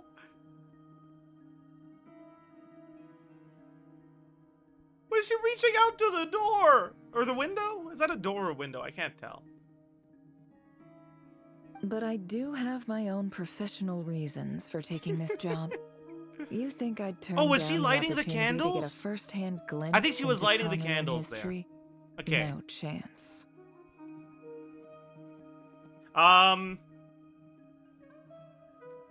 Well, as long as you don't let morbid curiosity get in the way of safety concerns, we're good. We'll do whatever we can to help you. You're such a killjoy. She's got incense, candles, almost feels like a summoning ritual. A summoning ritual? Time to go kill Shao, chat. So true.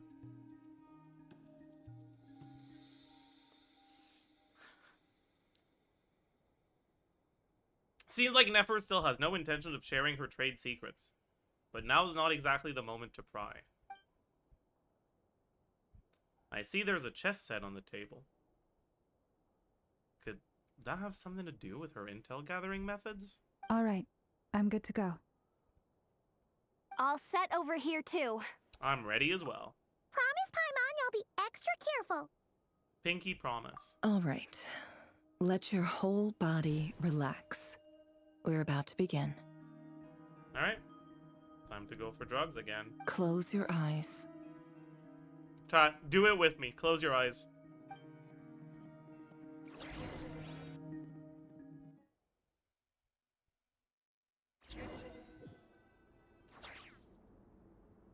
I think I'm supposed to do something now. No, I'm not. Maybe I am. Okay, I think I am. I can't keep my eyes closed, chat. GG. Wait, let me put my fingers on my keyboard and close my eyes again. Could this be his office? I wonder if I should look at this.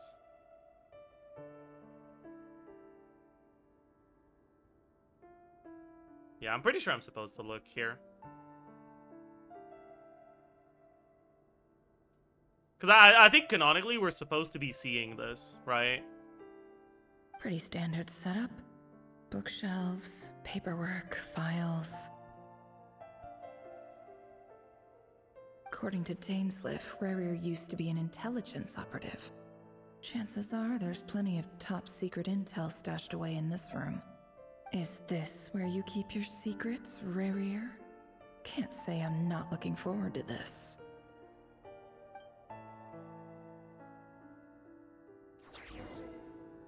Chad, do you think I can throw myself out the window? Huh. Yeah.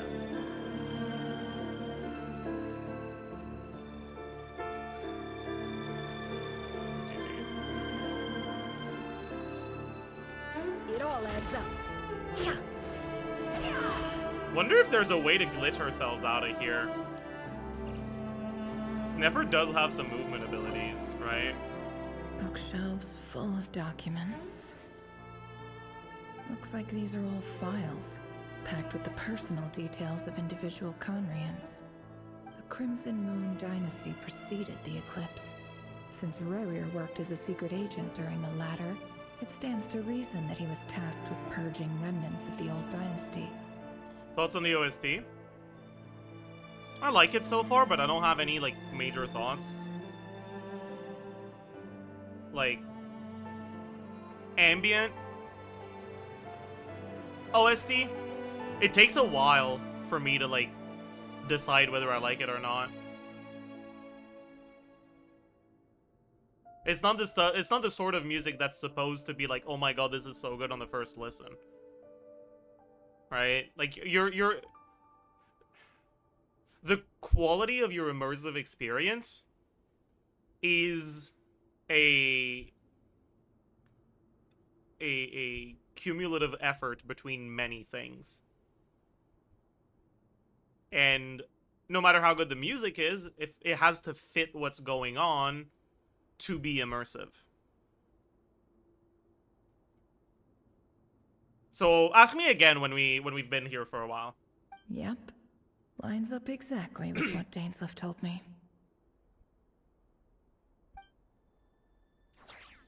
Okay, yeah, so chat, Dainsleif did know that Rerir's job was to fuck up the Crimson Moon. Right? We weren't certain before, now we are. Can't hide the truth.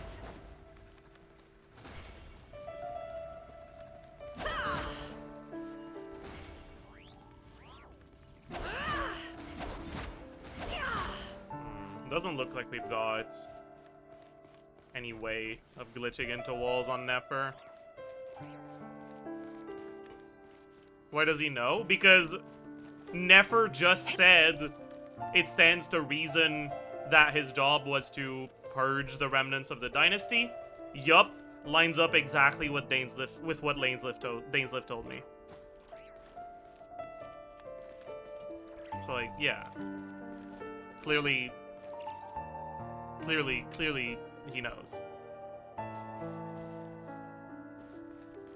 Lames, let's shut up. Examine mirror.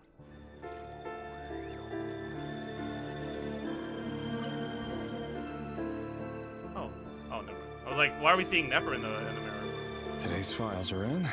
Time to wade through them, just like usual.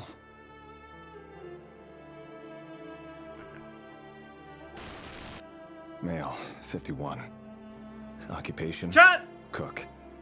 Confirmed Crimson Moon descendant. Has maintained frequent contact with other descendants over the past year. Poses a threat to the dynasty. Chat! What kind of narcissist has the only decoration on his desk be a mirror?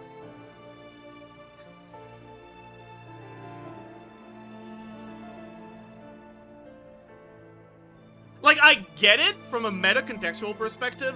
The mirror is there to convey to the player that we are currently experiencing Werir's memories. But why the fuck is the mirror on the desk? And why is it the only thing on the desk other than the work stuff? Like, bro.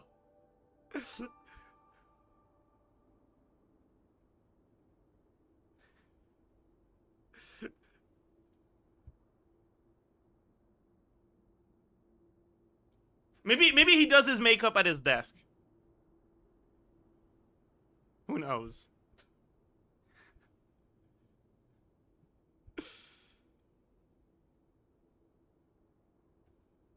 Chat, is this real? What is this? What?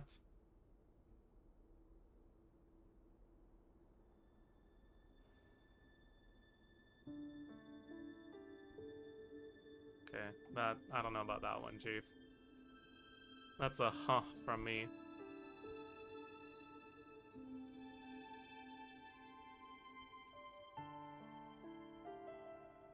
Let me close some tabs. I've got too many tabs open. Alright. So.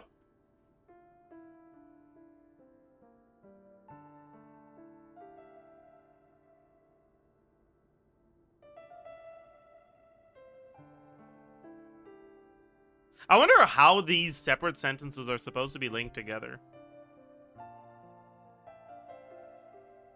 Like, would someone who hasn't maintained contact with other descendants, who is a confirmed Crimson Moon descendant, also pose a threat, or would they not?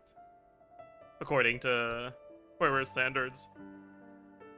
I mean, I assume he's gonna list a few, and we'll get to see how the thought process happens, right? Like it's probably gonna be like, yeah, this guy is a descendant, and you know, associates with descendants, so he's a threat. Then, this guy is a descendant, but doesn't contact others too frequently. Still a threat.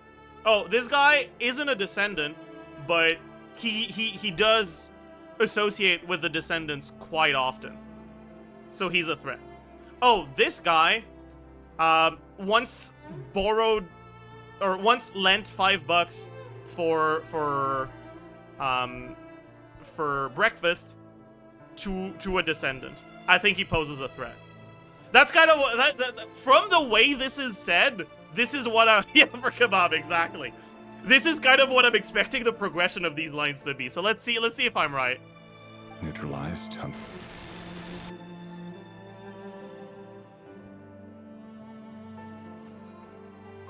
This one should be archived under purged targets.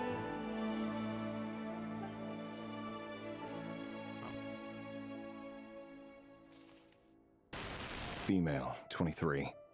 Occupation, office clerk. Confirmed Crimson Moon descendant. Has maintained frequent contact with other descendants over the past year. Poses a threat to the dynasty. Was the last one over the past few years? Neutralized.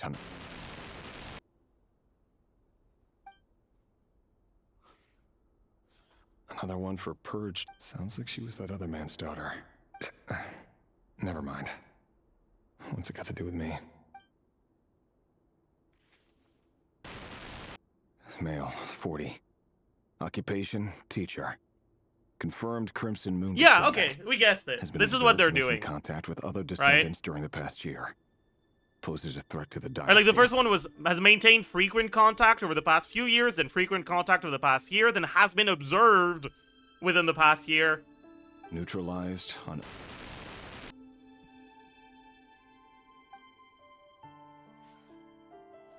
Just another nobody for the archive.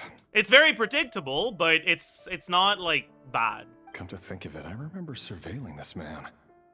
A case like his never would have been considered a priority in the past. Huh. He barely even interacted with other Crimson Moon descendants.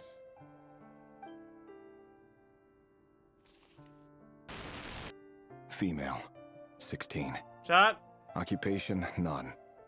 Orphan and confirmed Crimson Moon descendant. Has been observed making contact with other descendants during the past year. Poses a threat to the dynasty. Why is the head not moving when I do this? It's bothering me. His head isn't moving.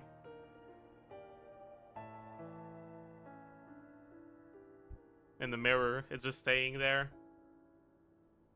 The eyes aren't moving either.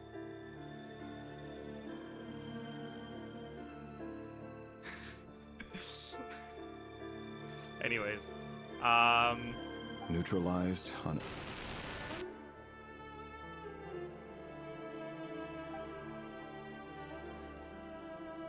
Filed. Why is he drawing X's on their face, by the way? Like, if the file already has when they died, why does he have to draw the X? Like, this file clearly was made after they died. I guess it's for dramatic effect. I don't know, but... None whatsoever. She doesn't seem to be anyone important. Okay, so this is like... And again, how many of them really are? This is showing how the propaganda and the dehumanization of the Crimson Moon descendants is affecting the way he's stopping to see them as people, right?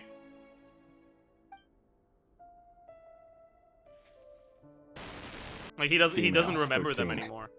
Occupation? Jesus None. Christ. Orphan and confirmed Crimson Moon descendant. Has been observed making contact with other descendants during the past year. Poses a threat to the dynasty. Yeah. They're using the age instead of just the contact thing. But that's pretty much what we were expecting. Neutralized and... Why do they blur out the time they died?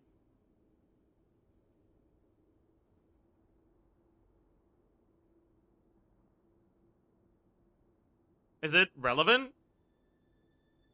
Or is it just because they didn't want to bother making a fucking calendar for Conria?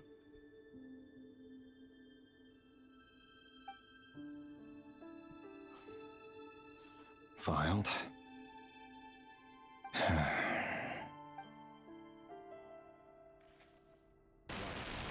Male, 11.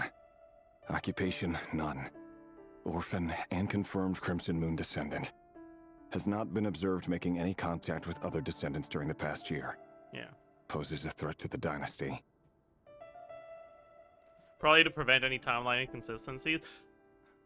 I mean, at that point, just don't have it in there. Right? Like, having the date of neutralization could help contextualize things. But having it in the script and then censoring it, unless it being censored is plot relevant, it feels like it doesn't make any sense. Just say neutralized. Instead of neutralized on blank.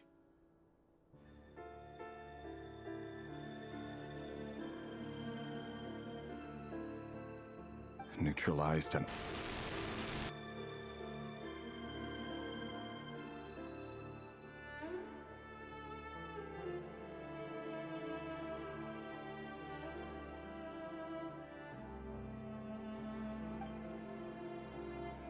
Oh, I guess that's fair.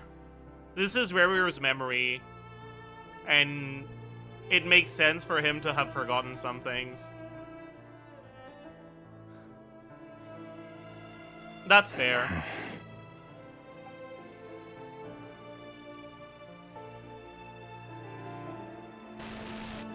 Male. 6. Occupation, none.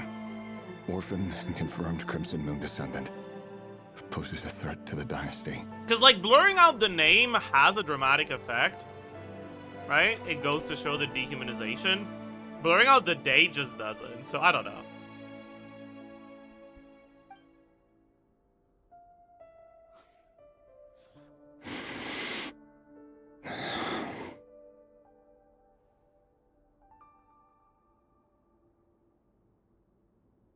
Why is he acting like a human being? Like, buddy, you're the one who murdered all these people. It's funny, isn't it? Your job is becoming both harder and easier at the same time, depending on how you look at it. Who's yapping? Sooner or later, the Crimson Moon descendants will be completely wiped out. But as their numbers Do we know? dwindle, they become harder Spoiler? and Okay. harder to track Don't down. answer that then. That's not how it is. Fortunately, however, most of the able-bodied adults have already been taken care of. The remaining weaklings will be increasingly easy to deal with. Okay, and this is... No! So this is probably the My abyssal job is to corruption. ensure the survival of the Eclipse dynasty. And the only way to do that is by eliminating any and all potential threats. It's a perfectly legitimate line of work. Every single one of my Or maybe it's colleagues his can attest conscience, to I my don't know. fairness. And if my friends were aware of the facts, I know they'd back me up too.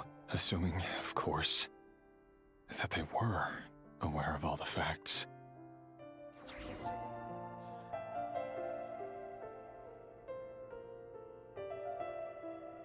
So I guess this is hinting at Thelindis being presented with a half-truth and being like, oh my god, I can't believe he would do something like this. But I hope not.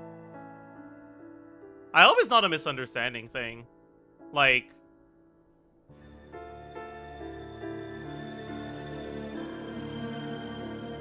I hope Thelindis comes to hate him without a misunderstanding.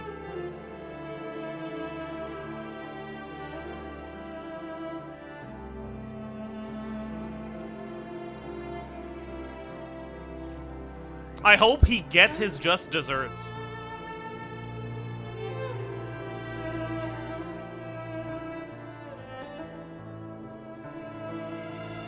I don't want him to lament that he couldn't tell her everything. I want him to know that she hates him for who he truly is.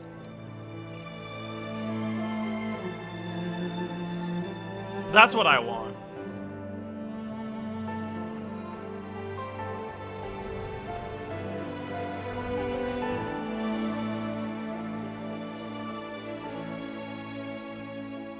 Mr. Vedafelnir, it's been quite some time since we last met.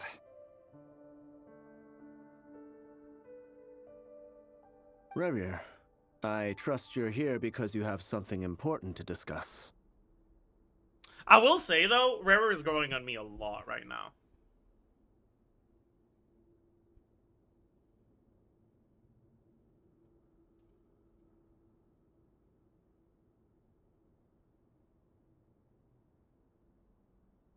Like...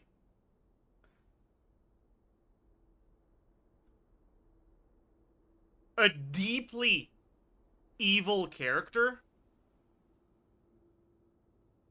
whose moral, like, inclination is a result of not knowing better, not because of an inability to, but because of a decision not to. Rerir is a deeply evil character.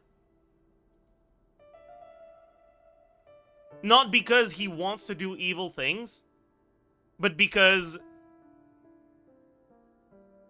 he actively chooses to avoid thinking about the moral implications of his choices and his actions.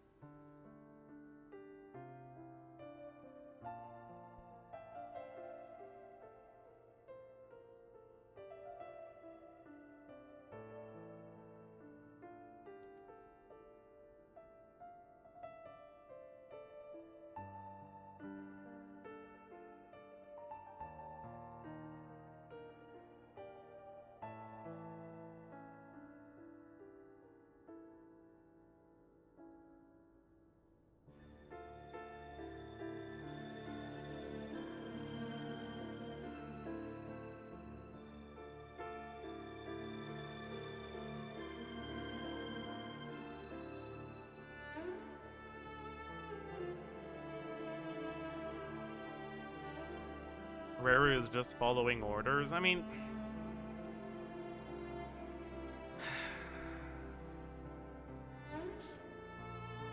as much as I think that's a bit of a ridiculous thing to say, the very fact that you're having this reaction to his character is an indication that he's a very compelling villain.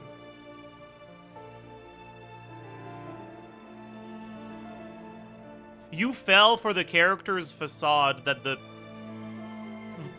player is meant to deconstruct.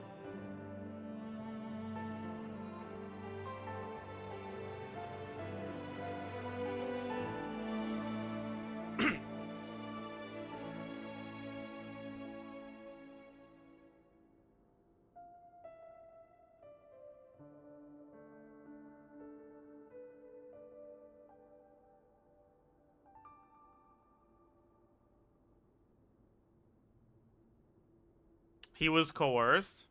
Sure. Does that mean that he made the only choice that he had? No.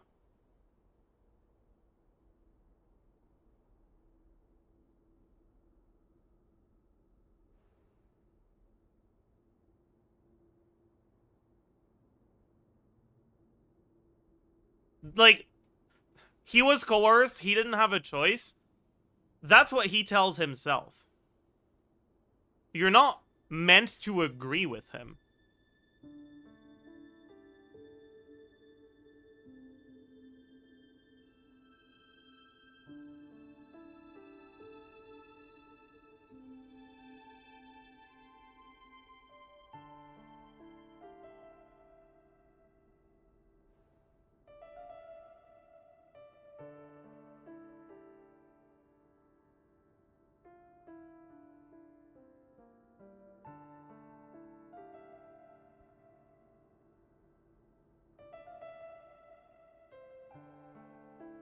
I'm crying, bro. People are deadass comparing this to real-life genocide. I mean, do you really think it's... like...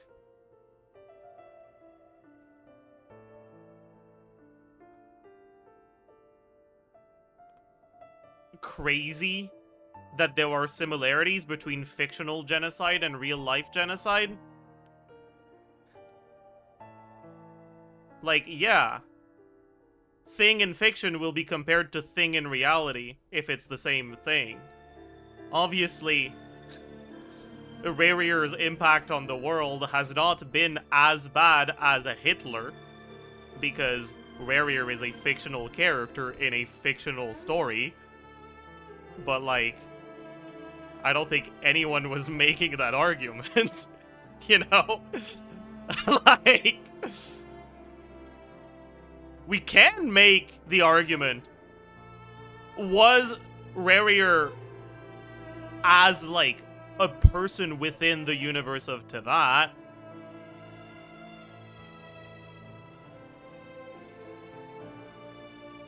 as evil as a real-life dictator? I think it gets into very touchy territory, because there's always gonna be some sort of emotional reaction to actual real-life tragedies. So it's not something I personally really want to dabble in too much, because I don't think it's necessary to discuss the moral implications. Like, I might touch on it here and there if I think it's useful to or if I can't think of a way other than a comparison to convey a certain point. But I'm not gonna go out of my way to ask, like, hey, who was worse between Rarier and, like, Himmler, right?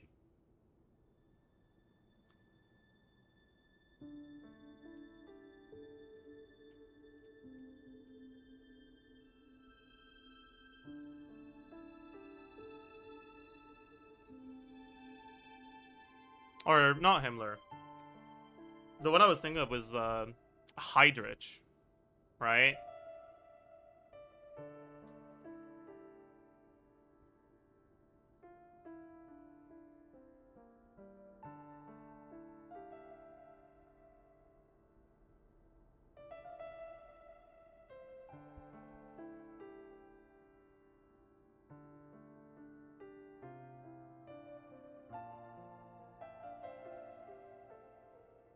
Like, if you wanted to compare him to a real-life person that had a similar role in a genocide as he has in the Crimson Moon genocide, it would be like high-ranked SS officers, right?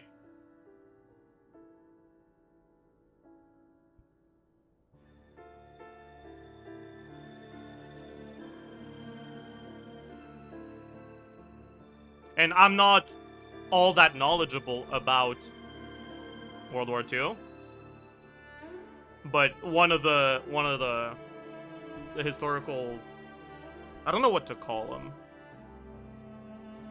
like, whatever. One of the officers I learned about in history class was Reinhard Heydrich. Heydrich, I don't know how you pronounce it, whatever. who was a high-ranked SS officer, who's commonly referred to as the butcher of Prague. Prague. I don't even know how do you say that city. Whatever. I feel like you'd be comparing him to one of those, right? Prague. Prague.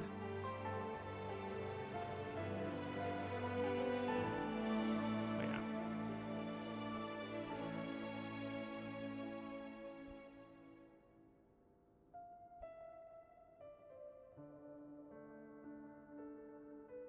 Heydrich was an actual ideologue. I suppose that's fair. So maybe it's not the best comparison. I wouldn't have a perfect comparison though, because I don't know enough about World War II.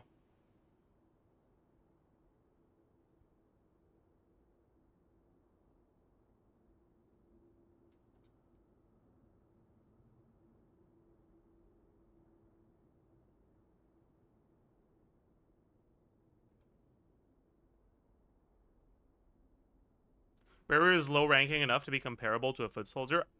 No.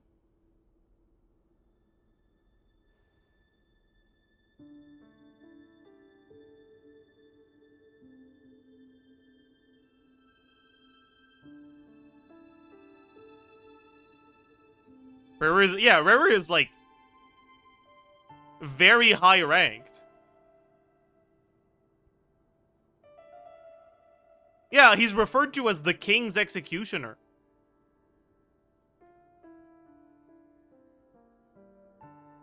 Right, like, I get that Raker of Solnari is a fucking stupid-ass title that uses a title you don't know and, like, place of reference you don't know. Right? So you don't, like, it doesn't tell you shit.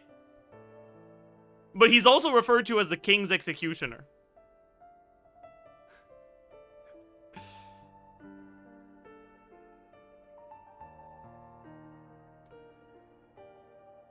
Like, he is, like, basically the, like, #1,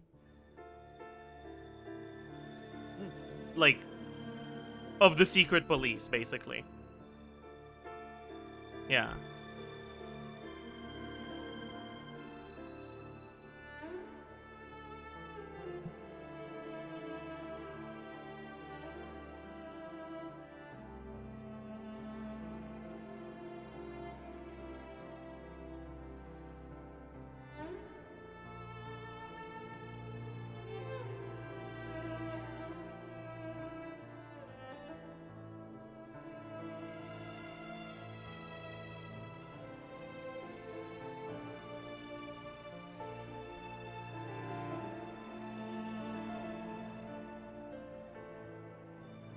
I do think it's kind of weird that the king ended up appointing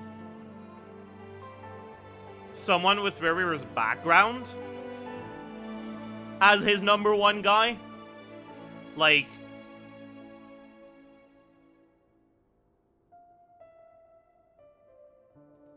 I feel like usually despots like that try to surround themselves with people that actively support their ideas. But I guess the king is just an idiot, so, like, it's fine. He was raised to be one. Yeah, but he doesn't seem to be all that, like, keen on the ideology. Right?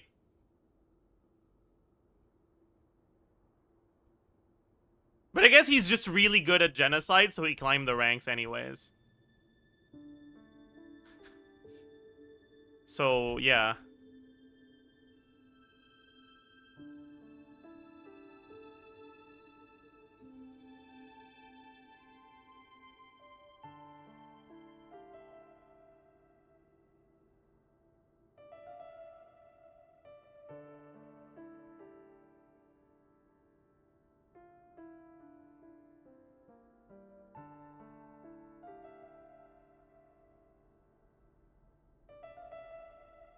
he's behaving like he's low ranking, but his title suggests he's high ranking.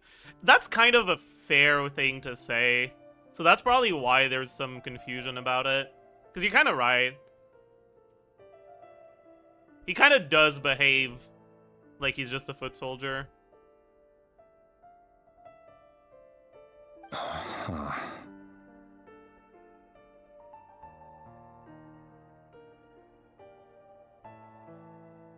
And like he's trying to portray himself as a foot soldier to the people that aren't involved with his work.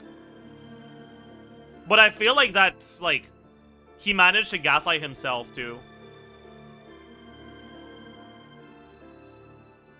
And like he keeps doing it even when he's alone.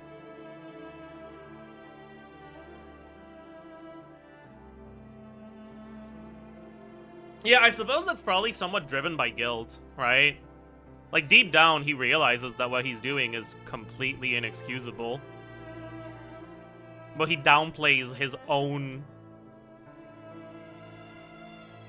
like, say in the matter. Nobody's like us. That was Tholinda saying that. And he was just agreeing, right? Or was that him saying that to try to gaslight the Lindis? I don't remember. I do remember that line, though. The Lindis say that? Oh, yeah. Okay. Yeah, I think she said it and he agreed. Yeah, that makes sense.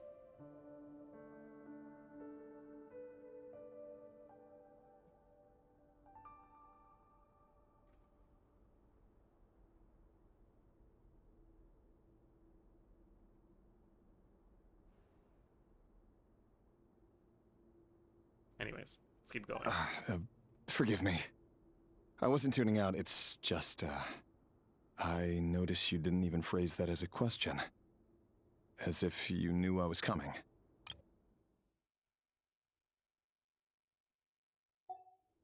Tell me, does someone in your position ever feel the need to ask questions at all? It is indeed within my power to foresee certain things. Things like your arrival. God, he's such a fucking nerd. Yes, it is indeed within my power to foresee certain things. Shut the fuck up, Heimerdinger, man. Holy shit. I was just thinking. It won't be long before I'll be inviting both you and Dane to my wedding.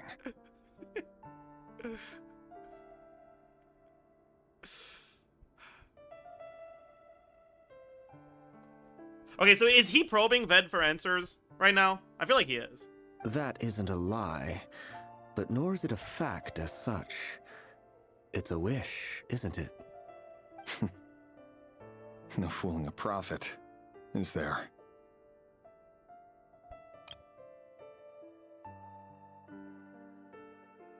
Right.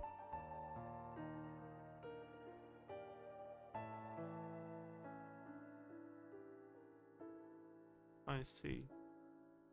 Cool. But yeah, so this is indicating that this isn't that far forward in time from the last thing we saw, because Celinda still hasn't said yes. Right?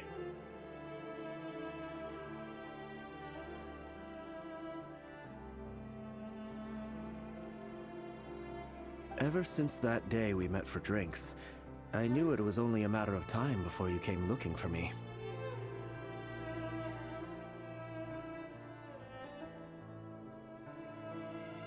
Right? Like, the fact that Ved says this doesn't necessarily mean that she hasn't said yes, but the fact that Rarier treats it as Ved knowing she hasn't said yes, rather than him knowing something that's gonna go wrong, that's gonna prevent the wedding, means that she hasn't said yes yet. Does it feel good? Knowing how the future will unfold. I'm afraid the notions of good and bad fail to capture the complexity of what such a power entails. Once you've seen what will come to pass, it can be all too easy to succumb to fear and melancholy. Unless, of course, you learn to abandon these feelings. I don't believe you, Ved. You didn't abandon fear. You couldn't abandon fear. That's why you sinned. You were afraid of what would happen to your brother. You're trying to convince yourself that you're a cold, ruthless individual who doesn't experience fear and melancholy. But I'm clocking your ass. You're not getting that past me. Sorry. You fear my silence, and long to hear the words I left unspoken that day. That's right. You must have noticed my reluctance to broach the subject. And the reason is simple. Because the truth could never have lived up to your hopes. For both our sakes, such words are better left unsaid. The burden of prophecy was never meant for your shoulders. He's just fucking with him right now. Like, yeah, I'm not gonna tell you because it's like it will be you will be devastated if you learn this. And I'm telling you that it's a truth that will devastate you. But I'm not telling you what it is because I care about you and I don't want this burden on your shoulders. Like, nah. Like, yeah. Okay, buddy. Like, that's kind of a fucked up thing to do, honestly. So who exactly do you deem worthy to hear your prophecies? None but our exalted king? Or rather, our king as he once was. You're closer to his majesty than I am. You must know better than anyone how much he's changed. So is this post twin mind control?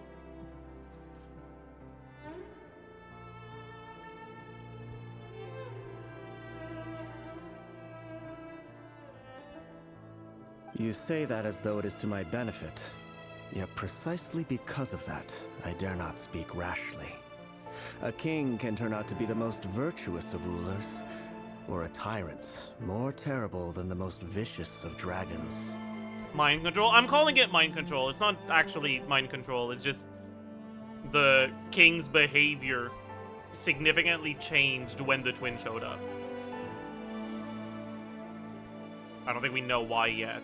I'm just calling it mind control because it's funny. You are so wise and far-sighted, yet still you would have me live in fear of the unknown? You make a fair point. Especially given my silence alone was all it took to send you spiraling downwards. Very well then. Let me offer you some advice. And I say this not as a prophet or a visionary, but simply as the brother of your friend. Okay, so, by the way, right? Before we learn what Vedrfolnir says here, let's remember, Rarier is very angry at Vedrfolnir. There is a lot of resentment there. So, I feel like this advice isn't going to be very good. For many reasons, there is very little chance of your marriage ending in happiness. If happiness is what you seek, you should find another fiancé.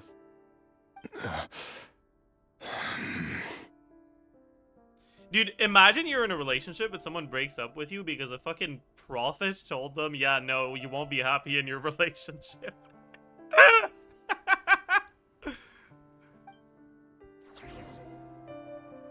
Hold on. There's that same black fog again. Could this memory belong to Thelinius? That's probably the equivalent of, like... Guess I better tread carefully. Someone breaking up with you because their horoscope said they should.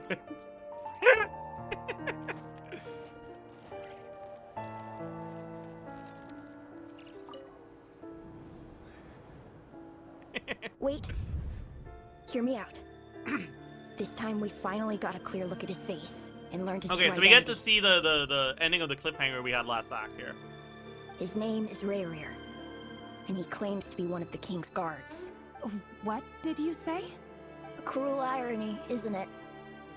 The man you're set to marry leads a double life as a brutal executioner. Actually, I'm not set to marry anyone. Why are you telling me all of this now? Simple. It's because I want you to kill him. You are the only person he would never suspect. No, absolutely not. I would never dream of doing such a despicable thing. So you'll just stand by and watch him slaughter us to the last. Do not forget that the blood of the Crimson Moon flows in your veins too. That's cooked.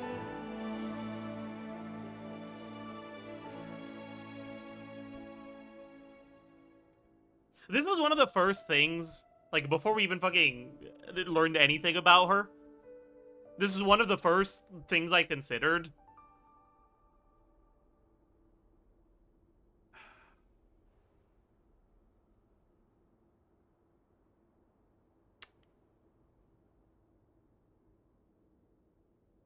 This really doesn't feel like much of a twist. But it also doesn't feel bad. Like, I feel like this has happened a lot on this quest and the last one. Things are predictable, but fairly well written. So I'm still enjoying them. The blood of the Crimson Moon? What does that matter now? The dynasty has long been dead and gone. You think that alone is reason enough for me to throw away everything I have? Why wouldn't it be? You too were once a child of the Crimson Moon, just like me. Don't tell me you've never felt so much as a flicker of fury for the way we were trampled into the dust. I like how quickly she just glossed over that her boyfriend is like a mass murderer.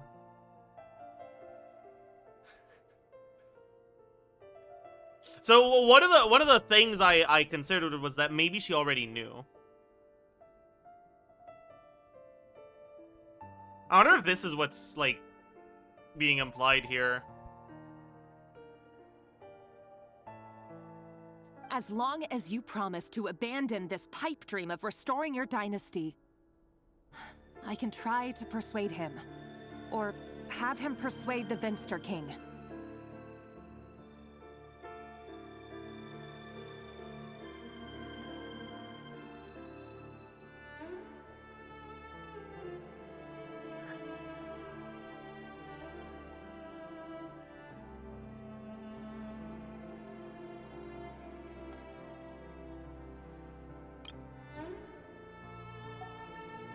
Belinda sounds like a centrist.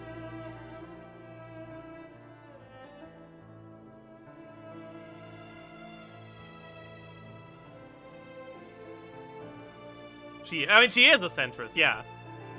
But she's very much a centrist, like...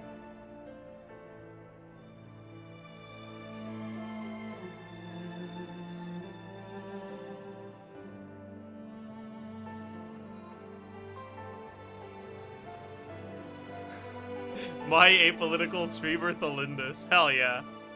Persuade the Vinster King?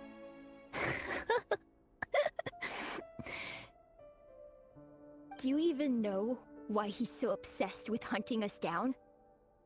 Why he keeps trying to force us to hand over our secrets? Over and over again? Or why we refuse to give up on restoring the dynasty? The Vinster King. A blind fool. His eyes clouded by powers from beyond this world. A petty little man with a miser's heart. And he dares to sit upon the throne? Mark my words. Sooner or later, Conria will fall. And it will be his doing. If you can't bring yourself to do it, so be it. Just you watch. It won't be long before calamity descends upon us all.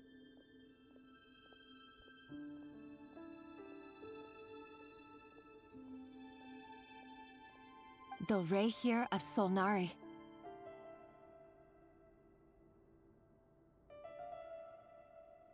This confirms it's after the twin arrived. Wait, what?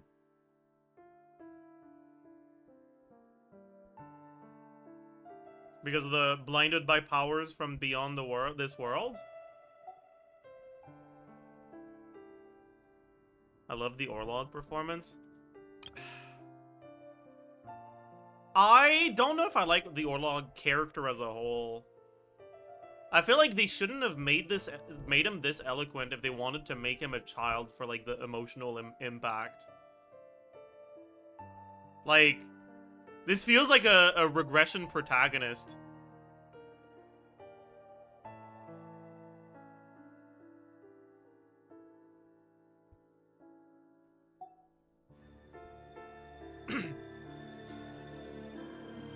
That really is quite a secret you've been keeping from me, Revere. But who am I to talk? Am I really any better? I've kept my own past a secret this whole time, too. Jesus Christ.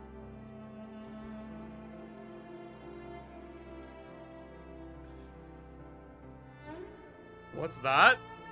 You're an active member of genocide? You've murdered hundreds, or if not thousands of people with your own hand in an effort to successfully cleanse a racial minority? Well, I could judge you, but then again, I didn't tell you that I have a Palestinian in my family tree. Like, what the fuck do you mean, bro? Jesus Christ! You can't be comparing these two things. What?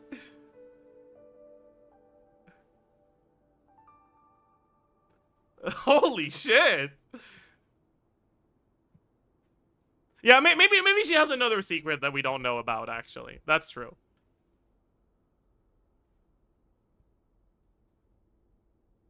Love should be built on honesty. But ours was born from lies. And yet... Why is she so, like, cheery and upbeat in this delivery? Love should be built on honesty. But ours was born from lies. Was born from lies. And yet... Like, bro, get that smile off your face. You just learned your boyfriend is a murderer. What's going on? Is it really so wrong to hide things that would only make life harder? If we don't cover up the parts that no one else should see, how can we go on pretending to be normal? Okay, so I feel deep disgust towards the way Thelindis is being characterized right now. But I also think that as a character, this is very good.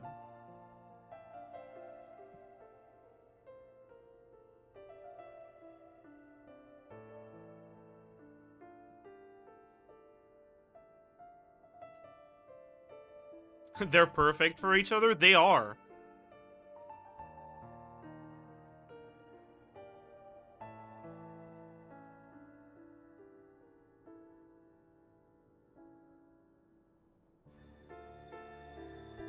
Vedifulnir must have known all this.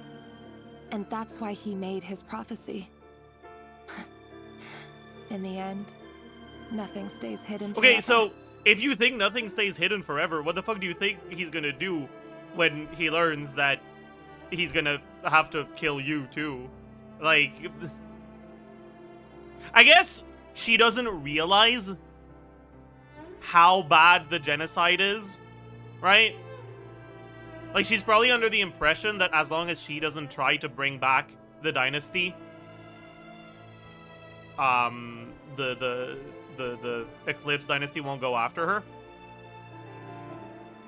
Right?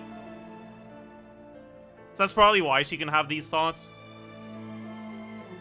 She doesn't realize it's gonna affect her too. She thinks she can change him. I don't think so. Like, she literally just said no when the kid asked her to change him.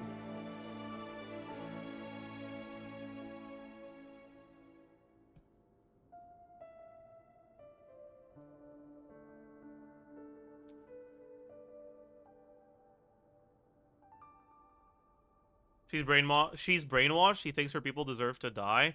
I don't think it's that she thinks her people deserve to die. I think that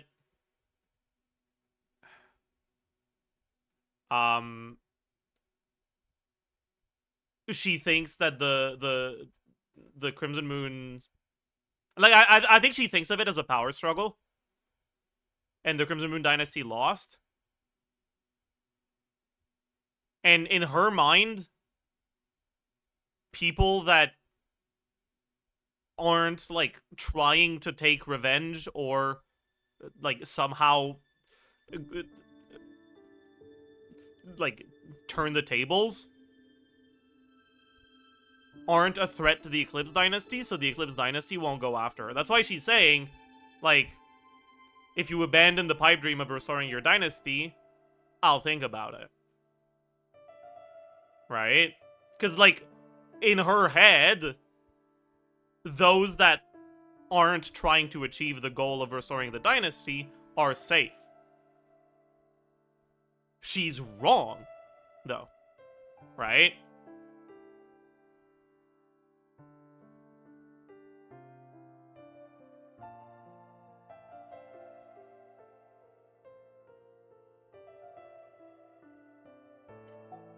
Yeah, I saw that in chat earlier. So it said she's eclipse passing. Yeah. But I won't just sit by and watch this disaster unfold. I'll do everything in my power to protect what I cannot afford to lose. What is she gonna do? No matter who I have to face.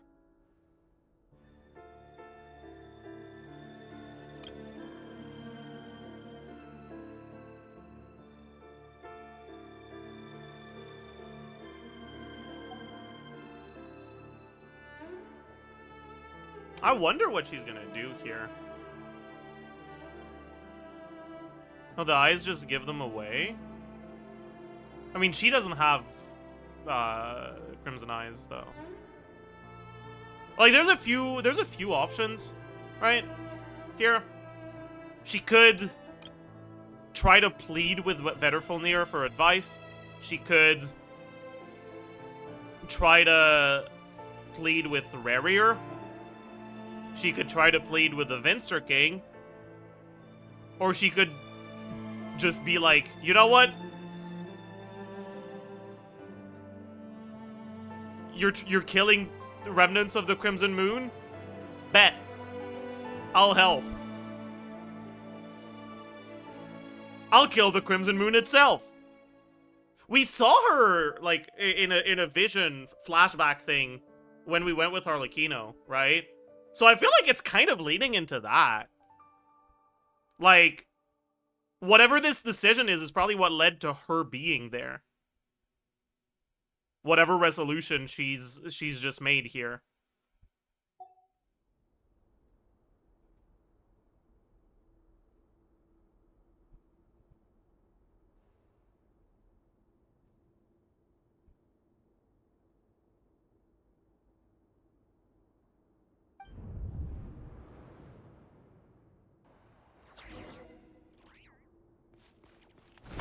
Huh?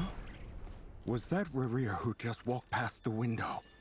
Doesn't it give you the chills that he still takes the same road to work every day? As if nothing ever happened. Those people at the deli. Enough already. They're clearly pretty taken by their own disguises, so just smile and play along. Pull the rug from under beasts like that? Never, that's very risk insensitive. Having your throat torn out. Deli. Oh. They're talking about those people from the opposition. Right. I'd almost forgotten they used to run the deli. People of no consequence always vanish so easily. And no one even remembers them.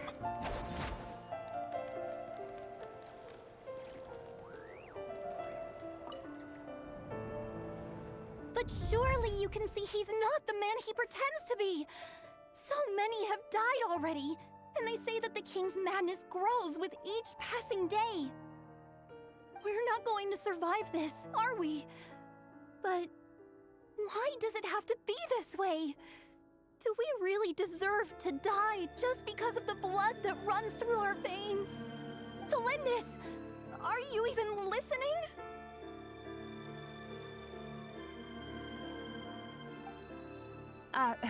Sorry, Freether. My mind was off wandering. Sorry, I was just thinking about how hot my genocide husband is. Can you say that again? I heard you, though. You're talking about what Rerir said. He's just following the king's orders. He's a secret agent, and it's his job to hunt down rebels and dissidents.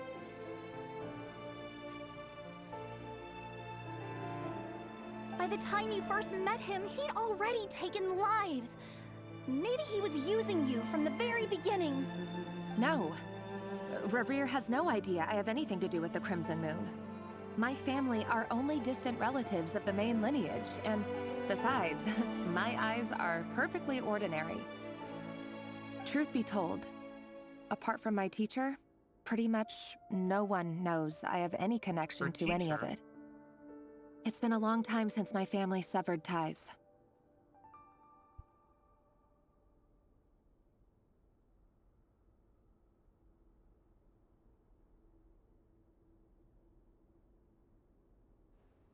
But as Orlog said, who could possibly talk sense into that raving lunatic of a king? No one.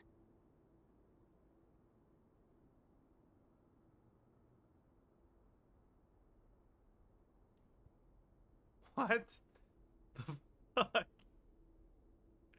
Jesus Christ. I'll work something out. Trust me, I'm with you all. But for now, you need to keep yourselves hidden. Don't let anyone find you, anyone at all. Listen,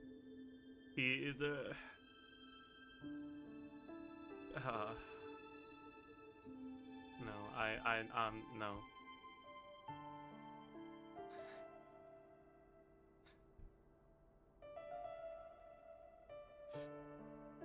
I kind of want to make a joke, but I feel like it goes a bit too far here.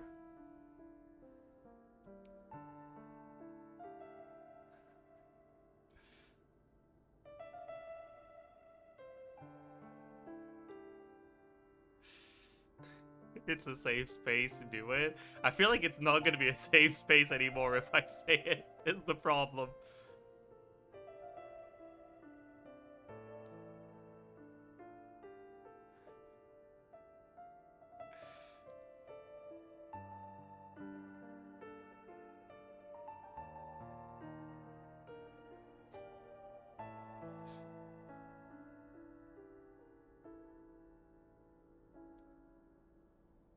No, I won't. Don't forget that Rerir is an Eclipse operative. You need to be extra careful when he's around. And when I am too.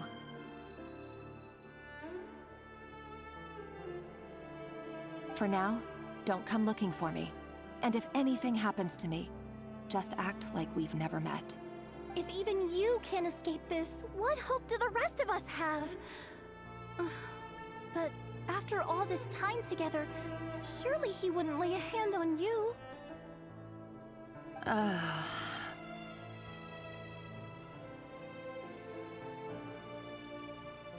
I won't speak in his defense, nor can I give you a clear answer to that question. But I'll do everything I can to put an end to this. Here, hold on to this. If an opportunity to escape presents itself, take it. You'll be glad you took some spare change. You call that change? But what about you?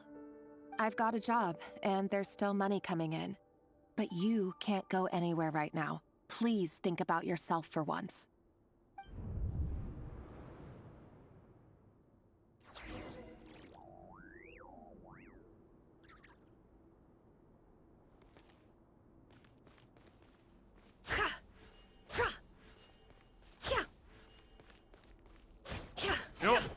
forgot what her...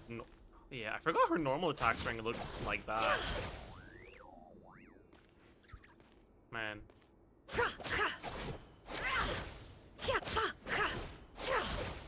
Felindus and Rarier.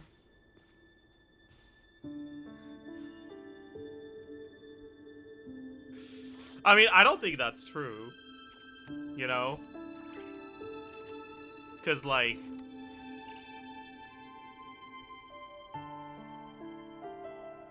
I don't think Felindus is like this. But don't trust your eyes uncritically. I get the Rarier People only thing. see what they want to. So don't be your own fool. Both are the right one, yeah.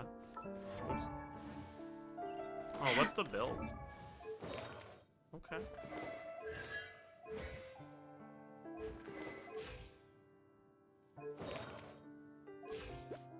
There. 152 ER. That's crazy. Can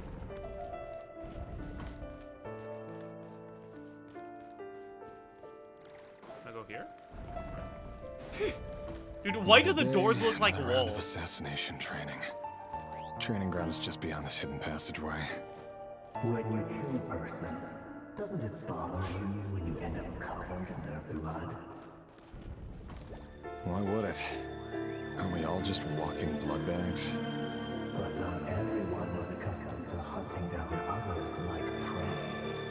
You've been a hunter for so long now, you seem to have forgotten that most people don't just go around killing one another. Leave me alone.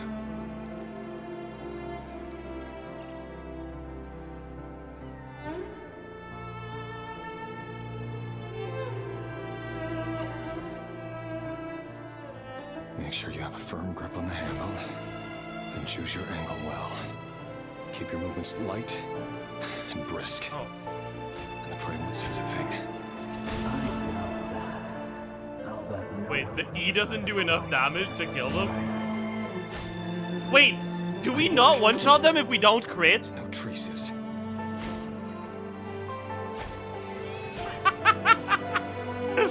That's so funny.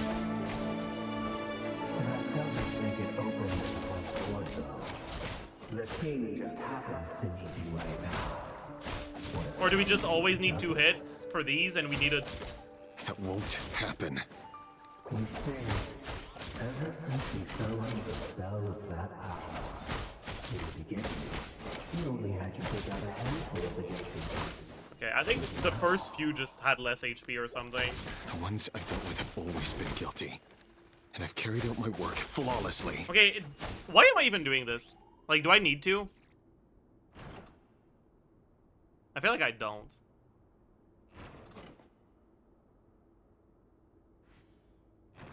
Okay, maybe not. Bro, Nefer, can you aim? You know why Felindus didn't accept your proposal, don't you? Was it because he didn't trust you?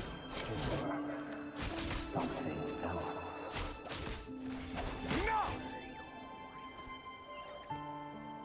Oh, there's 2. Does it matter which one we go to first? Felindus, do you still remember Orlog? Orlog? Who? The boy who was pretending to sell flowers. You spoke for quite a while, didn't you? Yes, we did. You even noticed the bodies? I did not. My bad. What about him? He was arrested 2 days ago. Chances are he's already dead. He... I just don't get it! After everything he's done, why do you still stand by him? He's just really hot, Frither. You don't get it. Or does it mean nothing to you that people keep dying? No, that's not... Just hear me out. I need to go now, Felindus. They're looking for us. You take care too. If you ever need a place to hide, come find us. Like, yeah, I guess he's got some really good polearm combos. My goodness.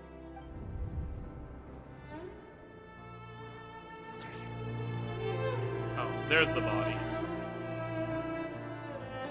Okay, that doesn't look like the position a dead body would have. They use the sleeping model for these. Like,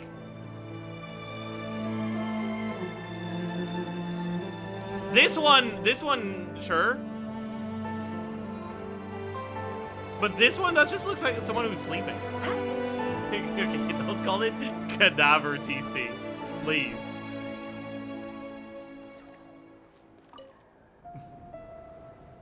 Maybe Rare's in denial, maybe. Author, Thelindis.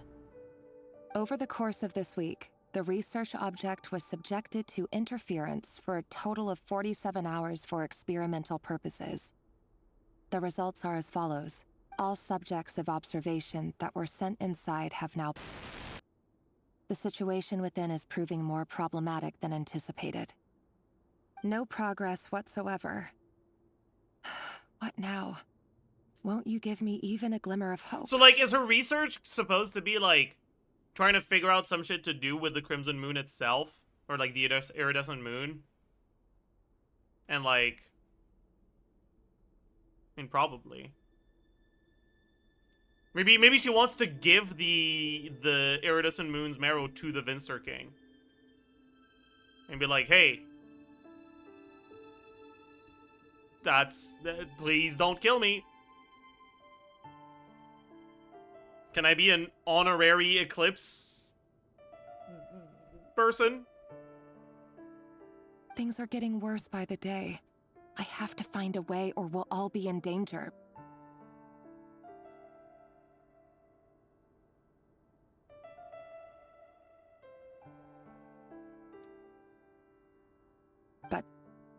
But I... If all this research comes to nothing, what then? Sooner or later, it'll be my neck on the line. But could he really bring himself to kill me? Bro, why is she sweating so much? No. Surely he wouldn't have the heart.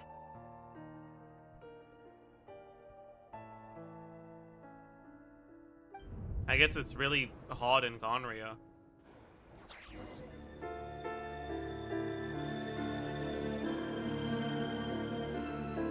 Maybe it's just that Rivir is actually canonically too hot. Right? Like, there is no moral dilemma for Thelindis, because it is physically impossible for her to resist how hot Rivir is. And that's being expressed through her sweating. Why won't you just let us go? We don't even know each other. All we want is to live ordinary, peaceful lives. You want to live?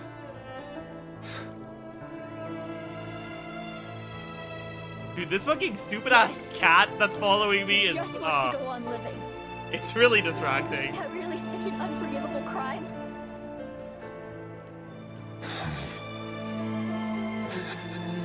You can unequip it, can I? You want to go on living. How? I want to keep living too. I don't think I can right now. Living forever. That's why I have no choice but to continue on the path I'm on. Wait, living forever? If only some savior would suddenly swoop down and change the way the world is. Too bad that's not going to happen. Where's that coming from? If there really were such a person, you and I wouldn't be standing here like this, would we?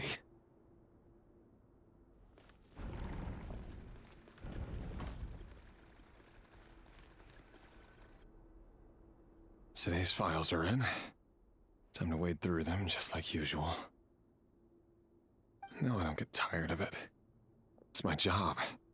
And not only am I lucky to have it, I'm good at it too. So is Thelindis gonna be in this pile? Probably, right?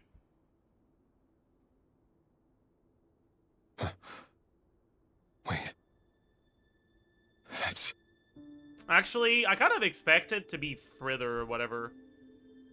But he knows Frither through Thelindis, maybe. Or maybe it's just Thelindis directly. I don't know. Thelindis? Okay, no, it is. That's crazy. No. He's sweating No. too. No! Why? But you bear no mark of the Crimson Moon. How could you possibly have anything to do with them? It cannot be. A diluted bloodline. Carefully concealed. I see it now.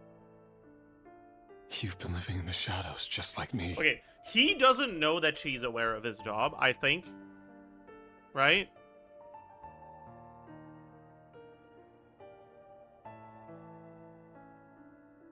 So, like,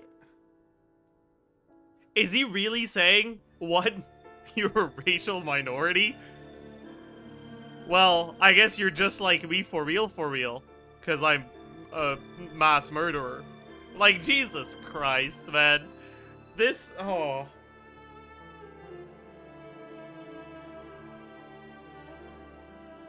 I wonder how this quest feels to play through when you don't have media literacy.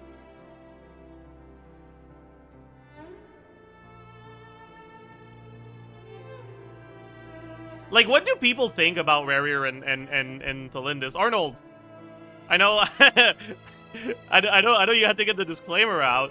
What was your what's been your experience? If you can like tell me a little bit about it without going into spoilers. I got fucking clapped for disliking. Do you dislike his characterization from a storytelling perspective, or do you dislike his character as a person?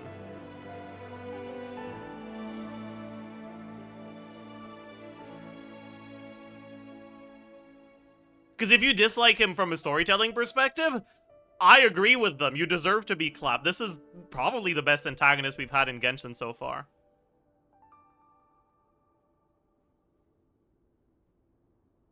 Just don't show me present-day Rarer again, because he doesn't have anything going for him anymore. I hate him as a person, okay.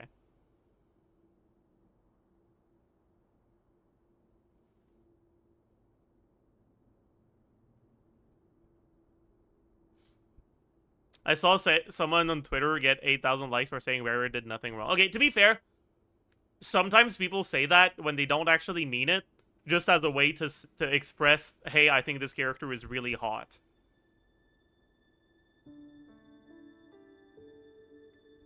And, like, because it's a fictional character, and they haven't actually hurt any real people, you're not gonna have to, like, step on eggshells about being hurtful towards any of their victims. So it's not like an insensitive thing to say, but yeah. How do you think Nick is gonna react? Nick is gonna think he's hot. Probably.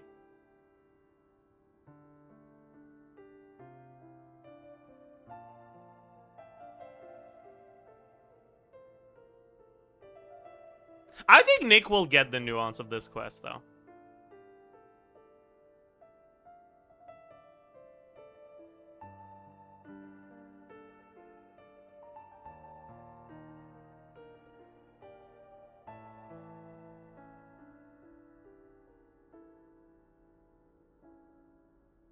You speak of him like he's in primary school. I mean, yeah.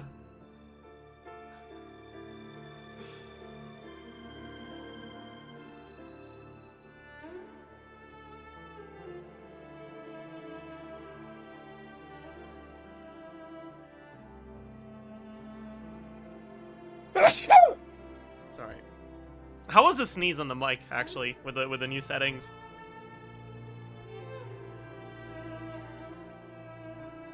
Not bad? Okay. Pretty clean? Sick. Crisp. Okay, sick. That's exactly what I wanted to hear about my sneeze.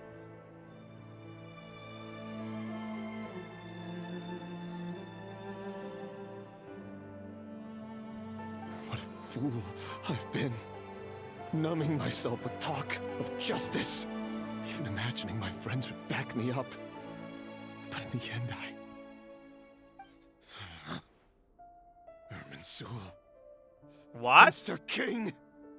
How far are you going to take this? From the direct bloodline to secondary offshoots? And then what? Did we know this before? We knew Ermin. Did we know Ermin's soul?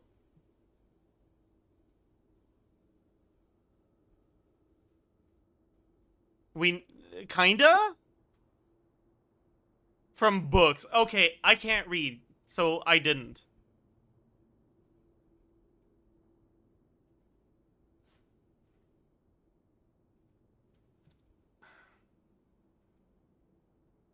Today it's the descendants of the Crimson Moon. Who will it be tomorrow? Will you not rest until everyone down here is dead? No. This cannot go on. This is where it ends.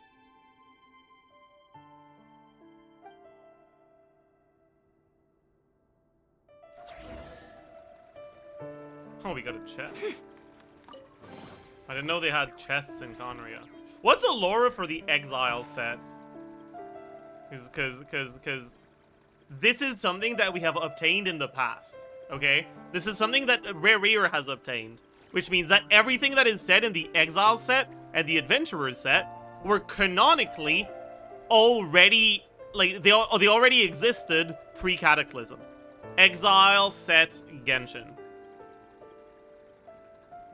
Let's go read the lore.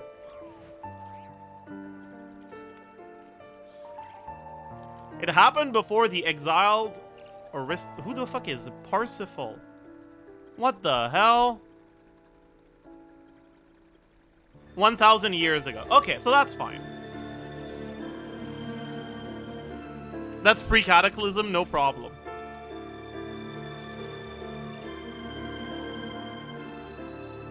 Okay, no problem here. But what about the Adventurers set?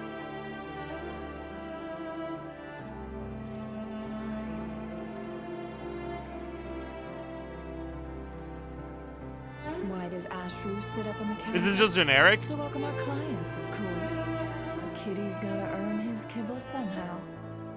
Shut up, Nefer.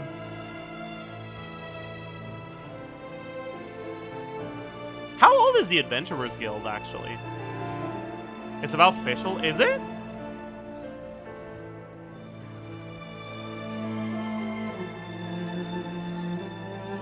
No. It's speculated to be about Herman from Mondstadt. But it's not confirmed. Clearly it's not about Herman. Cause it's about an adventurer that it was founded by the Tsaritsa when? How old is the Tsaritsa?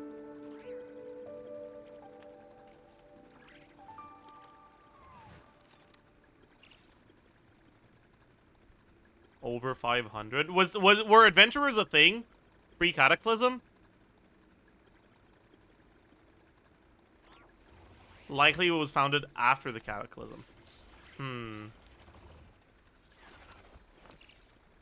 I guess that's not necessarily an anachronism, because it's very possible that adventurers as a concept were a thing, but it was a different organization than present-day Adventurers Guild. Oh well.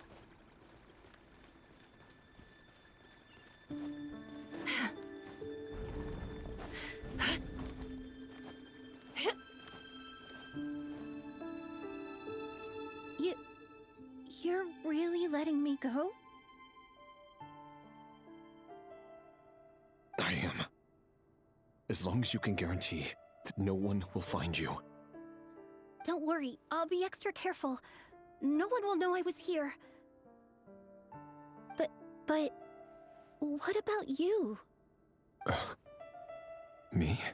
If you let me go, you won't be able to complete your mission. Come on, Rare, just kill me already. Why the fuck is she saying this?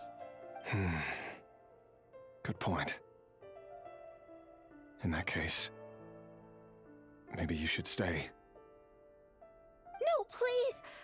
I just want to see the outside world again. To Go on living? Yes. I know you're a man of your word. So please, just let me go. If I let you leave, what will become of me? Just kidding. Go, now. That's crazy. Yeah, well, that's a sick joke. I'll be right back.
I'm back.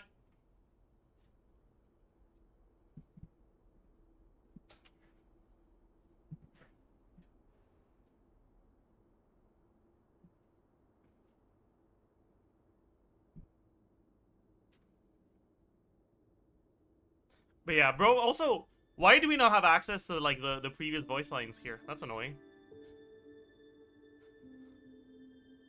Bro was like, alright, I'm gonna kill you. Just kidding. Unless... But remember, don't let anyone know you were caught. We'll be seeing each other again very soon if you do.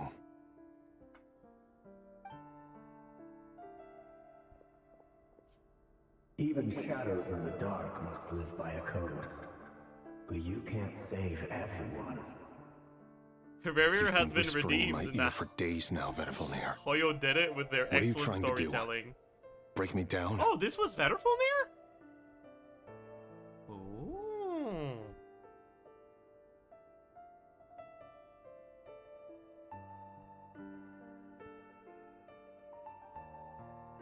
Is this pre-corruption or post-corruption Vedifilnir? Probably pre-corruption, right? But maybe not. I don't know. I only say this because you long for an answer to your problems. Let her go, Rerir, or you risk losing I think it's the everything. future Vet. I will not abandon Thelindis.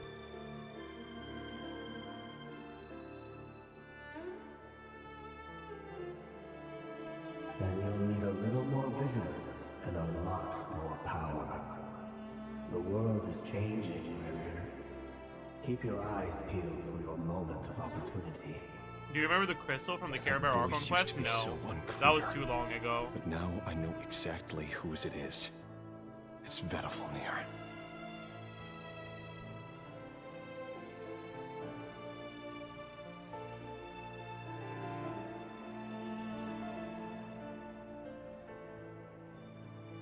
That was your favorite quest? I think you just heavily overestimate my capacity to remember information. Like...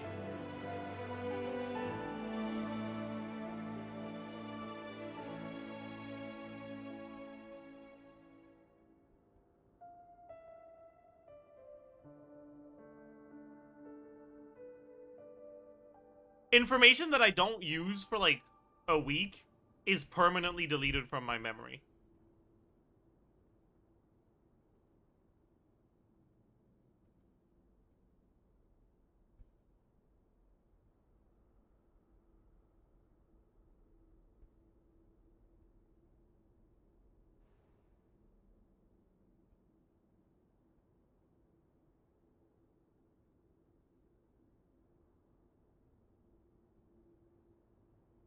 On the bright side, that means that when I rewatch shows I really like, I usually forgot everything about them, so I get to almost experience them for the first time again.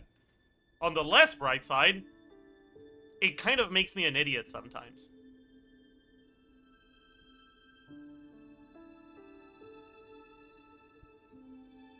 I remember emotional reactions well, but like information, I don't.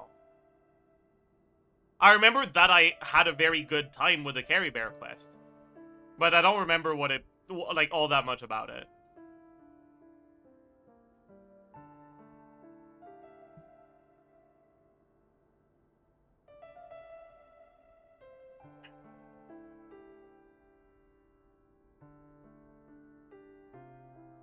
He won't tell me how to actually resolve any of this, but he keeps trying to manipulate me like a puppet.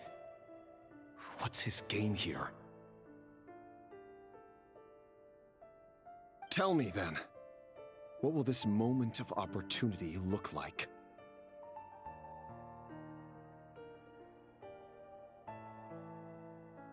This. Oh.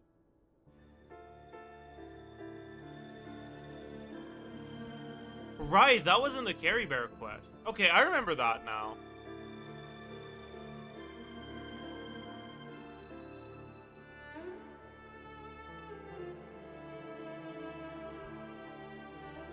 And no answer. He's like a ghost. Always disturbing me when I'm on edge, but never answering when I need him most. So, the Eclipse dynasty was purging, well, massacring the descendants of the Crimson Moon. And it seems like it was all connected to the Vinster King's research.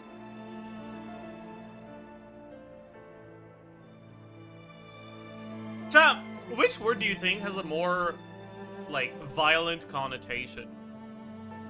Massacre or purge?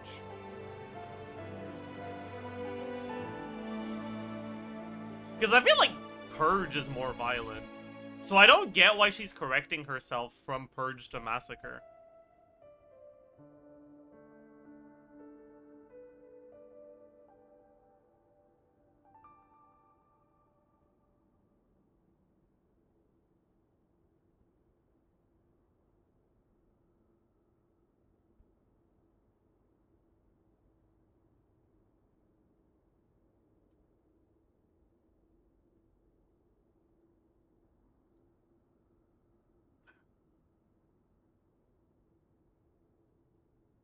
Yeah, I guess purge is always done with a specific intent. Right? We're not saying that it has to be a good intent, but it's always done with a specific intent. And massacre doesn't really speak to intent. So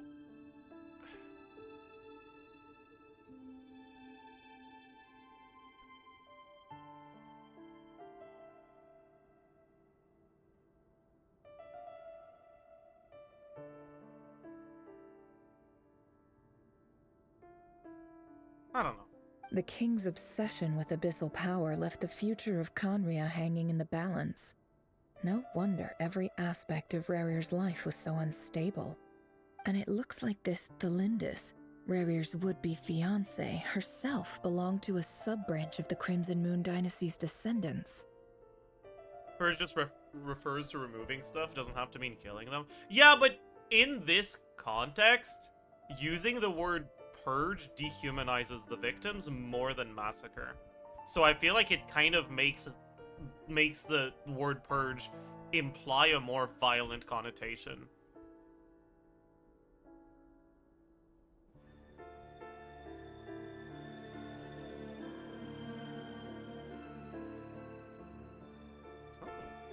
Thank you for the 5 gifted, Insane Mash.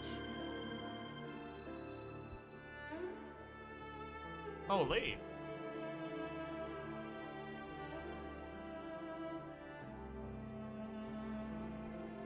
It almost defies belief that a couple like them could hide the truth from each other for so long. If the Vinster King hadn't intervened in such a drastic way, They might have gone on deceiving each other for the rest of their lives. Nefer uses massacre instead of purge as a way to rehumanize the victims. That's an interesting perspective.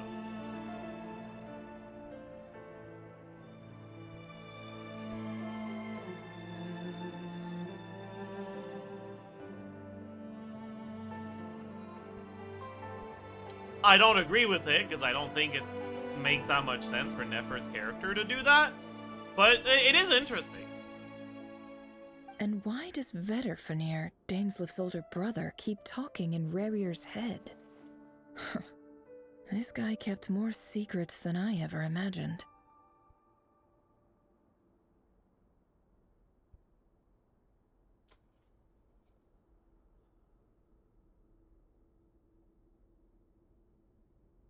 The human mind is like a vast desert of shifting sands. When you follow the flow of someone's memories, you only ever see the parts they're willing to let surface.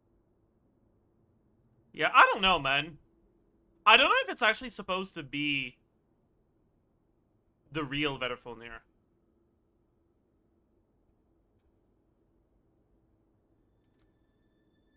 If it is the real Vedderfanir, I like that chatter that said that it was like future Vedderfanir. But like, I feel like it can't be the same Vedderfanir as the one we met. Because it's too... His behavior is too different.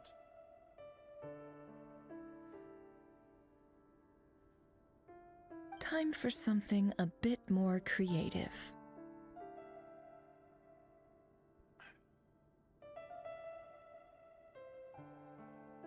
Why is she talking out loud here? I thought that wasn't loud. Yeah, what are you doing, Nefer? We've been inside Rerir's mind this whole time, building up a picture of his psyche. There's already enough clues on the board to start reading between the lines and mapping out the rest. Now, we can finally begin to put the pieces together. Sure, it'll only be a reconstruction, part simulation, part reasoning, but it's usually pretty accurate. Once we've built up a cognitive profile, we just need to cross-check the logic behind his actions. And then we'll be able to take a sneak peek at whatever it is that Rerir has really been hiding.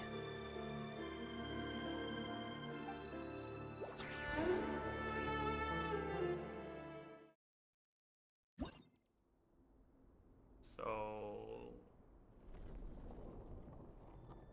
Are we gonna do puzzles now? That. I love puzzles. Rerir, are you there?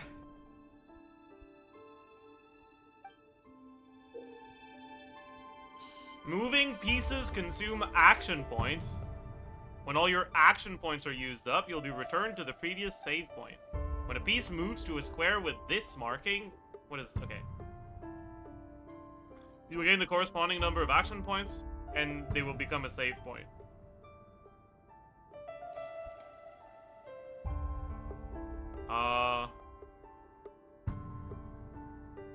So what do I need to do, exactly? Like, where am I supposed to go? Am I supposed to, like, get out? Probably?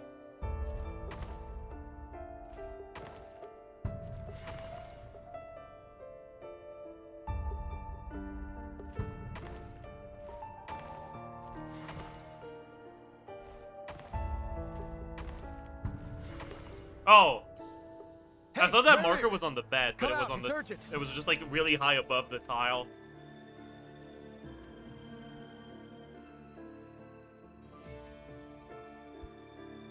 Dane? What's wrong? Quick, come with me. I'll explain everything once we've met up. So is this the day of the bad thingies? Okay, I'll come. But Belindis is still over at the Universitas. I'll need to leave her a note. All right then, but make it quick. I've never seen Dane so worked up before. Whatever this is, it must be big trouble.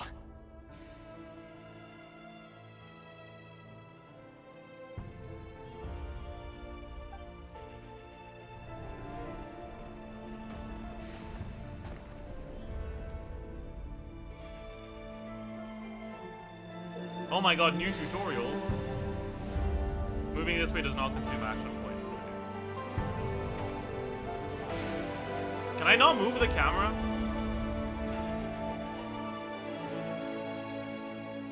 You can? How? Oh.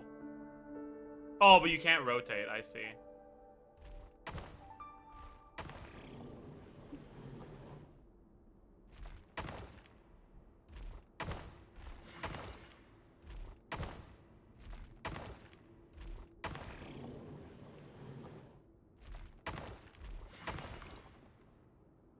That's kind of dumb.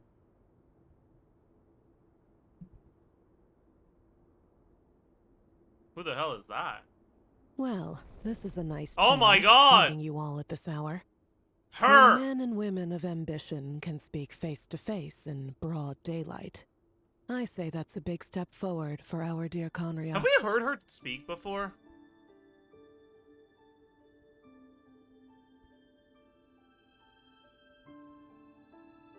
In the trailer? Was it just in the trailer? Have we heard her speak in game before?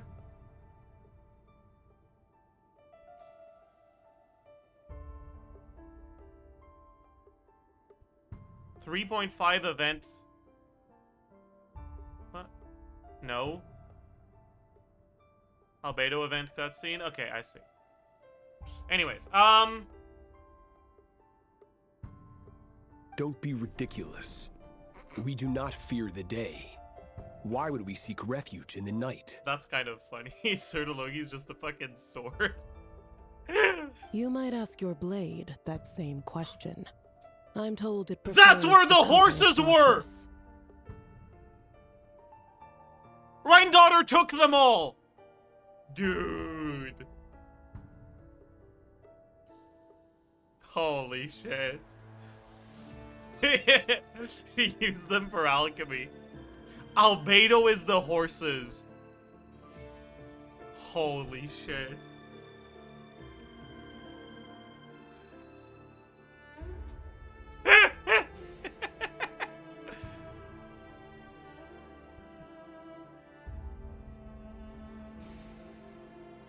That's a unicorn. This horn is clearly a part of the armor, not a part of the horse.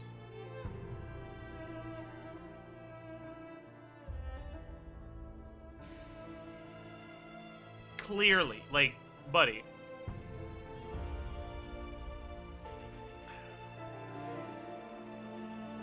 Maybe it has a horn underneath. Maybe, but I don't think so.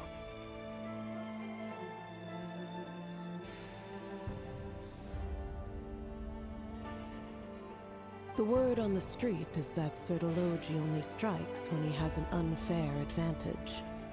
But that is patently false. I see you're missing an arm and a leg.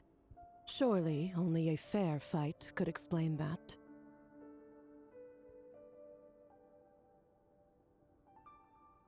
No, he wanted he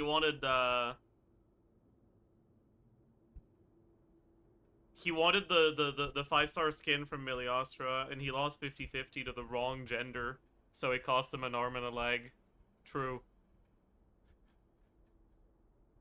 If this is your way of offering me replacement limbs, believe me, I'll take them. I don't know how the Miliostra gacha system works, by the way. I just heard it was like that. I didn't look it up. I'm probably wrong. I don't care. Oh, we can certainly discuss that. With bioalchemy, anything is possible. Assuming I have your full support in my research. Lunatic. Roptatir. What brings you What here? is that? Is that like a jug of wine? That's a mask? It's a comedy mask. That looks like a jug more than a mask, bro. You telling me that's a fucking smile?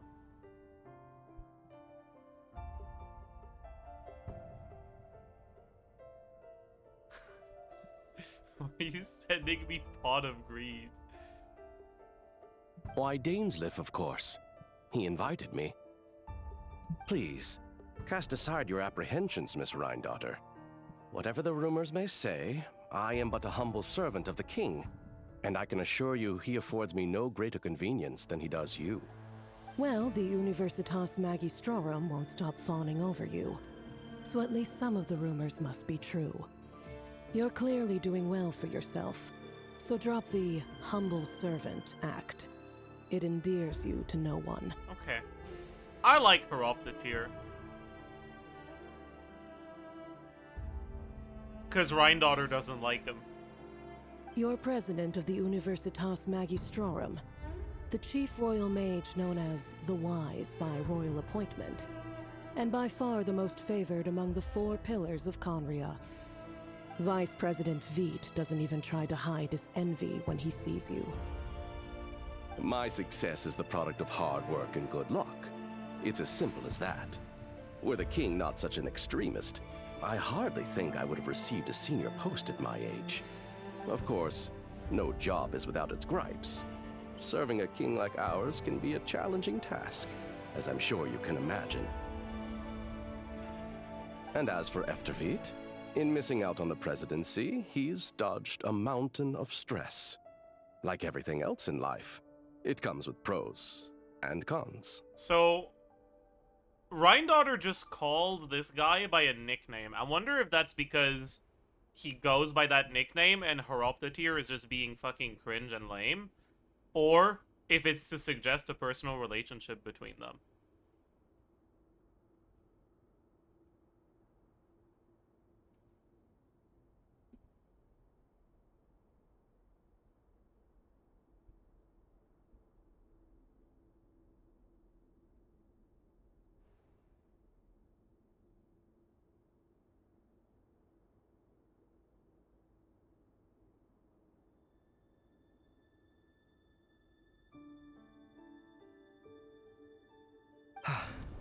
You're all here. I apologize for the short notice, but it was an emergency.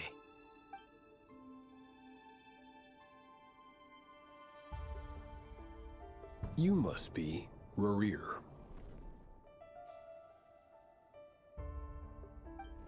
Why does he look like that? Mr. Sertologi.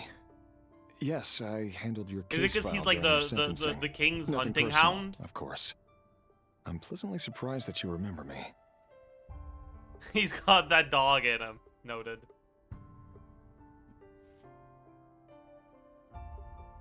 You're clearly a person of substance if you've been invited here. But Dainsleif, you'd better have a very good reason for convening this little gathering.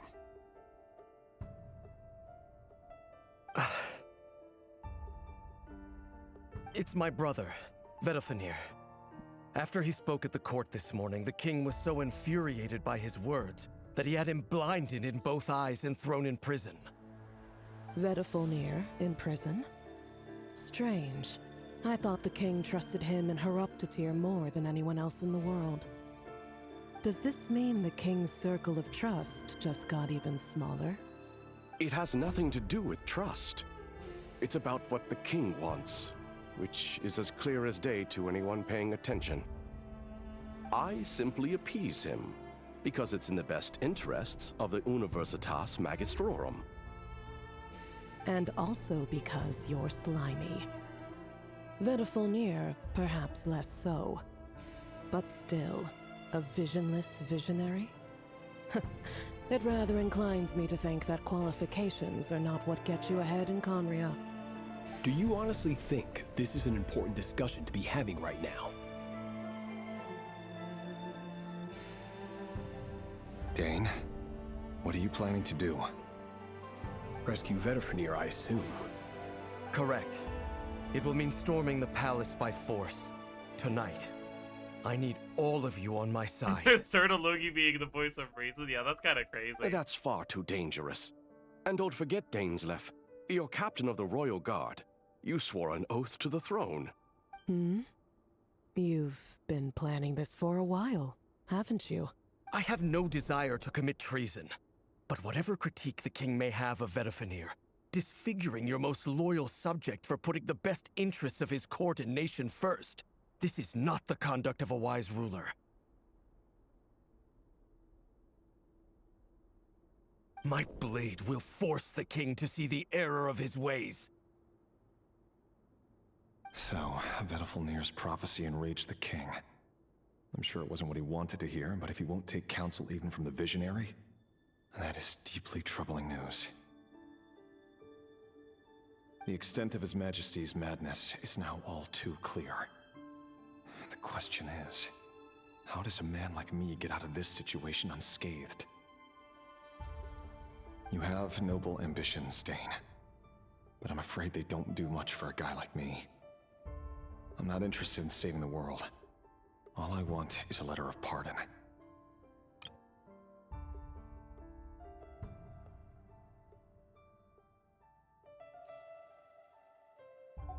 A letter of pardon?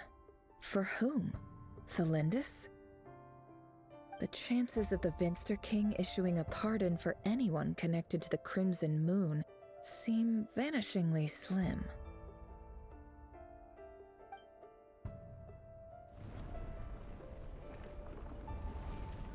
Oh my god, I heckin' love puzzles.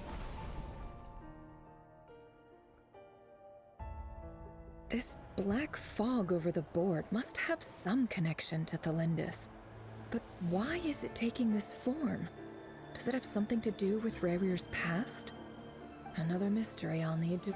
Oh fuck, I just wanted it to roll out. Okay, whatever, I missed the last line. Whatever. It probably wasn't anything important. Consume the marked number of action points to defeat your opponent pieces. Your pieces will only attack when they have more action points than needed.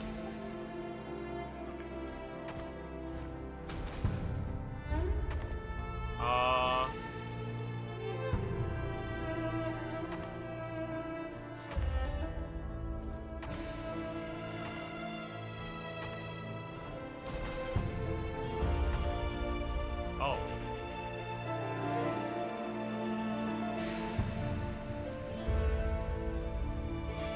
That's a problem. Oh, no, that's what you're supposed to do. Oh.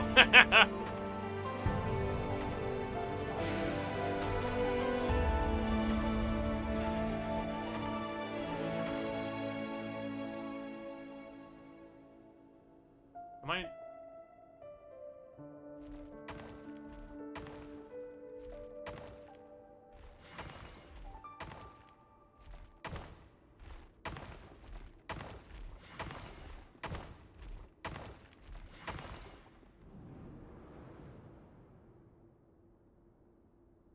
Author Thelindis. Over the course of this week, the research object was subjected to interference for a total of 60 hours for experimental purposes. The results are as follows. Research dating back to the Crimson Moon dynasty has established 2 points regarding moon marrow. Firstly, its origins have something to do with a god's power. Secondly, it serves as a portal to an as-yet indeterminate location. Moon marrow can thus be defined as a spatial gateway. However, there are a number of hurdles to overcome before we can answer the question of where it leads to. To start with, opening the gateway requires a specific power source, which the relevant literature indicates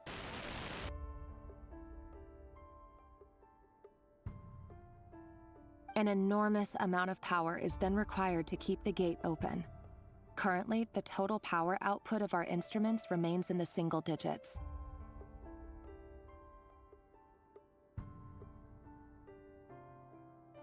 To make matters worse, I am now the only staff member remaining in the Moon Marrow Lab. The Universitas Magistrorum recently decided to move most of its personnel into abyssal energy research, which has stymied all Crimson Moon-related projects. Frickin' Horoptatir. Funding research on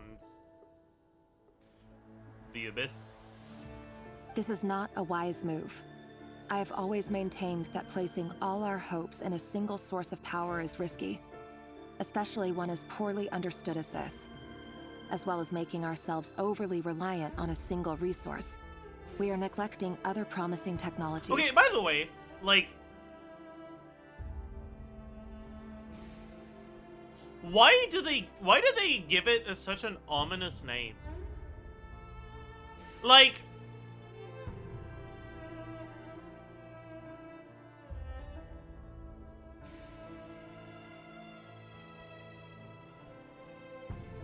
I feel like if you're gonna be using it as a power source, you'd change its name. You wouldn't call it abyssal energy. You'd call it, like, I don't know, happy energy or some shit. I don't know. It feels like abyssal is just so negatively connotated as a word. You know?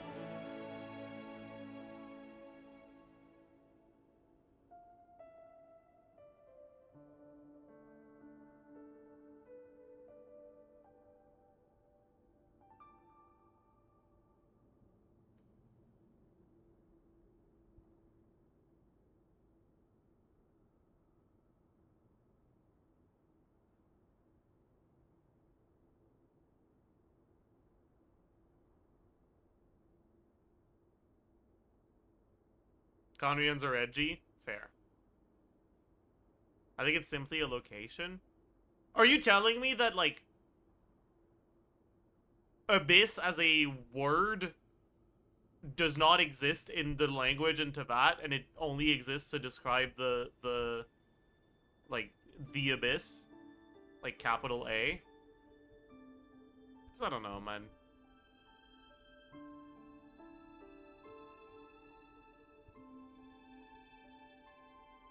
Eh. I apologize if this comes across as disrespectful. But as a Moon Marrow researcher, I desperately want to see the world beyond the gateway. If we really made it there one day, what would we find? And how would we go about taming the unknown? My imagination is endlessly fueled by questions such as these.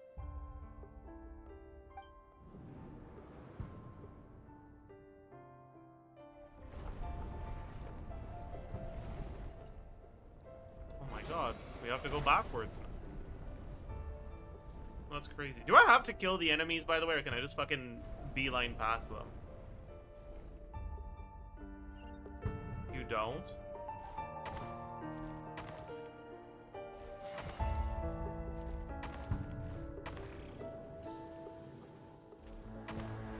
Back.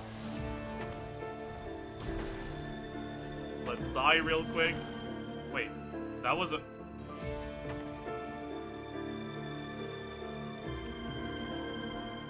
I did have to kill the enemies, actually. Damn.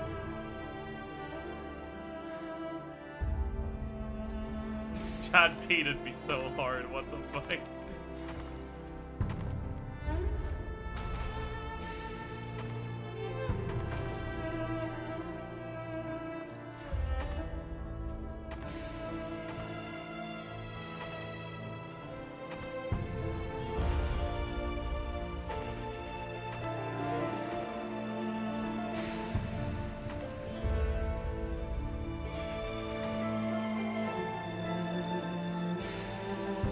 This is for you. I heard you're gonna leave the city with your parents. Delindis, did you hear about what happened? I've heard nothing. Rerir got back very late last Friday, and he was acting a little unusual, but he slept pretty well, so I'm guessing whatever he did was a good deed. You never saw him, and I don't know what he did. And this conversation never happened. You understand? What if he finds out that you pried into his secrets? Don't be silly. I don't know what secrets he does or doesn't have. All I know is he's just a normal guy who happens just to a run chill some guy. errands for the king. Are you scared of him? I don't know. The Rerir I know doesn't match the person you all describe. Logically, I should be scared of him. And yet, I don't want to lose him. But enough about that. You should get going, and be careful with the package I gave you. Keep it secret. Keep it safe. What's in it? A piece of the moon. All you need to know is that as long as you keep it safe, then in the future, everyone will be able to see a red moon. A red moon? You mean our moon? That's right. Our moon. Promise me you'll look after it. I promise, Tholindis. The Crimson Moon bloodline will never die out. Its light, the color of blood, will become like a fire that flows in our veins.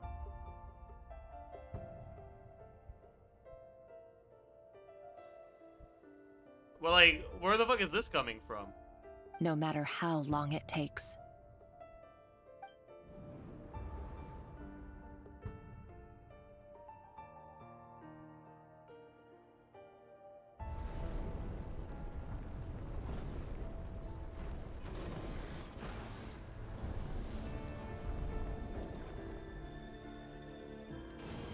Yeah, I wonder if she's telling the truth or if she's lying.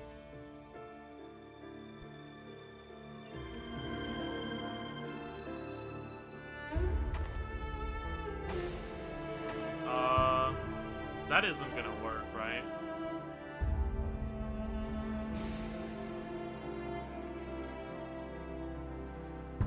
Yeah, we have to go this way. Oh, no, we can't. Oh, no, we can go there. Never mind.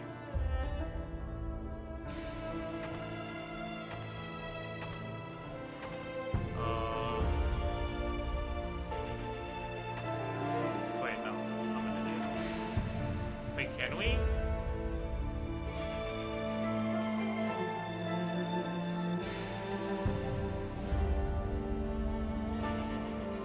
Wait, Chad, I think I'm fucked. I can't make it anywhere. Okay, what am I doing wrong, man? I don't think I can go that way. That's fucked. I should have gone the other way.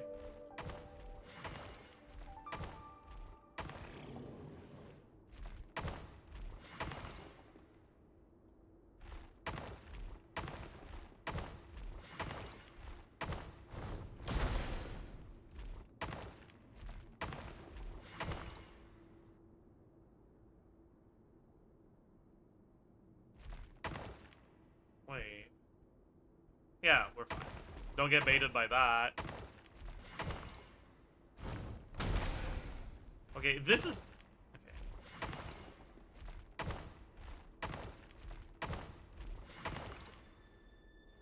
Hurry, everyone, and stick to the plan. I love how every streamer has somehow messed up the easiest gameplay. I mean... we don't see the whole thing from the start. I guess I could have moved my camera to see it. But, like, is it easy? Sure. But unless you go out of your way to move your camera for it, it's RNG.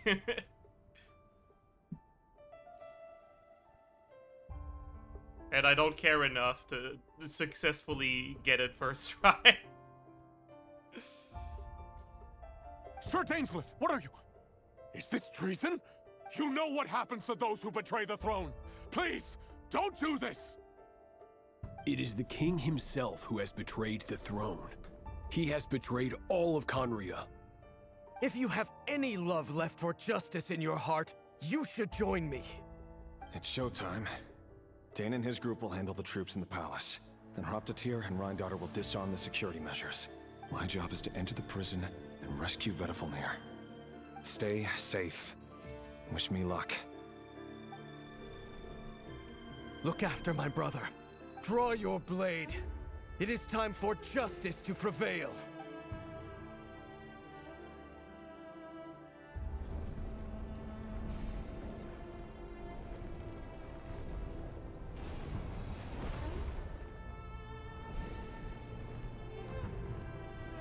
I don't mind the puzzle segment, but I really don't like how we have to fucking slowly watch them build it.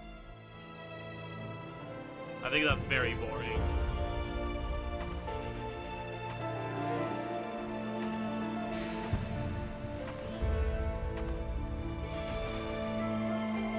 I don't think I needed to do that, actually.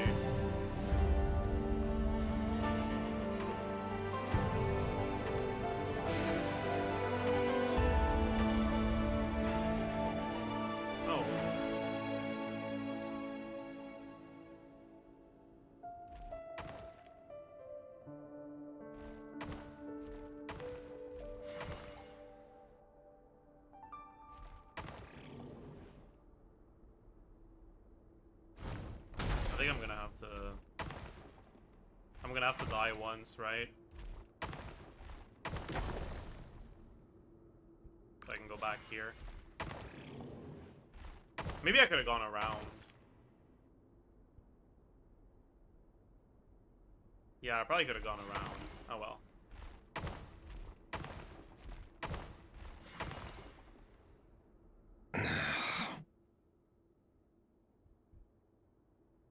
This place is filthy. And the smell is abominable. Clearly, the king doesn't allow his prisoners a single shred of dignity. This is dire. Dire? Oh shit, Rarer. You better have your signature weapon. Found you. Hello, Mr. Vedafulnir. Ah, it's you. Surprised? Oh, wait. I guess surprise isn't an emotion that prophets feel very often. I certainly felt some surprise in the moment when I was blinded. Surprise at the king's sheer ignorance. Surprise at just how unfairly this world responds to words of earnest remonstration. I'm curious. What did you prophesize this time? It wasn't a prophecy. It was a word of warning. Someone had to say it. The king has forsaken all reason in pursuit of his obsessions. I simply told him that if he continues on this path, Conria will surely fall. But he didn't listen. Worse still, he stabbed you in both eyes and locked you away. John, how far into the quest are we right now? Are we, like in terms of percentages? 60%? Half? Is there another major section after the flashback section? Yes? Okay, so I think we'll finish the flashback section, and we'll keep going with the quest tomorrow.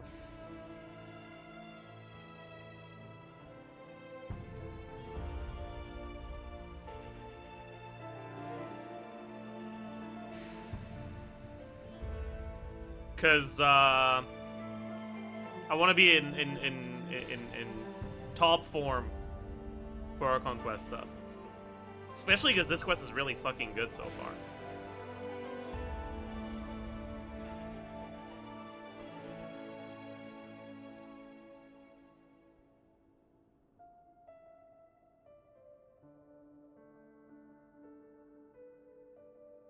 Dane asked for my help. The court is in complete chaos now, but I'm sure you predicted that. Everything is transpiring as I foresaw, yet I am powerless to change it. Fate is an immutable force. I can but lament as the inevitable unfolds. I do wonder whether giving a man the power to see the future does nothing more for him than slowly crush his spirit. Forgive my curtness, Vedafulnir, but the king did not suddenly turn on you today. His suspicions have been brewing for a long time. You can't have wisdom beyond the reach of your fellow man without attracting his fear and suspicion. There are things the king does not want to see. So, he doesn't want you having visions of them either. He blinded you because he thought this would make the visions stop. He wasn't entirely wrong.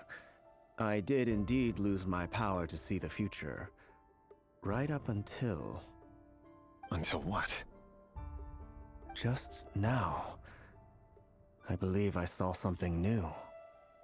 Well, tonight could go a lot of different ways. 5 of us banded together to storm the palace, also we could rescue you.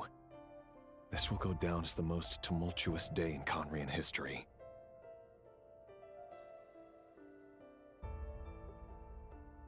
See, like...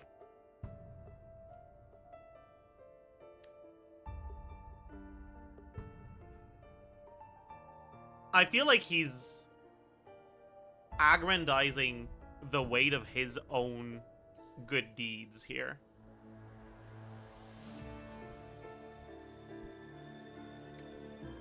Like, the most tumultuous day in Conrian history? Buddy, Your job is ethnic cleansing through murder.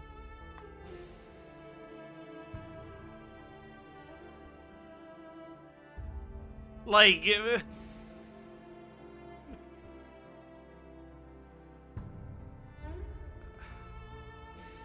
I feel like your everyday is just as tumultuous as this. I don't know. I sense hatred in you, but also hope. A desperate hope that with the tyrant deposed, that will be the end of the story. But this is not the end. It is the beginning of a new chapter in a whole new story. There are many men of honor and courage in this world, Rerir. But you are not one of them. You're not here for justice, are you? You're here for yourself. Yeah, clock his ass. Is that a dagger? Interesting. Why not the polearm? It was always your weapon of choice. Damn. Even better Fuller knows about Rerir's polearm combos. Oh god. Oh, that's crazy.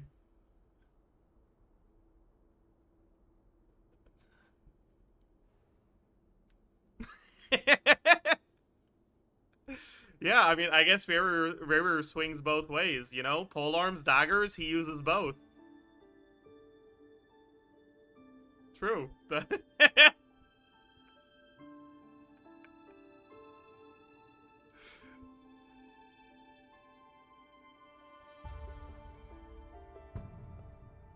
With your abilities, I don't doubt that you were able to recover some of your sight. But I also doubt that you want to make an enemy of me right now.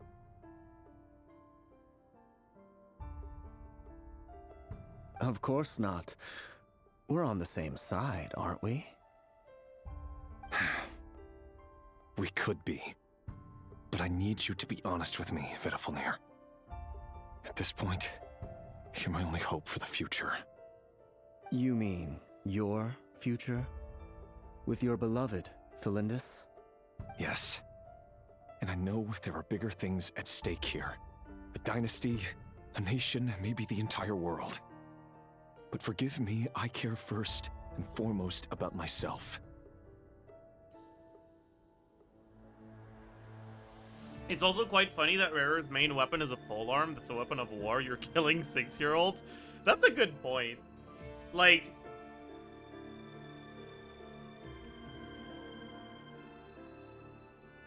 I do feel that it's a bit overkill to be using a polearm for, like, execution. That's a good point, actually.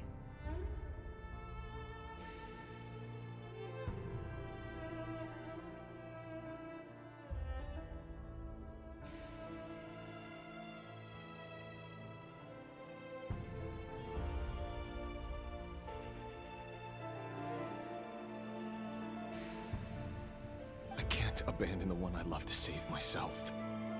I just can't do it. But you see a broader picture of the future than I. You see the solutions to the biggest problems of our age. So tell me, what is my solution? What's the answer? In matters of fate, answers are either right or wrong. What will be and what will not. Maybe you are willing to pay a certain price in the pursuit of happiness, just to kill an but infant. unfortunately, fate does not negotiate. Oh god.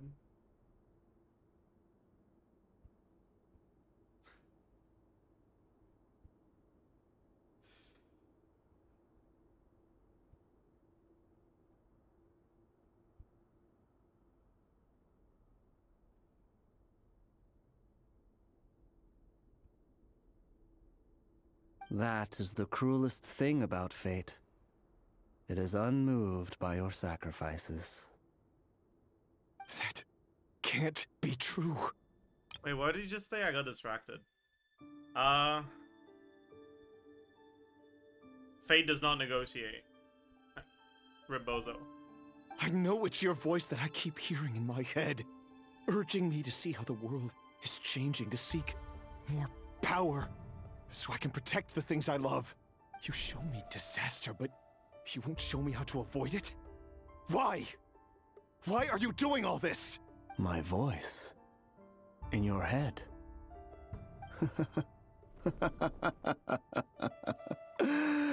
So, you hear it too? The voice that steals your mind, gains your trust, and drives you crazy. It turns out that we are not so different, you and I. I was crazy once. Medifilnir just broke into the strangest smile I've ever seen in my life. As if he'd discovered some monumental secret. But then he suddenly switched to looking extremely weary. Very well then. My advice to you is as follows. You must persevere. Whatever trials and tribulations you may face, be steadfast in the belief that they are your path to the future. Have you seen the 3-burst deck with Rarier? It clears little Tom's shield. No, that's vile. You can't be saying these things, dude. Jesus Christ.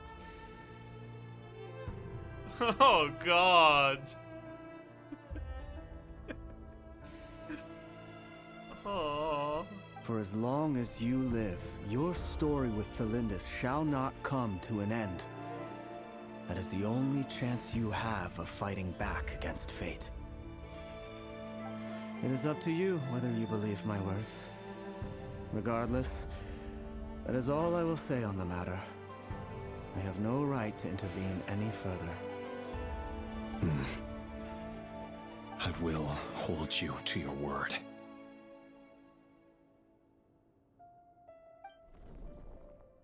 Thank you for setting me free. In return, I will tell you one more thing that you cannot afford to ignore. Rarier optimally kills children alone to obtain the full deathmatch attack buff.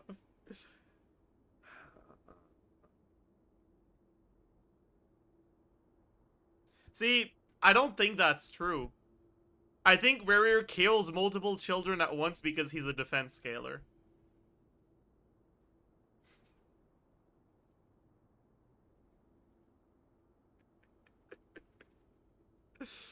Oh. Wait, chat. Thoughts? Rarier defense scaler confirmed?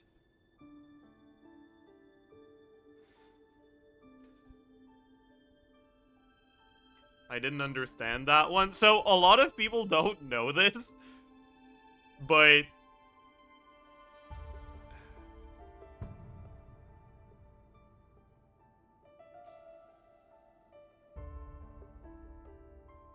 it's not that deathmatch gives more attack when you're in single target. It's that the effect in single target and AoE is different. In single target, you get only attack, so it's like glass cannon. And in AoE, you get attack and defense. So that you don't die in AoE. But that means in AoE, deathmatch gives you defense. But not in single target.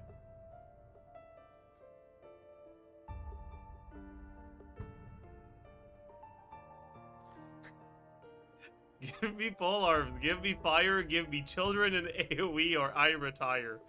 Okay, let's stop. Let's dial it back for a second. I think we're going a little too far now.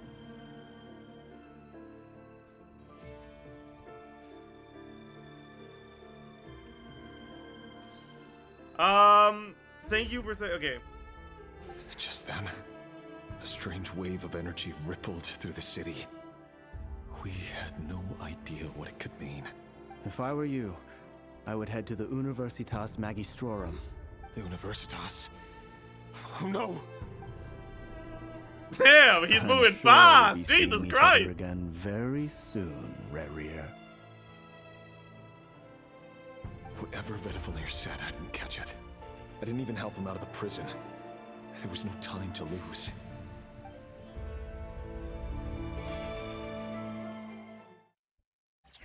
Yeah, he's late to school. Chat. Instructor and Lucky Dog were also present in Conria. Okay, what's the lore for the instructor set in Genshin? I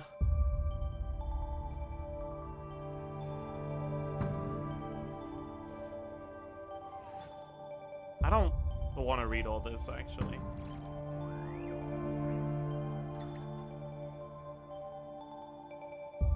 Yeah, what about the Books of Elysium?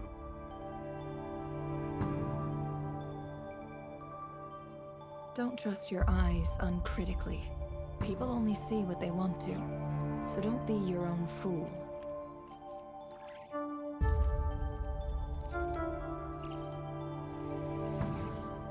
Elysium is the dream of the land beneath the moon. There are those who are desperate to get in, and those who are desperate to get out. Perhaps Elysium is not a place one can ever truly reach.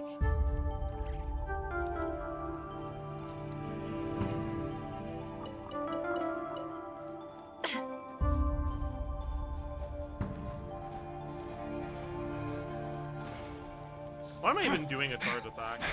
Monsters? Wait, what do we got on our team daughter's right doing? now? Or the Universitas Magistrorum? Oh, yeah, that's just Nefer trial Out of my with a way! normal team. You know what? That's sick though. I have an actual like pseudo Nefer team, so I get to actually play Nefer. Oh, that's wrong. Let's see what you're made of.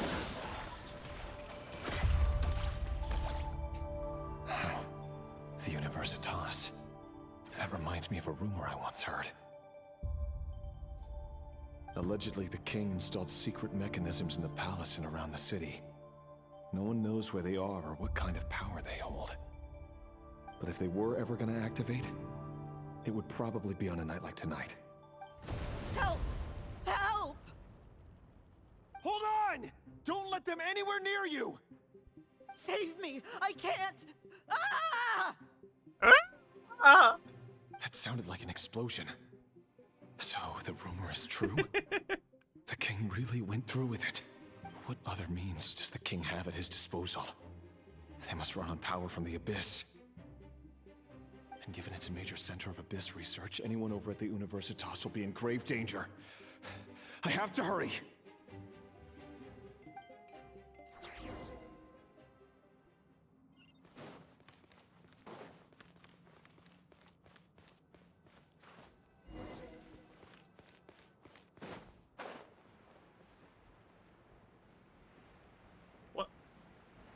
What?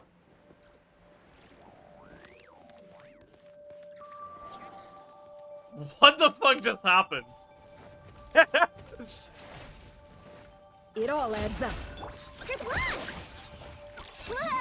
Cleanup sequence initiated. Animal test 6308. No more lies. It all falls into place.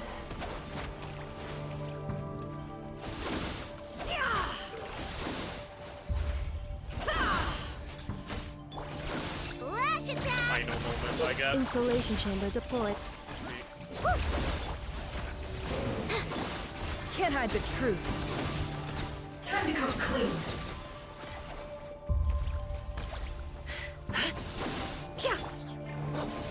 Chew on this! Cleanup sequence initiated. It all adds up.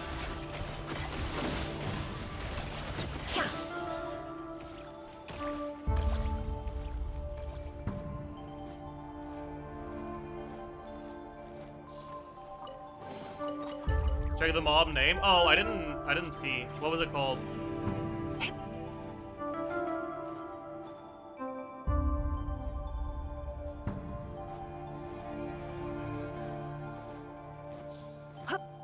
What was it called, chat?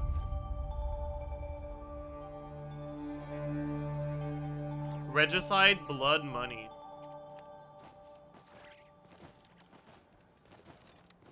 So, yeah, also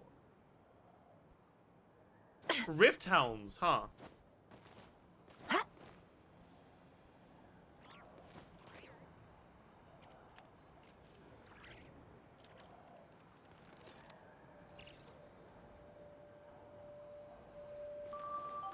What did Reindaughter do?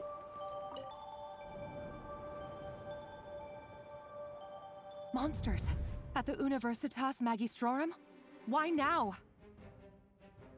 Nothing wrong. Okay, got it. Oh no, they're coming. Sorry. It's no use. The table won't hold out much longer. The weapons. Where are the weapons? Of course. All the lab equipment was upgraded after the inspection last week, but the new weapons haven't been allocated yet. I'm done for. Is anyone there? I need help!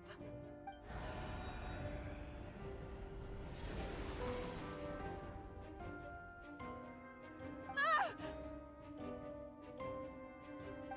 Stay back! Please stay back! Please!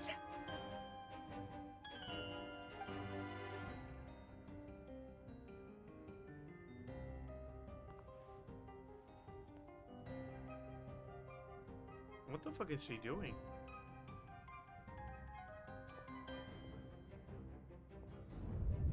Like, did the split personality kick in or something? Like, what? What's that? Rear. So the rumors about your work are true. What? No! Listen, something happened at the palace tonight. We have to leave! You don't need to lie to me anymore. What do you mean? I know why you're worried, and I will respect the decision you've made. But it's okay, because I found a solution. I know how to end all this. You can have it back. The normal life you so desire. But until then, I'm afraid our wedding will have to wait. Cylindus? No, don't do it! Cylindus! Cylindus!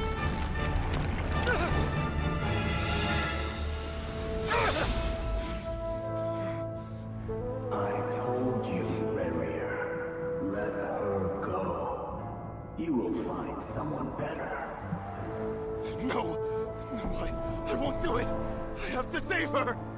By what means exactly? A lowly pawn. You lack the power and the strength of will. Do you know why? Tell me! Come to the palace. Join us.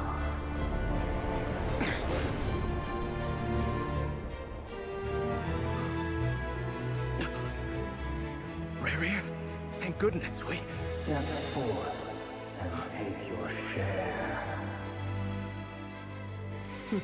You made it. Not you too.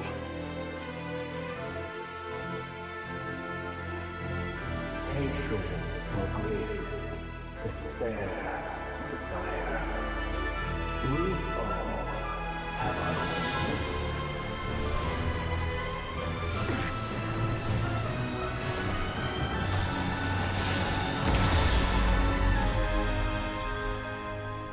Rerir. Rerir. Cylindus?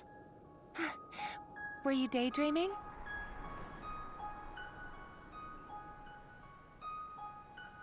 You still remember, Rerir?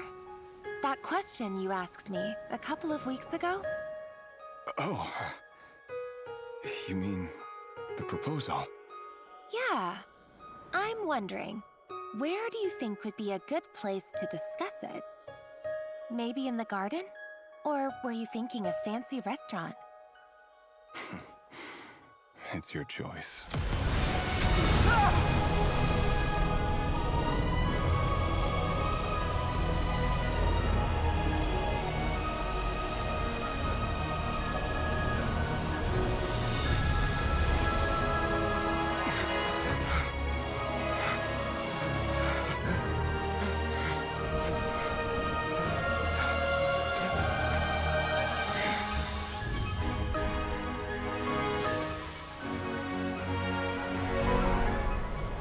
That's the same effect as Arlecchino. Huh?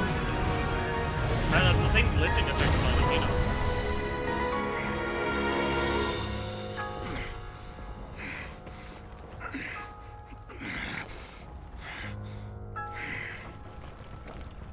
I will find you. And then you can give me your answer.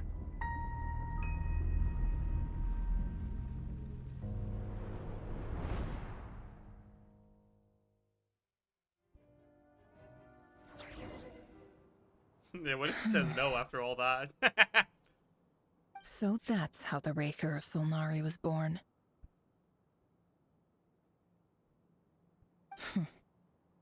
A monster created by circumstance is a monster all the same. Viewing other people's thoughts for too long can get uncomfortable.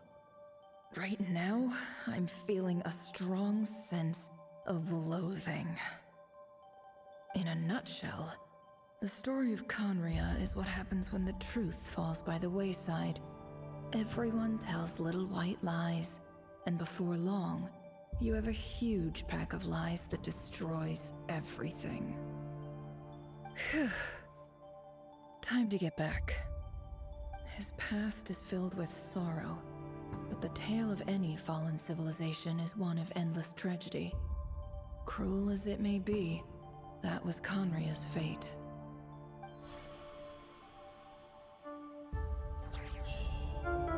Alright.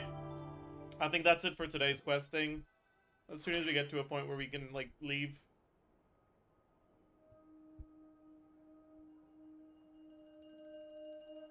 Everyone, I'm back. If I alt F4 Can I get a now, where does it standing put me back ovation? to? I heard the thing. It's gonna put me back to here, right?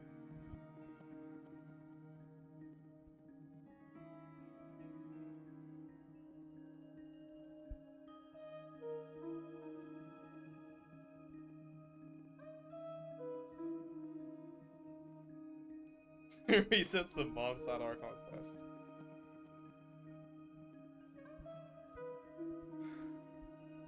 You can TB out when the cutscene ends. Okay. I'll do it then. Never! How are you holding up? Feeling okay? She's fine.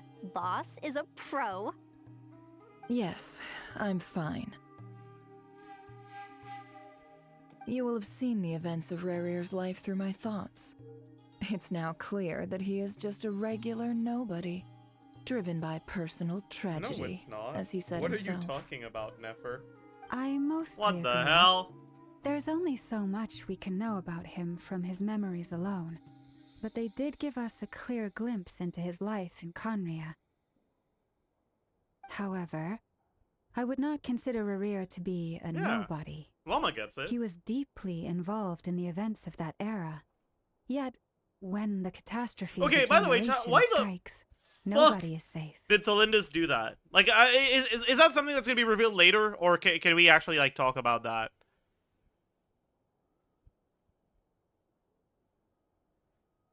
Spoilers.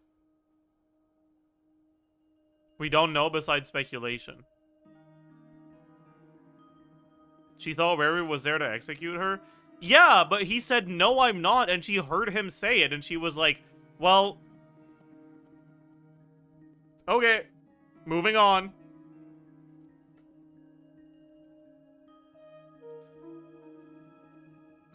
Bet, see you later.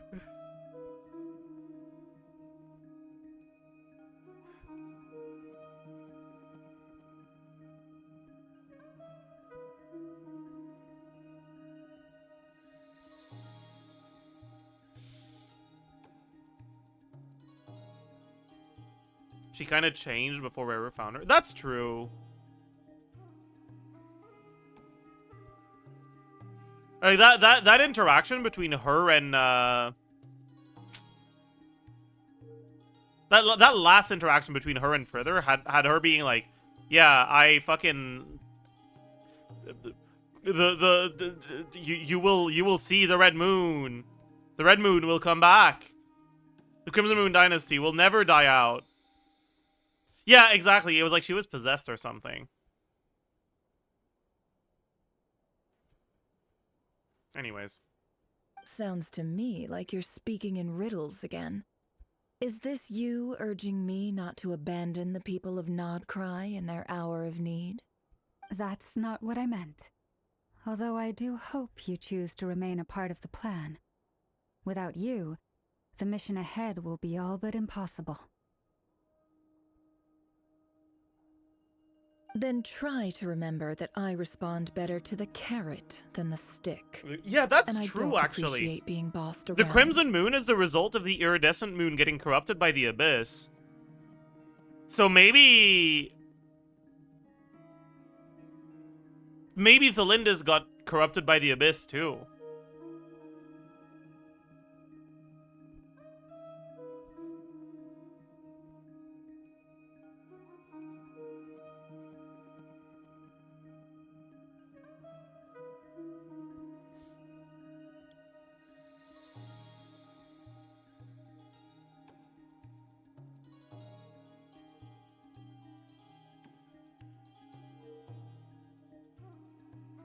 Like, maybe the Abyss was after Rare and used Thelindis to get him to sin.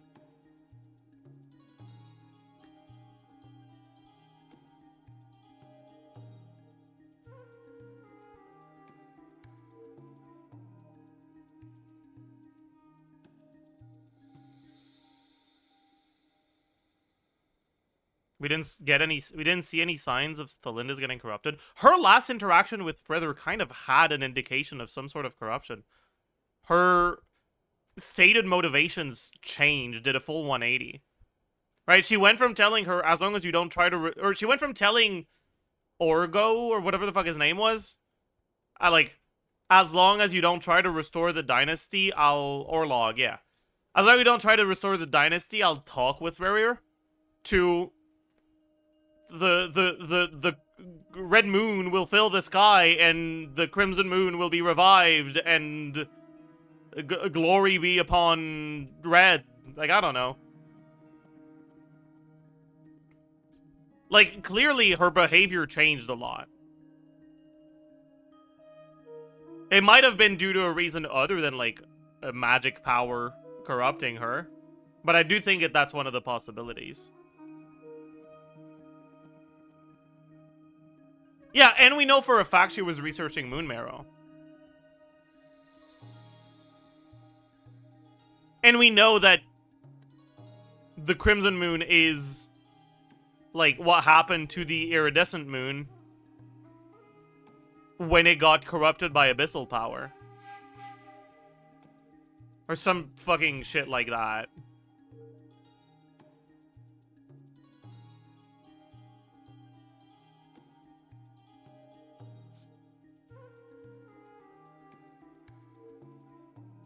She also had a fucking red glint in her eyes during the cutscene. And it could have just been for stylistic effect. Because it was, like, the first time that Rarier and Thelindis were acknowledging that she is a remnant of the Crimson Moon dynasty. But it could have also just been a sign of a certain sort of possession or whatever.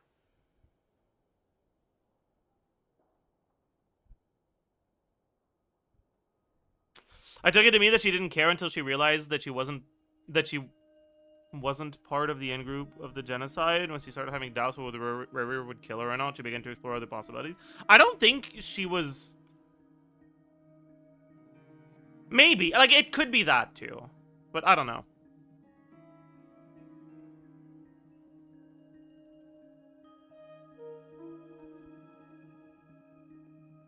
Yeah, and then there was also her glitching out like Arlecchino at the end. Right? Now, as for you, Missy, you were excellent. You stuck to the rules of the ceremony and kept your mouth shut the entire time. Bravo. Cool. So, can you fill me in on the deets now? Most of what I saw went right over my head. Patience. You'll hear the whole story, don't you worry. But let's meet up with the others first. It will save me narrating it twice. Yehoda? Yes, boss. Let me get that door for ya. That's more like it. For a moment there, I was worried you'd forgotten about the first clause of your employment contract. Forgive my curiosity, but What does the first clause say? It says I gotta do the annoying stuff that boss is too lazy to do for herself. Like opening the door, pouring the tea, yada yada. Dude.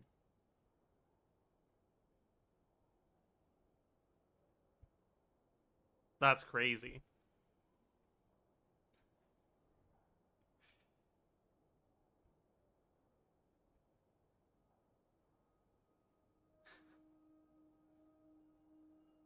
She's just like me, but she gets paid. Yeah, she's a mod. Is that right? If something is in the contract, it's because she willingly agreed to it. Rest assured that the Curatorium abides by the very strictest of labor policies. You don't seriously think I'm cruel enough to treat her like my slave? In any case, I've hardly shied away from my share of the work today. Hope I don't catch Flintz and Varka lounging about in their chairs, enjoying a leisurely cup of tea. There's nothing I dislike more than other people enjoying themselves while I'm hard at work. You got to spend time with Llama and Nefer. Don't complain.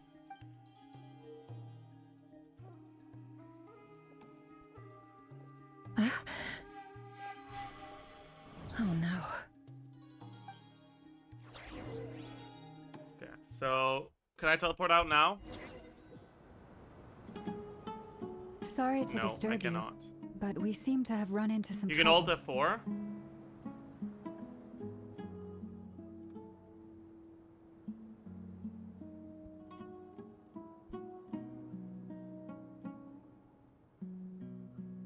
Very soon. I feel like you're lying to me to get me to keep playing.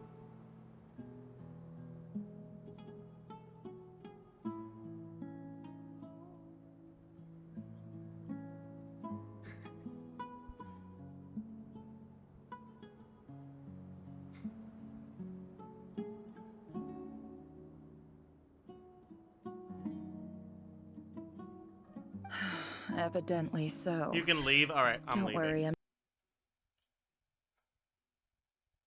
Let's see if it if I have to go do the whole quest again.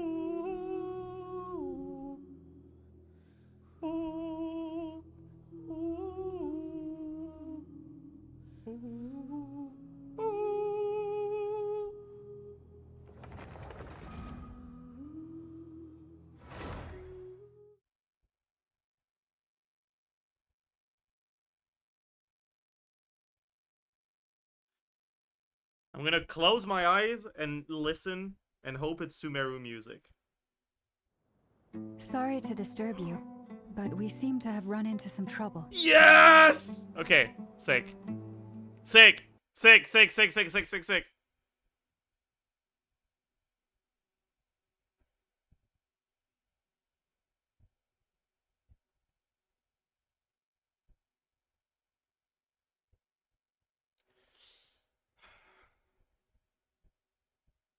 Okay, that does mean I'm locked out of this account until I continue the quest, right?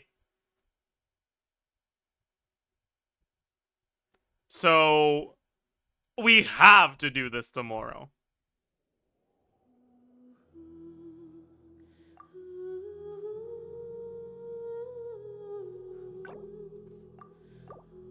Chat, so far this is the best quest in the game.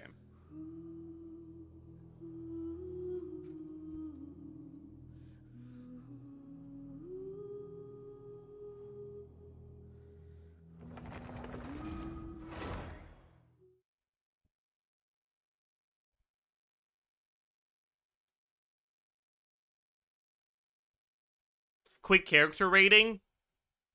I mean, we've basically not seen any characters other than Rarier and Delindus for a pretty long time now. Oh shit, Ludwig's doing R&R. Sick.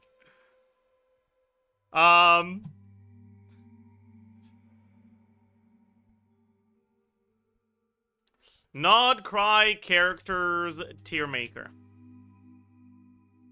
Let's see. Okay, this list it isn't updated, so... Okay. This list does not have Rarier, I think. Yeah.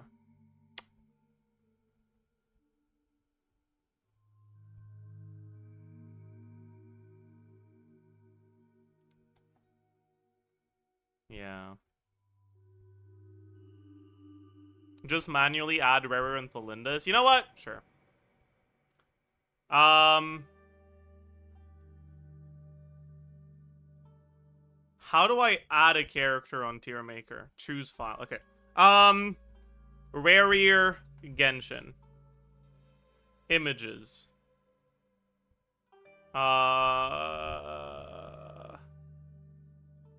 Okay. Let me do this. This. Sorry, chat. This won't take too long.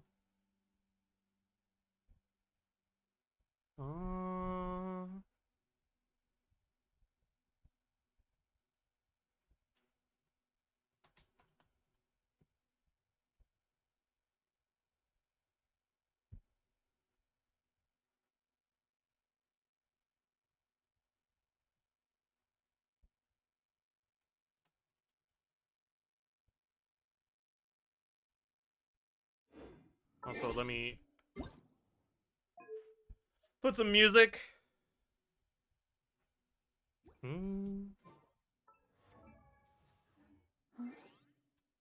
Okay. Add Dane. I don't think Dane got any real character progression for me. So I won't. Oh, sorry about that.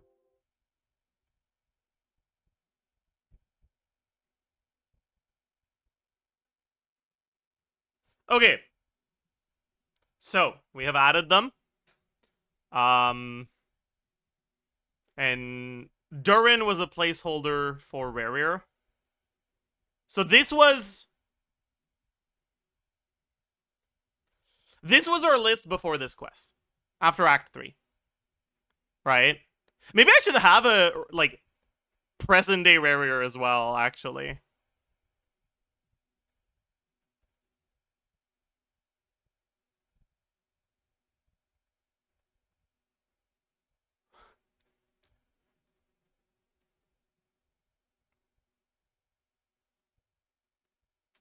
Nah, it's the same character. I don't want to think of them as the same character. Because present-day Rarier is really uninteresting. Like, the current story with Rarier is just like, wow, very strong guy is angry and does things.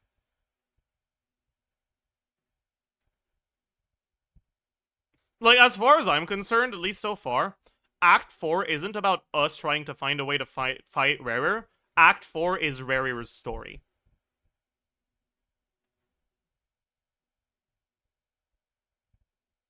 At least so far, right? And it works really well as Rarier's story, but it doesn't work within the context of the story as a whole. It just, ugh. Anyways, whatever.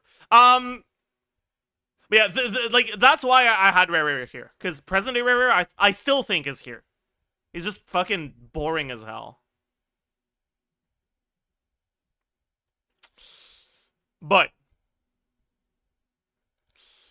okay, so Inefa didn't really do anything. She didn't really show up.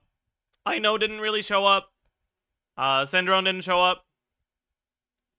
Arlecchino didn't do much. Yahoda didn't do too much.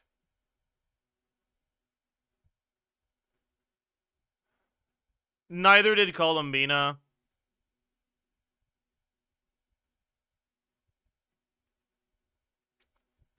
Llama did a little bit with her interactions with Nefer. But it was mainly like, for a little bit of involvement, it was like Llama, Varka, Flins. And I guess Durin as well. And for like heavy involvement, it was Nefer, Rarier, Thalindus, right? I think Flynn's went way back up. Honestly, Flynn's is back in S. Flynn's was amazing in this quest. He was so funny. I think Varka went up a little bit.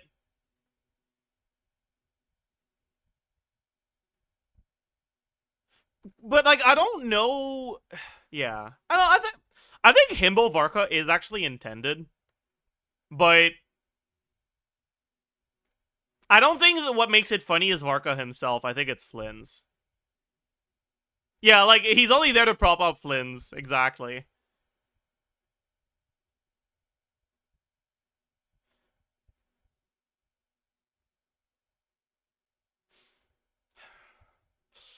I think Rarier.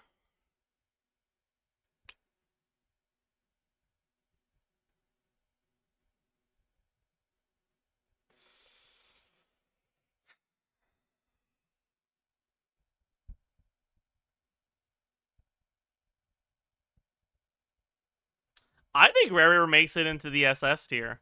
And don't make the joke. Okay?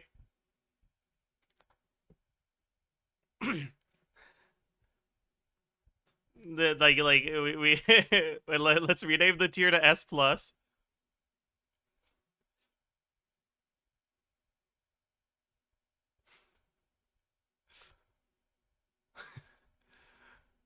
I think Rarier is a really good villain.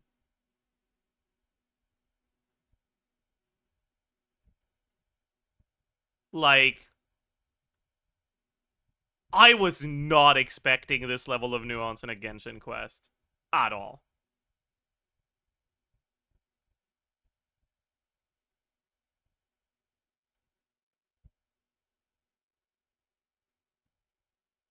Because, like, they're portraying Rarier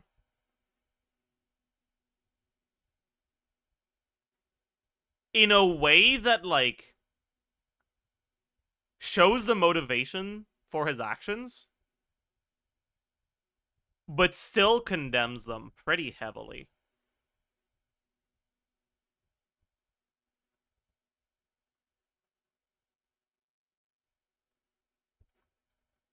Like, I really hate him. I think he's an awful person.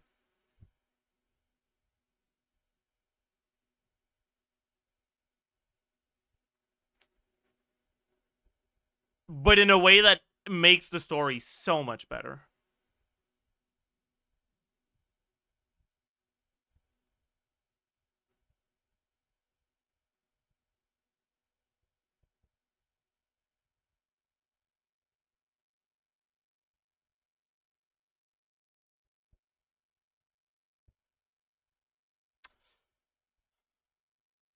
Nefer.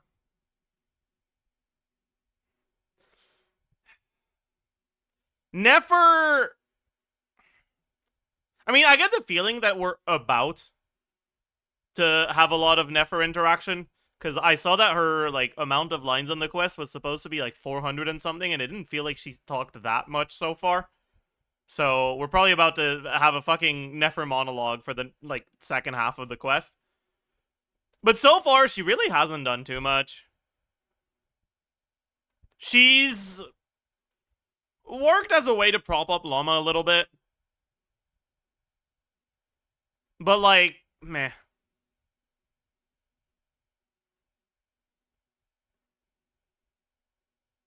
Although I do think the voice acting for her was done really well. Maybe enough to push her up a tier.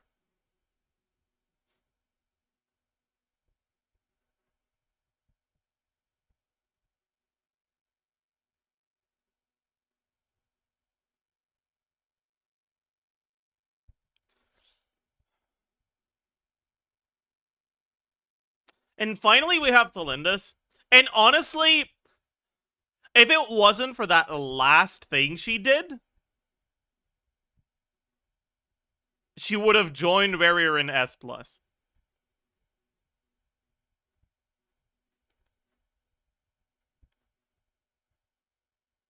Because, like...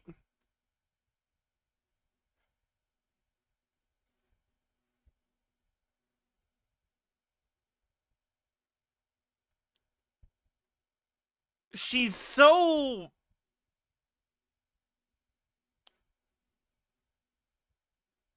I also hate her.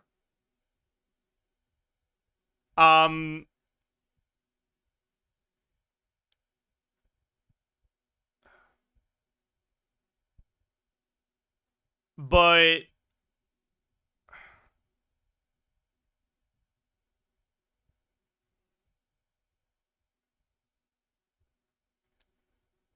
it's like, I like her portrayal, like, of the way she, like, tries to give excuses for Warrior.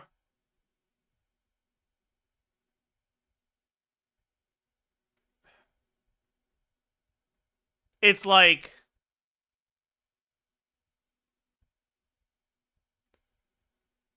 I think it's a very realistic portrayal of someone who's in love finding out something bad about the person they love.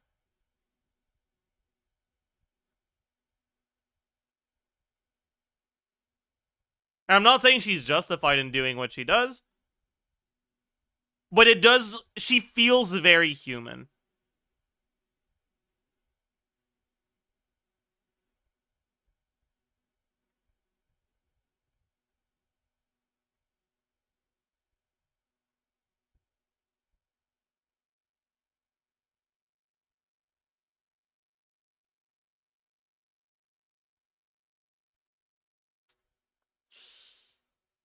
I think she goes bottom of S. Because that last thing just kind of ruins it for me. I mean, with the interpretation that she got somehow corrupted by the Crimson Moon or whatever, I feel like it's excusable. But if it's not that, she beelines to C tier with Nefer. Like, that's... no. It does not make sense for this character to act like this.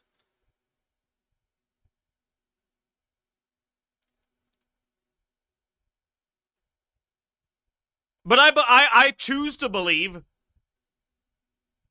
that she was corrupted by abyssal power somehow. And I think it's a very reasonable interpretation, considering how she was glitching out at the end. Like Arlecchino, right?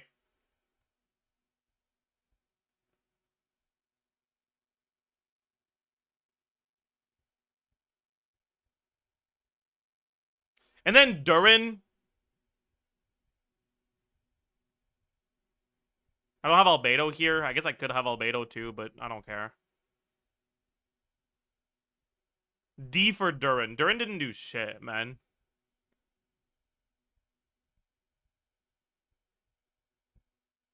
He was so boring. He didn't do anything.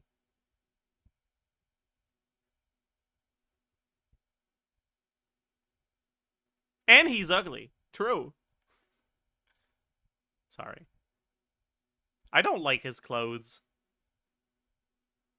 I think his drip is very not good.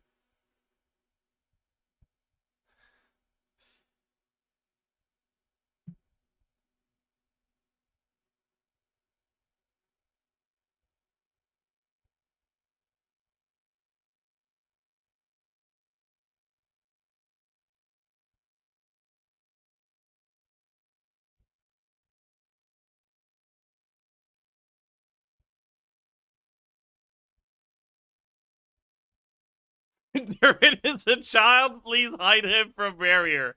True. Good point. Actually, I think Flynn's has surpassed Yehuda. Yeah. I think this is probably how I feel about the characters right now.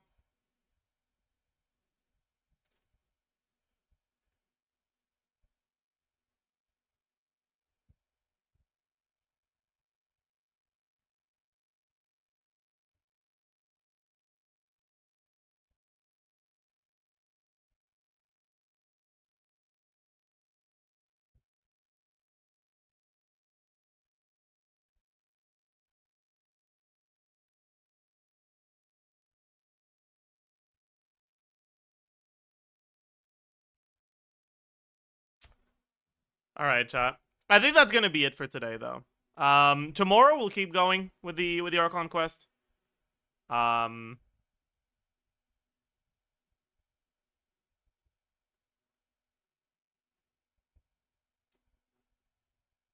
Hopefully we'll finish it tomorrow.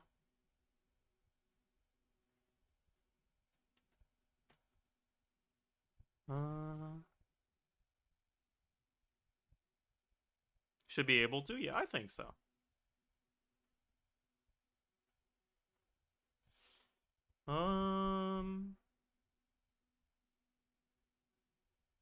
Yeah.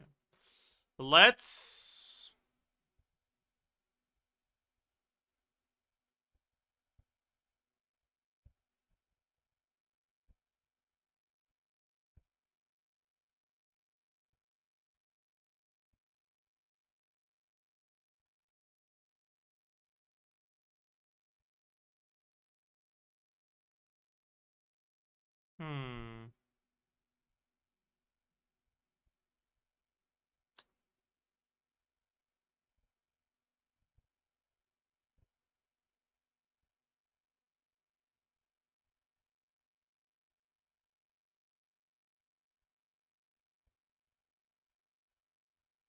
Chat, should we raid Inefa's VA?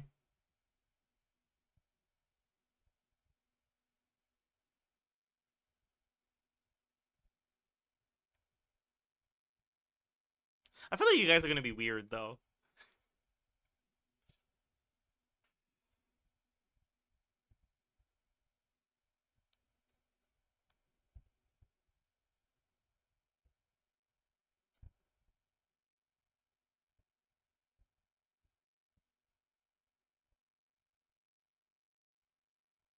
She bloomed on stream. She's one of us. True. Okay, just don't be too weird, chat. Anyways, go say hi.